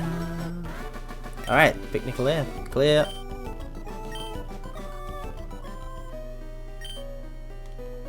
I saw a Machop in this tunnel. 7 years ago, I saw a bird fly up. Like, there's nothing! You saw a Machop in this tunnel, there's Machops all over the place. If I say that I see the bird outside, like... come on, you gotta give me a bit more than that, is all I'm saying. You have Pokemon, let's start. This tunnel is so long, I just want to get to the other end of it. I'm gonna run out of healing items. And 129 years ago, I saw the Red Moon of Fate, Phlegathon. I'm not 129 years old. I'm spry. I'm a young immortal. I'm a young immortal. Thank you very much.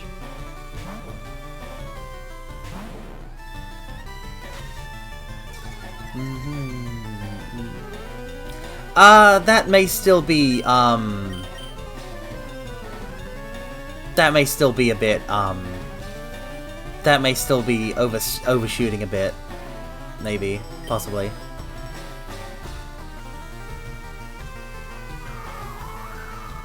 That might be a bit too long ago.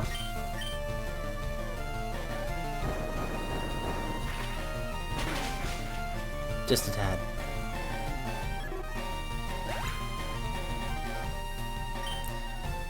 I'll leave it at 32, no objections. Wait, why did it increase?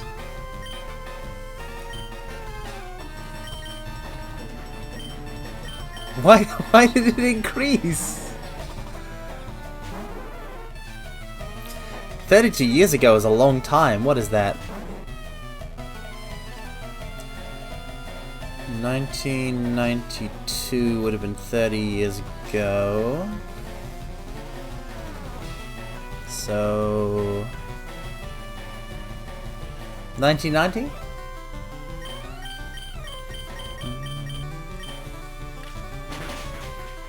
That's a long time ago. That's a different century.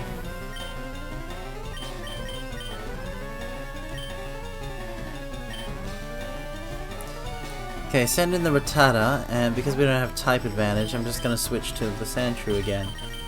Because it always works. Technically we could put in Oz, but Dog is on the weak side. I don't want to spend a super potion. Look at that, Tackle does 5 damage, no problem. Bow, bow, bow, bow, bow, bow. Yep, change back to Pompadour D so Pompadour D can get more levels.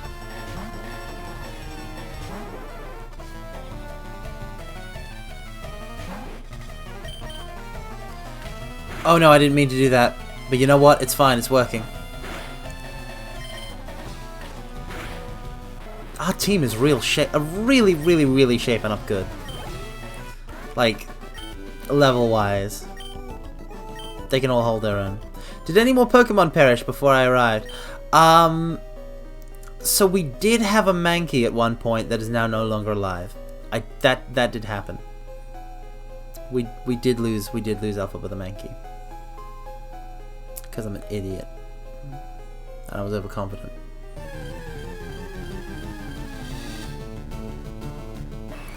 They're falling like flies, I'm telling you.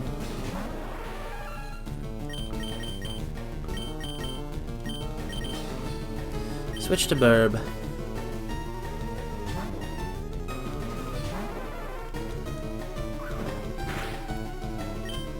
Peck.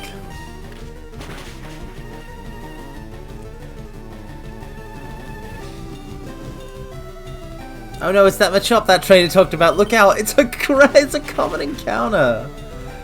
It's a common encounter. Don't Carmine ... me. Listen, it's a Nuzlocke. Pokemon are gonna die. Listen, Pokemon die every day. What's 1 or 2 or 3 or 4 or 5 or 6 or 7 or 8 or 9 or 10 or 100 more? It's all in the name of progress. Progress towards our ultimate goal.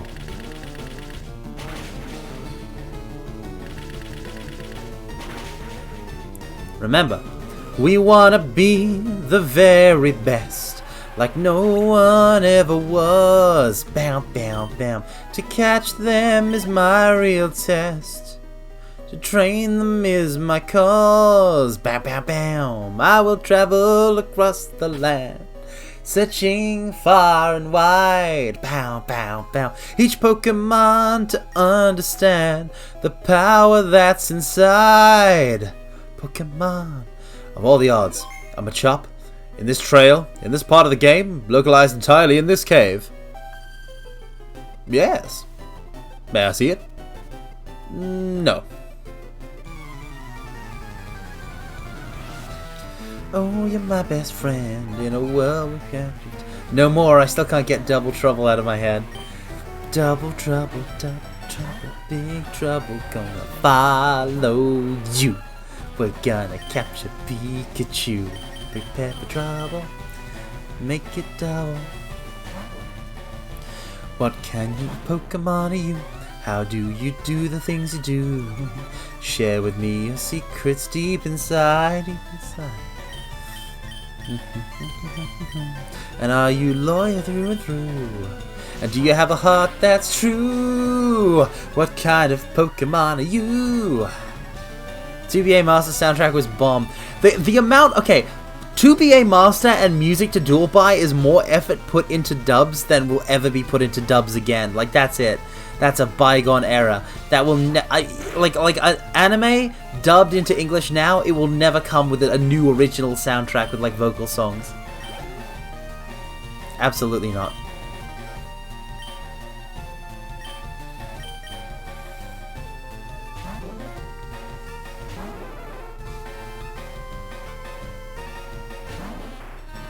No, see, the issue is someone at 4Kids definitely wanted to produce the music. Yeah, but they did produce music, and it was awesome. I see no issues with this. I see zero issues with this.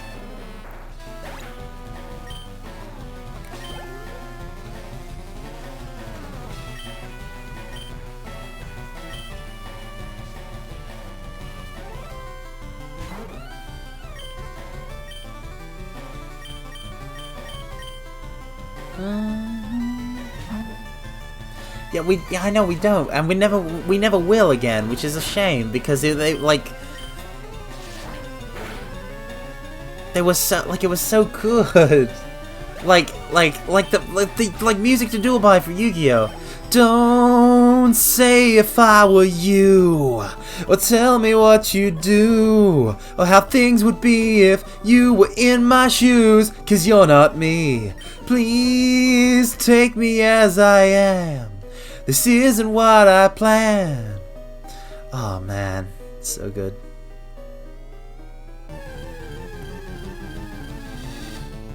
Face up, face down, attack and defend. I'm always one card short, always one day late.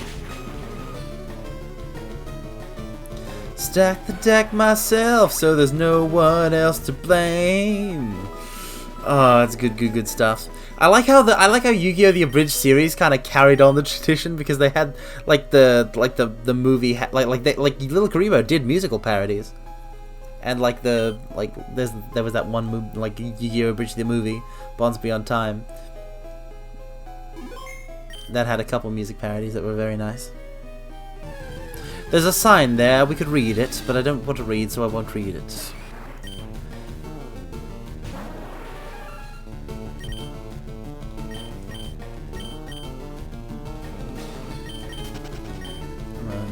Run.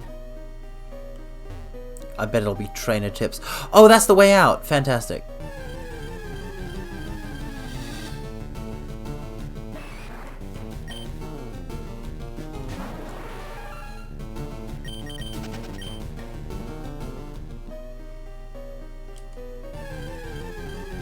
You can't run from a chop. You just watch me. You just watch me. Alright, Shroom let's get you another level.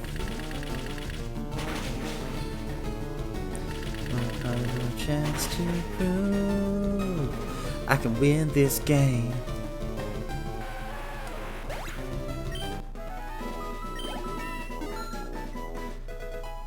Run from a chop and you'll get chopped? No, I don't think I will. It's finally time! I think the entire party's evolved now. I think we don't have any stage 1s. It's time! Parasect!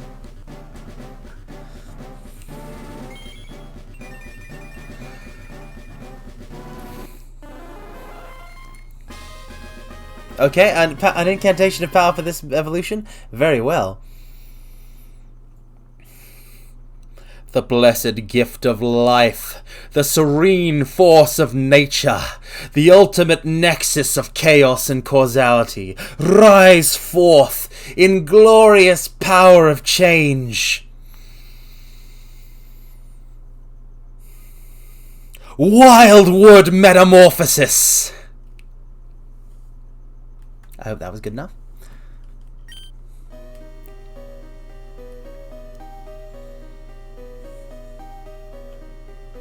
Yep, the parasitic mushroom is taking over. But to be fair, the parasitic mushroom was always our true friend. We didn't care about the actual bug that the... Come on, don't tell me that you thought that we cared about the bug part of Shroom Bug. We cared about the shroom. The shroom is our friend.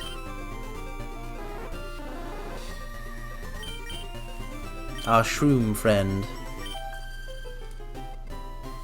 Oh, you wanna go? You wanna go? You wanna go? You wanna go? I'll take you on. Carmine loves shrooms. Actually, I don't eat mushrooms that much. Wait, what other shrooms are there except for like aside from mushrooms? For that to even make sense. Oh, look at that. That is such a cool... Are they raising a claw? Oh boy. They're waving. Ganymede.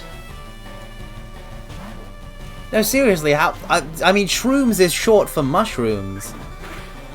Are there other kinds of shrooms?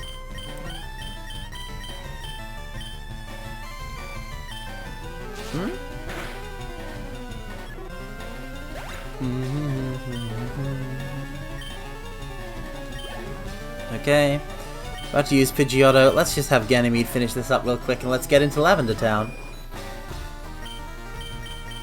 How are we at 4:41 already? I don't understand how time works. Like, I should probably wrap up. How is it? How are we at 4:41? Like, I don't... Tom. Oh, it's that damn law of nature where if, you know, you're having a blast, time just moves really fast. So obviously when I'm hanging out with you guys, time goes like that.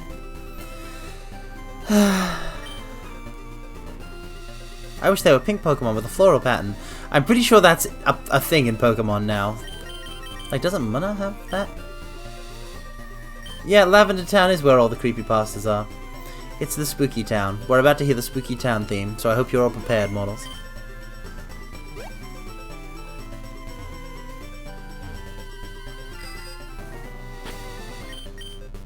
By the way, just looking at our town map, we have emerged from the rock tunnel. We're still on Route 10. We already caught a Pokemon from Route 10, which means we can't catch one from this area, but we can catch ones from 12 and 8. Okay. I didn't get this cartridge from a shady old man, we're fine. Time did fly for real. I'm kind of freaked. I'm kind of freaked. I feels like I just started the stream.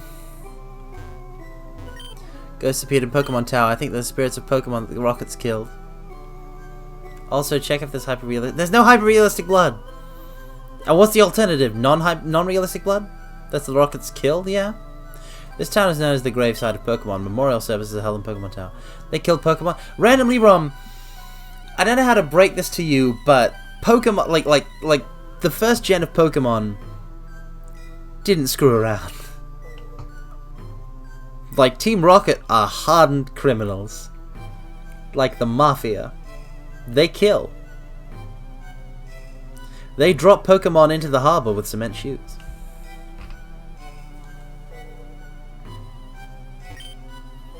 Do you believe in ghosts? No. You are imagining that white hand on my shoulder. Hardened criminals who get clowned by a 10-year-old. Yep. That's because this 10-year-old is awesome.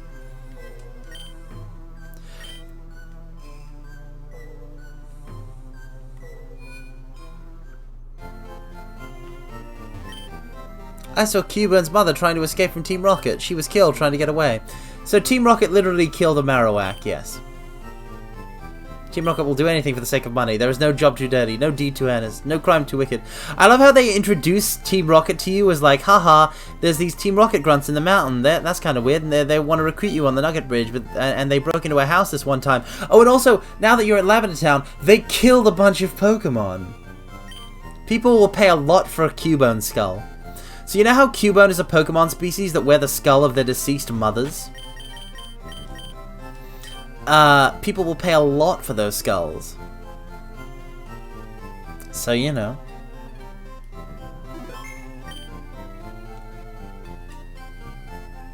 That's why Team Rocket wants them. I don't know, that guy's line read a lot like that guy's Shadow. He'd slice his mother's neck for a nickel. He'd slit his mama's technically, underscore VL, it's he'd slit his mama's throat for a nickel. And I understand that Shadow totally wouldn't, but like, he has a reputation, and also the line is really good.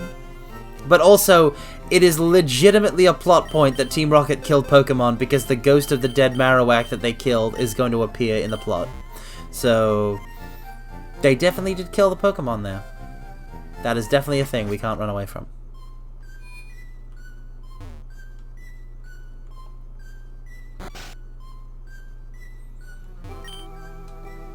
Mr. Fuji isn't here.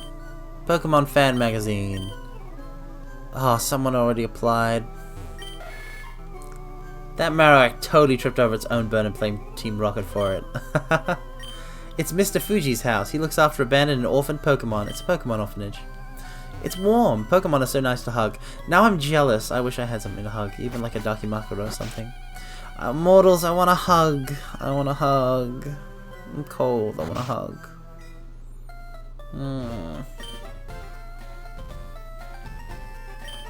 Oh, it's the name raider. No. So now we have access to nickname changing.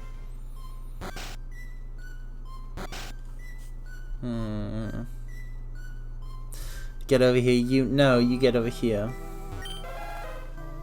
I'm too cold to move. It was killed trying to escape from Team Rocket. Yep. Multiple plot points. Multiple characters say the same thing.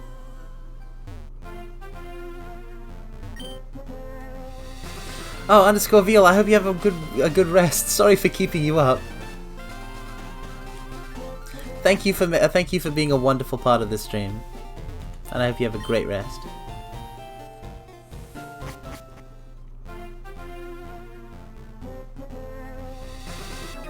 Oh no. I didn't mean to do this. I didn't mean to challenge you. So if you fight me with a Goldeen, that's level 22. I didn't actually heal at the Pokemon Center. Oh no.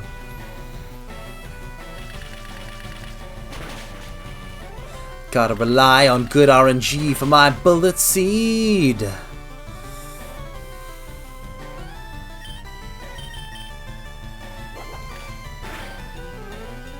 It was a critical hit. I mean, it's like, it's basically it's Pokemon poaching, to explain it. They just kill the Pokemon. Team Rocket, Team Rocket can turn a profit from capturing Pokemon. But, oh no. They can also just sell Cubone Skulls. Come on, Shroom Yes. Okay, we'll switch out. So it's like that Palworld game. It is like I am very excited for Well, I'm not very excited for Palworld, but like I'm gonna play it when it comes out. I'm gonna stream it for sure.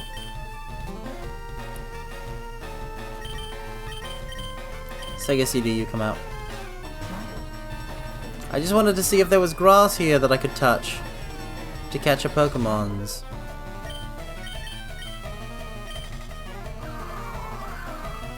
I see, Carmine. You want to enslave Pokemon. No, I want to enslave Palworld pals. I don't want to enslave Pokemon. Okay, maybe I want. Okay, maybe I want a little bit of Pokemon slavery, but just you know, just for the greater good. In service of a better world, a world under my dominion. From what I've seen of the game, its design philosophy is Pokemon but really edgy. Yes! And sometimes that's all you need.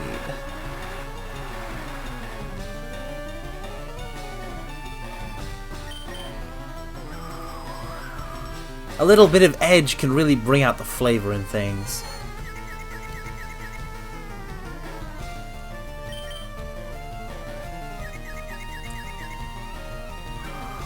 Dead.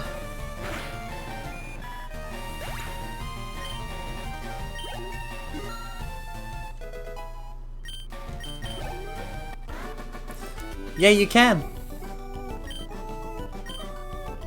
I'm just excited seeing if they can actually make it. If they can actually make that game. If they can actually make Palworld the way the trailers make Palworld look, I'm gonna be very impressed. My Pokemon's ashes are stored in Pokemon Tower. You can have this TM. I don't need it anymore. So they gave up. So this little girl gave up on being a Pokemon trainer because her Pokemon is dead. Return. If you treat your Pokemon good, it will return your love by working its hardest in battle. So return is a move that deals more damage the higher your Pokemon's happiness stat.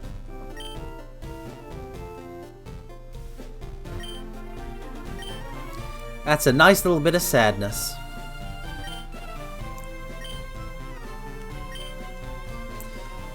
I'm tempted to wait for Palworld, but I want to get well, the two. I'm pretty sure Temtem is trying to be like more like I'm not interested in Temtem. It just looks like it's trying to be Pokemon, but not Pokemon. I think. I don't know much about it, to be fair.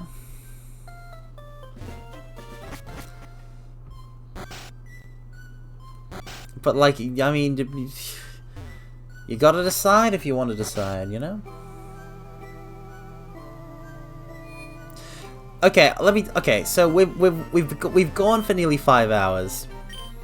I do need to wrap up the stream just because it's gone so long. It's been a bundle of fun, and it's given me the warm fuzzy feelings. I mean, I always feel like I don't have enough time. Like, I feel like there's lots of times lately where I've been like, I feel really lonely. I wish I was streaming right now. Like after the stream where I've been like, I wish I had just kept streaming, but like at the same time I also really should, you know. Like, I can't stream forever at the same time, so I'm conflicted. Yeah, but like, you guys are also my free time, because the time that I spend with you is like it's very precious to me, you know? And I do wish I could afford a bit more of it.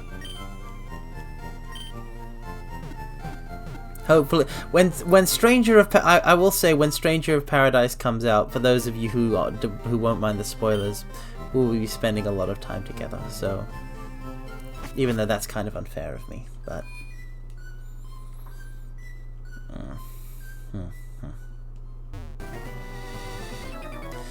I just want to catch a Pokemon before we end the stream, Gambling Man.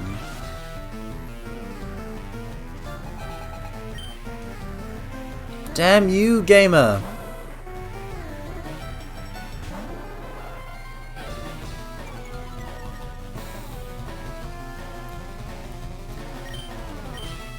A rich gamer? No way. Oh, yes.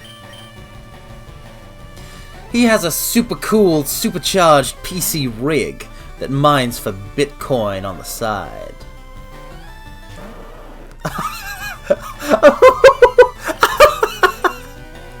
I used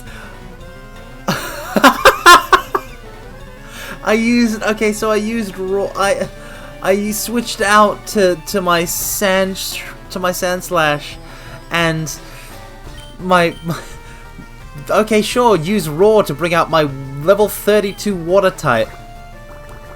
Damn it, I want a PC rig.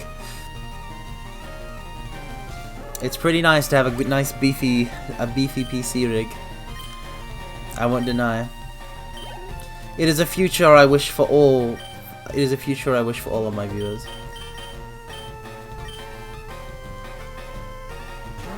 Oh no, it's a Vulpix. Whatever will I do? Water gun. That's what you get for using fire types, you fool. You fiery fool.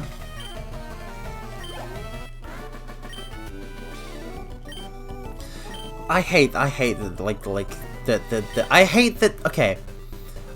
that like a combination of factors has led to like it's hard to like get graphics cards and PC stuff, and then also stuff for consoles. I dislike that. Okay, so checking on the town map, this is its own route, so we can catch something here and we can name it. This will be the only. So the fun thing is, this will be the only Pokemon we catch this stream, but because we spent so much time cleaning up Lieutenant Surge in Vermilion City, going through the rock tunnel and coming out the Lavender Town, Next stream, we're gonna have plenty of Pokemon to name. Especially when we hit up Celadon, Route 7, Route 16. Okay. What will we catch? What will it be? Please be a Vulpix.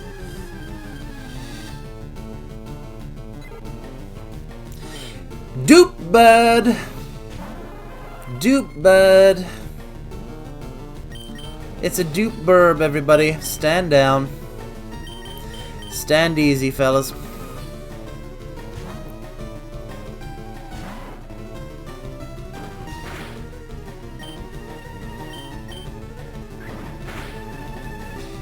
Ooh, close.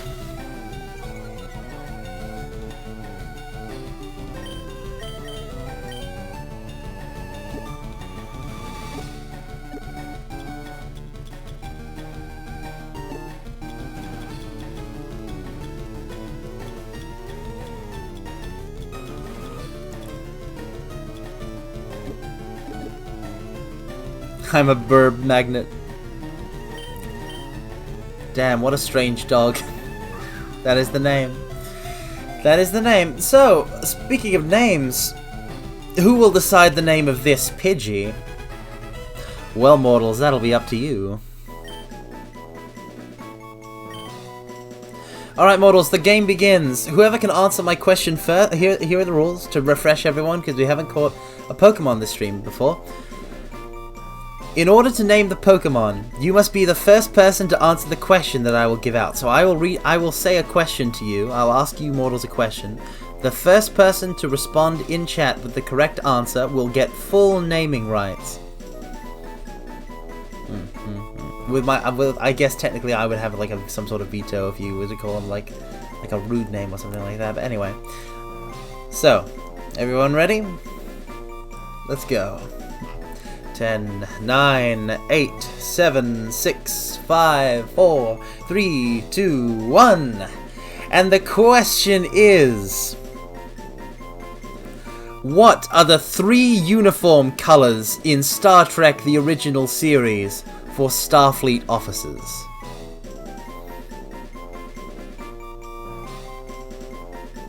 In Star Trek the original series, what are the 3 uniform colors? Each one belongs to a different field of... Technically it's gold, but I'll give it to you, Kuro is not salty. But like, oh man, that was a close one. Technically this is a very soft ball, but you all did great. It is yellow, red, and blue. So, Kuro is not salty. So do you still want the Pidgey to be called Tom H? Just to confirm, because you did posit that, but you get to name them whatever you want at the moment. Tom Holland. Okay. We can try and name him Tom Holland.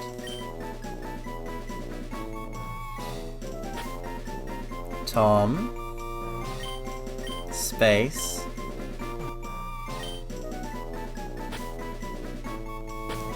H.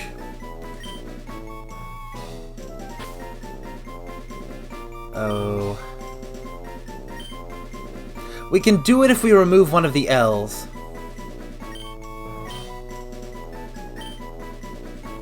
Or we... Okay, so Kuro's not salty. There's 2 ways we can do this. We can remove one of the L's, or we can remove a space. So if we remove a space, it would look like this.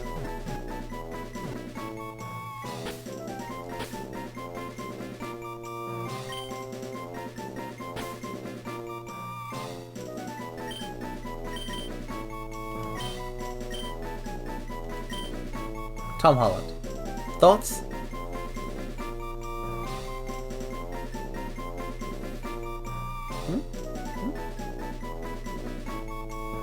Perfect? Okay, great. Tom Holland it is. Tom Holland will remain in the PC and never be used. That's what you get for being in Uncharted. I kid, Tom Holland. You're fine.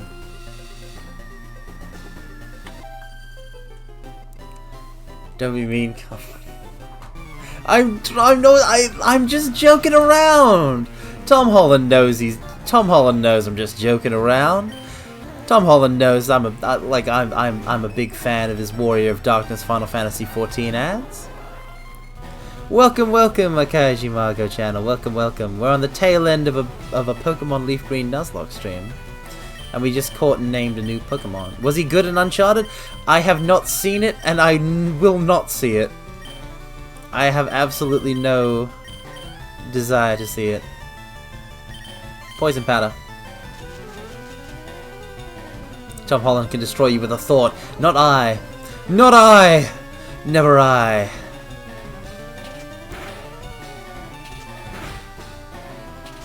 Hold on, you just used double slap, but you hit 3 times. That's not fair. That's not fair. His fans can destroy. I have not been scared of actor fangirls my entire life. I'm not about to start now.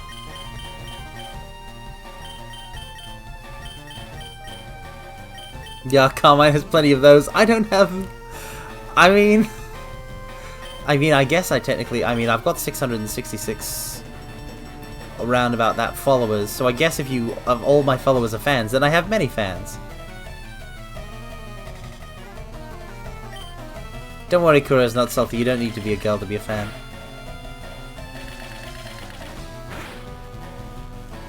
I'm just reminiscing to my days of school, to my schoolyard days of Twilight Mania, and you know, stuff like that.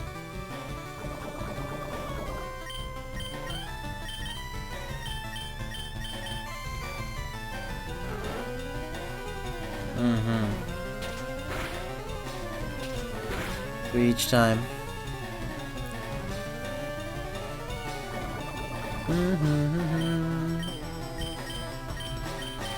I forget.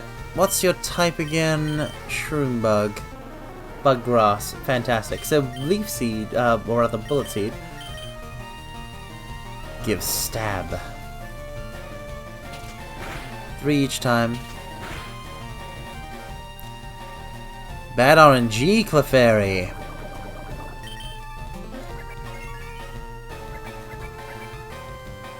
Bum, bum, bum, bum, bum. Yeah, by the way, if you've ever read the Twilight books, it's not a good read. I would recommend against it. Read the Hunger Games instead if you've got to read that sort of genre. There's at least interesting bits. Were you ever into Twilight? What happened was I was at school, right? Read Animorphs. Yes, 100% just read Animorphs instead. I was at school as a child, and Twilight was big. Yeah, Animorphs is a really good kind of grim dark young adult series about kids who get involved in an alien war and become guerrilla warfare guerrilla fighters against aliens by being able to turn into animals. But yeah, no, with Twilight, some girls at my school were like into it, so I was like, maybe the books are good, and so I read the entire Twilight series, and they're not good. I stopped reading Hunger Games when Katniss rejected Gale. The love triangle. The love triangle of the love triangle.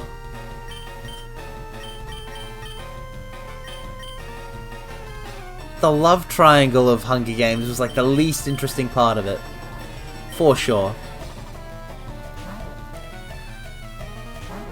I mean, to be fair, Margot, they did kind of like say, like, you know, oh, she actually had this backstory. Like, as soon as Peter Mellor gets introduced, there's like this backstory. There's this backstory between them, like of this one moment.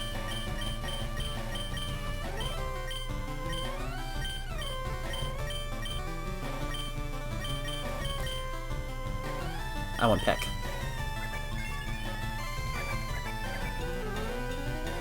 But like, honestly, I can't imagine actually, like, I just didn't care who Katniss ended up with.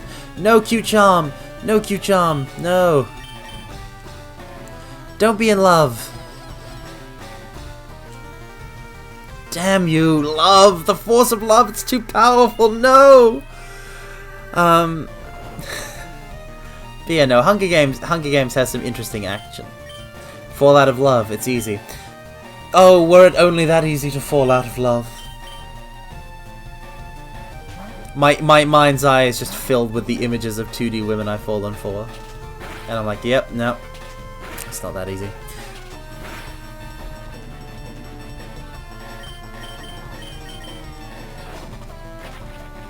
So the power of love is the only way to defeat a Phlegathon. No, you can't defeat me with the power of love because I'll just harness the power of love as well and beat you with it.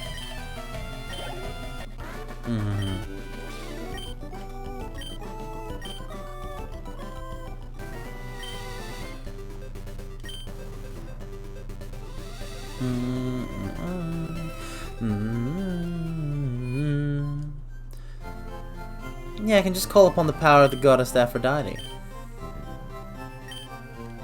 Channel it into punching power. Punch with it. Easy. Punch love. Bam. But yeah, there's no listen. I was somewhat of a minor expert of young adult literature in that it was all I would read. So I've read a couple series. Animorphs, chief among them for being real good. I also used to read a bit of Skullduggery Pleasant. Which probably has, which is the thing with a lot of these go on too long. Skullduggery Pleasant's one, because they had like a full series and then an ending, and then brought back for like another thing. Alex Rider's another one by Anthony Horowitz. Big fan of that, except and it ended really good when I was a kid, and then brought it back and retconned a major like character defining moment. My god, Alex Rider. Yeah, I know, blast from the past, am I right, randomly bomb? But like imagine writing a book that like finally like imagine saying in like little moments with the author bits at the back of your book where you're speaking like just directly to, like you the author are speaking directly to us the reader.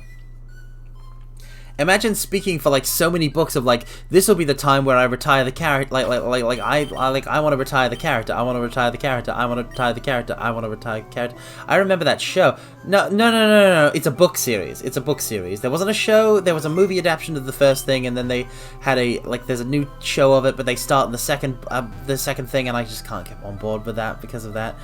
You can't start Alex Rider off in Point Blank. It needs to be Stormbreaker. How they even do his uncle. But anyway, the point is, imagine like constantly there was indeed an old show. There wasn't an old show.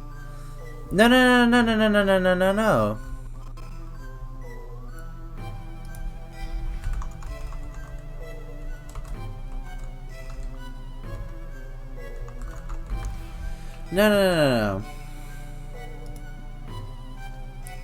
No, there literally wasn't an old show. There was a film. There was a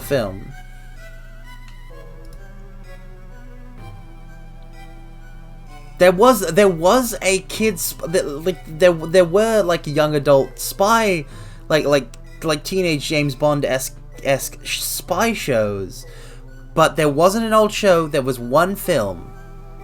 Like there was I remember on TV as a kid there was a spy show that had the Casino Royale opening. It had like the Casino Royale opening, you know, James Bond Casino Royale, and it was about like a teenage spy and stuff like that. That had nothing to do with Alex Rider. Alex Rider was a book series. It had the Stormbreaker film, which was like 2006 and bombed hard, and they've got the TV series, which started with the second book, Point Blank. Look, it goes Stormbreaker, Point Blank, Skeleton Key, Scorpia. Skeleton Key, Eagle Strike, Scorpia, Archangel, Snakehead, Crocodile Tears, Scorpia Rising, and it's supposed to end on Scorpia Rising. And for years, for books and books and books, the guy was constantly saying, "I want to retire Alex Rider. I want to let him rest. He doesn't like he shouldn't be like in this life." You know, he's not meant to be a spy. This was a constant through line in the book plots as well, and he finally like ends it in a really good way, with a very important character pivotal moment in that final book, Scorpio Rising, which I really loved as a kid when it came out, which I think was like 2014 maybe. So I was like an older kid, but like the point is that then they came back. The guy came back and like started like, oh, I'm making a new series of Alex Rider. What's that? I'm going to retcon an important plot thing. Just makes me, it just irks me. This is something that will only irk, like I am being as like, this is the level of specificity to which I ascribe. I could constantly, listen, mortals, I could be constantly like deafening you with this level of specificity.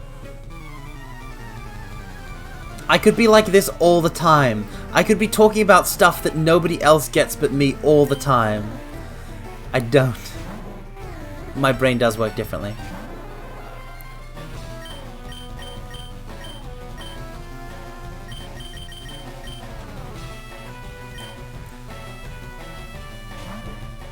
Also, yeah, I do think our entire team has evolved now. I've got to end the stream. I just realized, like, it's been like 20 minutes since I said, you know, we got to wrap this up.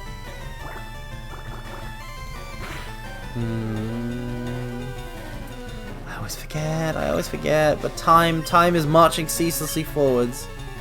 I wish I could at least slow down time so I could be with you guys for a little longer. I wish I had the free time to just hang out for evs.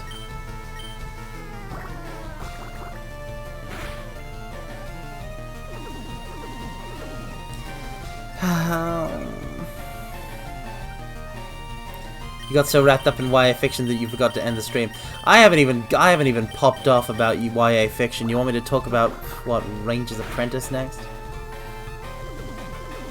I haven't even gone into the plot details of Animorphs. Are you kidding me? Or how the initial Skullduggery Pleasant book was the perfect urban fantasy, and with each passing book it strayed just a little bit slightly further and further away from the ideal until finally it ended and then suddenly brings it back. Oh boy. Oh my god, Ranger's Apprentice. Ah, Margot, I see you're also a citizen of culture.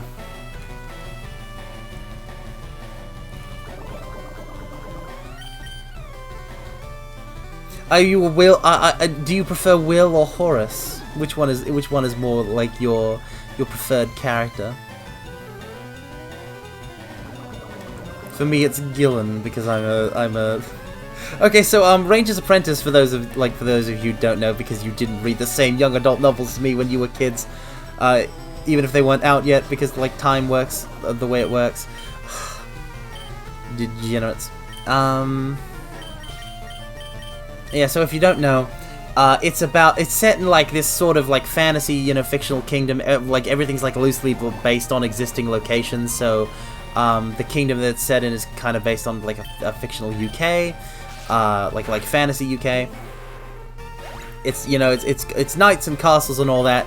But the protagonist is not, and the protagonist wants to be a knight, but he's a kid that's too scrawny and small and weak. So he's like, I want to join the battle school, because he's a ward, he's an orphan. So he's like, I want to join the battle school, that vocation. They're like, no, we won't take you, you're too scrawny. So he gets taken to be trained as a ranger instead, and they're like super cool spy types with really good bow skills.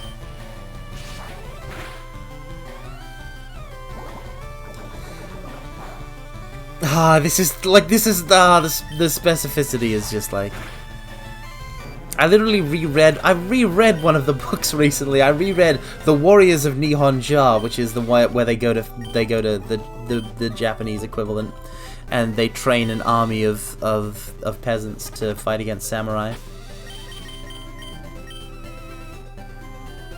24.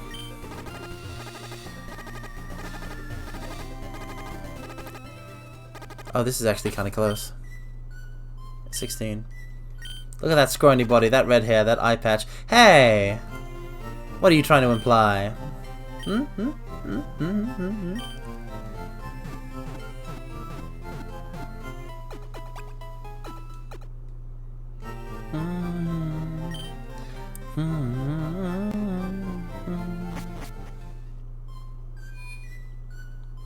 You'd likely be a ranger in another life. I would no, I wouldn't. No, I wouldn't. I'd be a cool knight like Horus, who is Will's friend, who was originally a bully in the first book. Like, but obviously, there's a character. Listen, there's character development. That's character development. He becomes a cool. He becomes a cool side character. Look, we can't talk about it.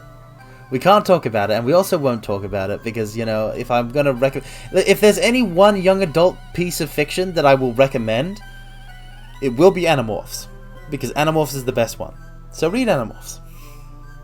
Read Animorphs. But we gotta go. We gotta go. We gotta find. Okay. Save.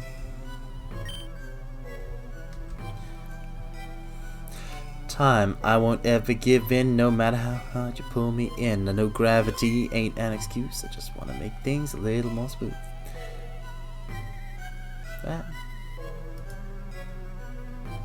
Anyhow, wow.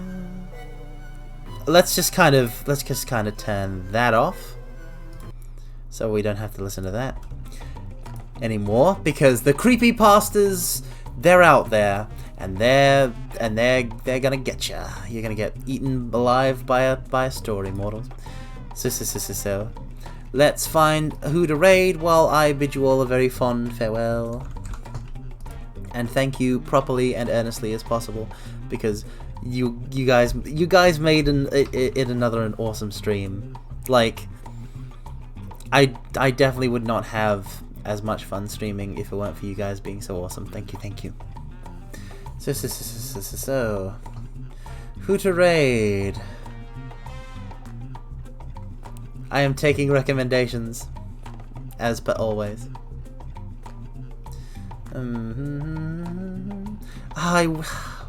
Everyone I follow, like ever since I changed time slots, it was like I followed a good deal of people that would have been streaming when I ended streams. Recommendations? Yeah, for VTubers to raid. For the tubers to raid. I wonder if I could actually like category search, because I'm pretty sure like some people raided us.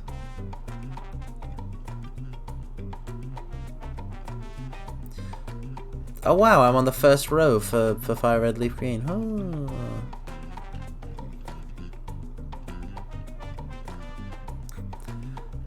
Wow, like at least half of these look like VTubers.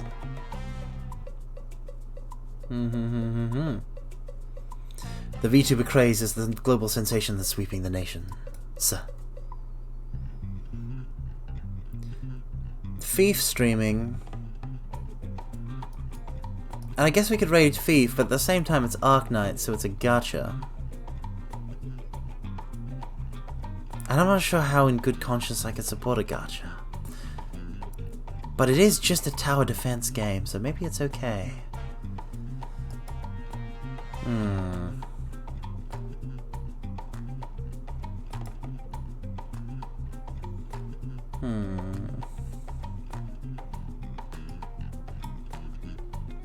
Everybody wants to be a VTuber. Everybody wants to be VTuber. Everybody wants to be VTuber. Everybody wants to be VTuber. But anyway, yep. So we'll raid Thief then.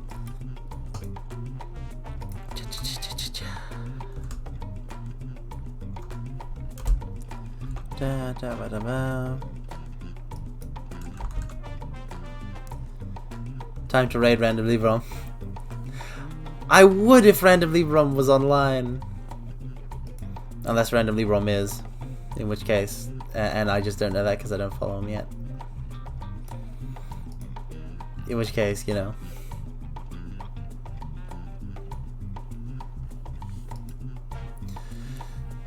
Well, PNG tubers are valid. The important point is that you believe in yourself, Random LeafGreen. Ganbate. So, radio message. Get.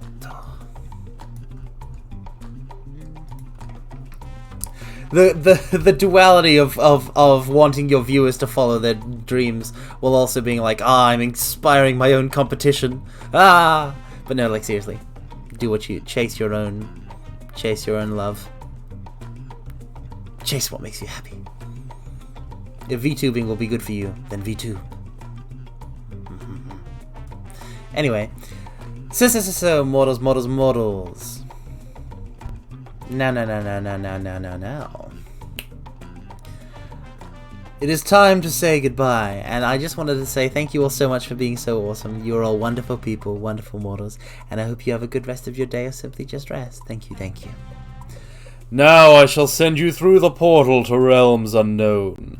Commence the unlimited Omega Reverse Emerald Shining Royal Majestic Incandescent Infernal Draconic Demonic Meteor Hellfire Raid. Farewell.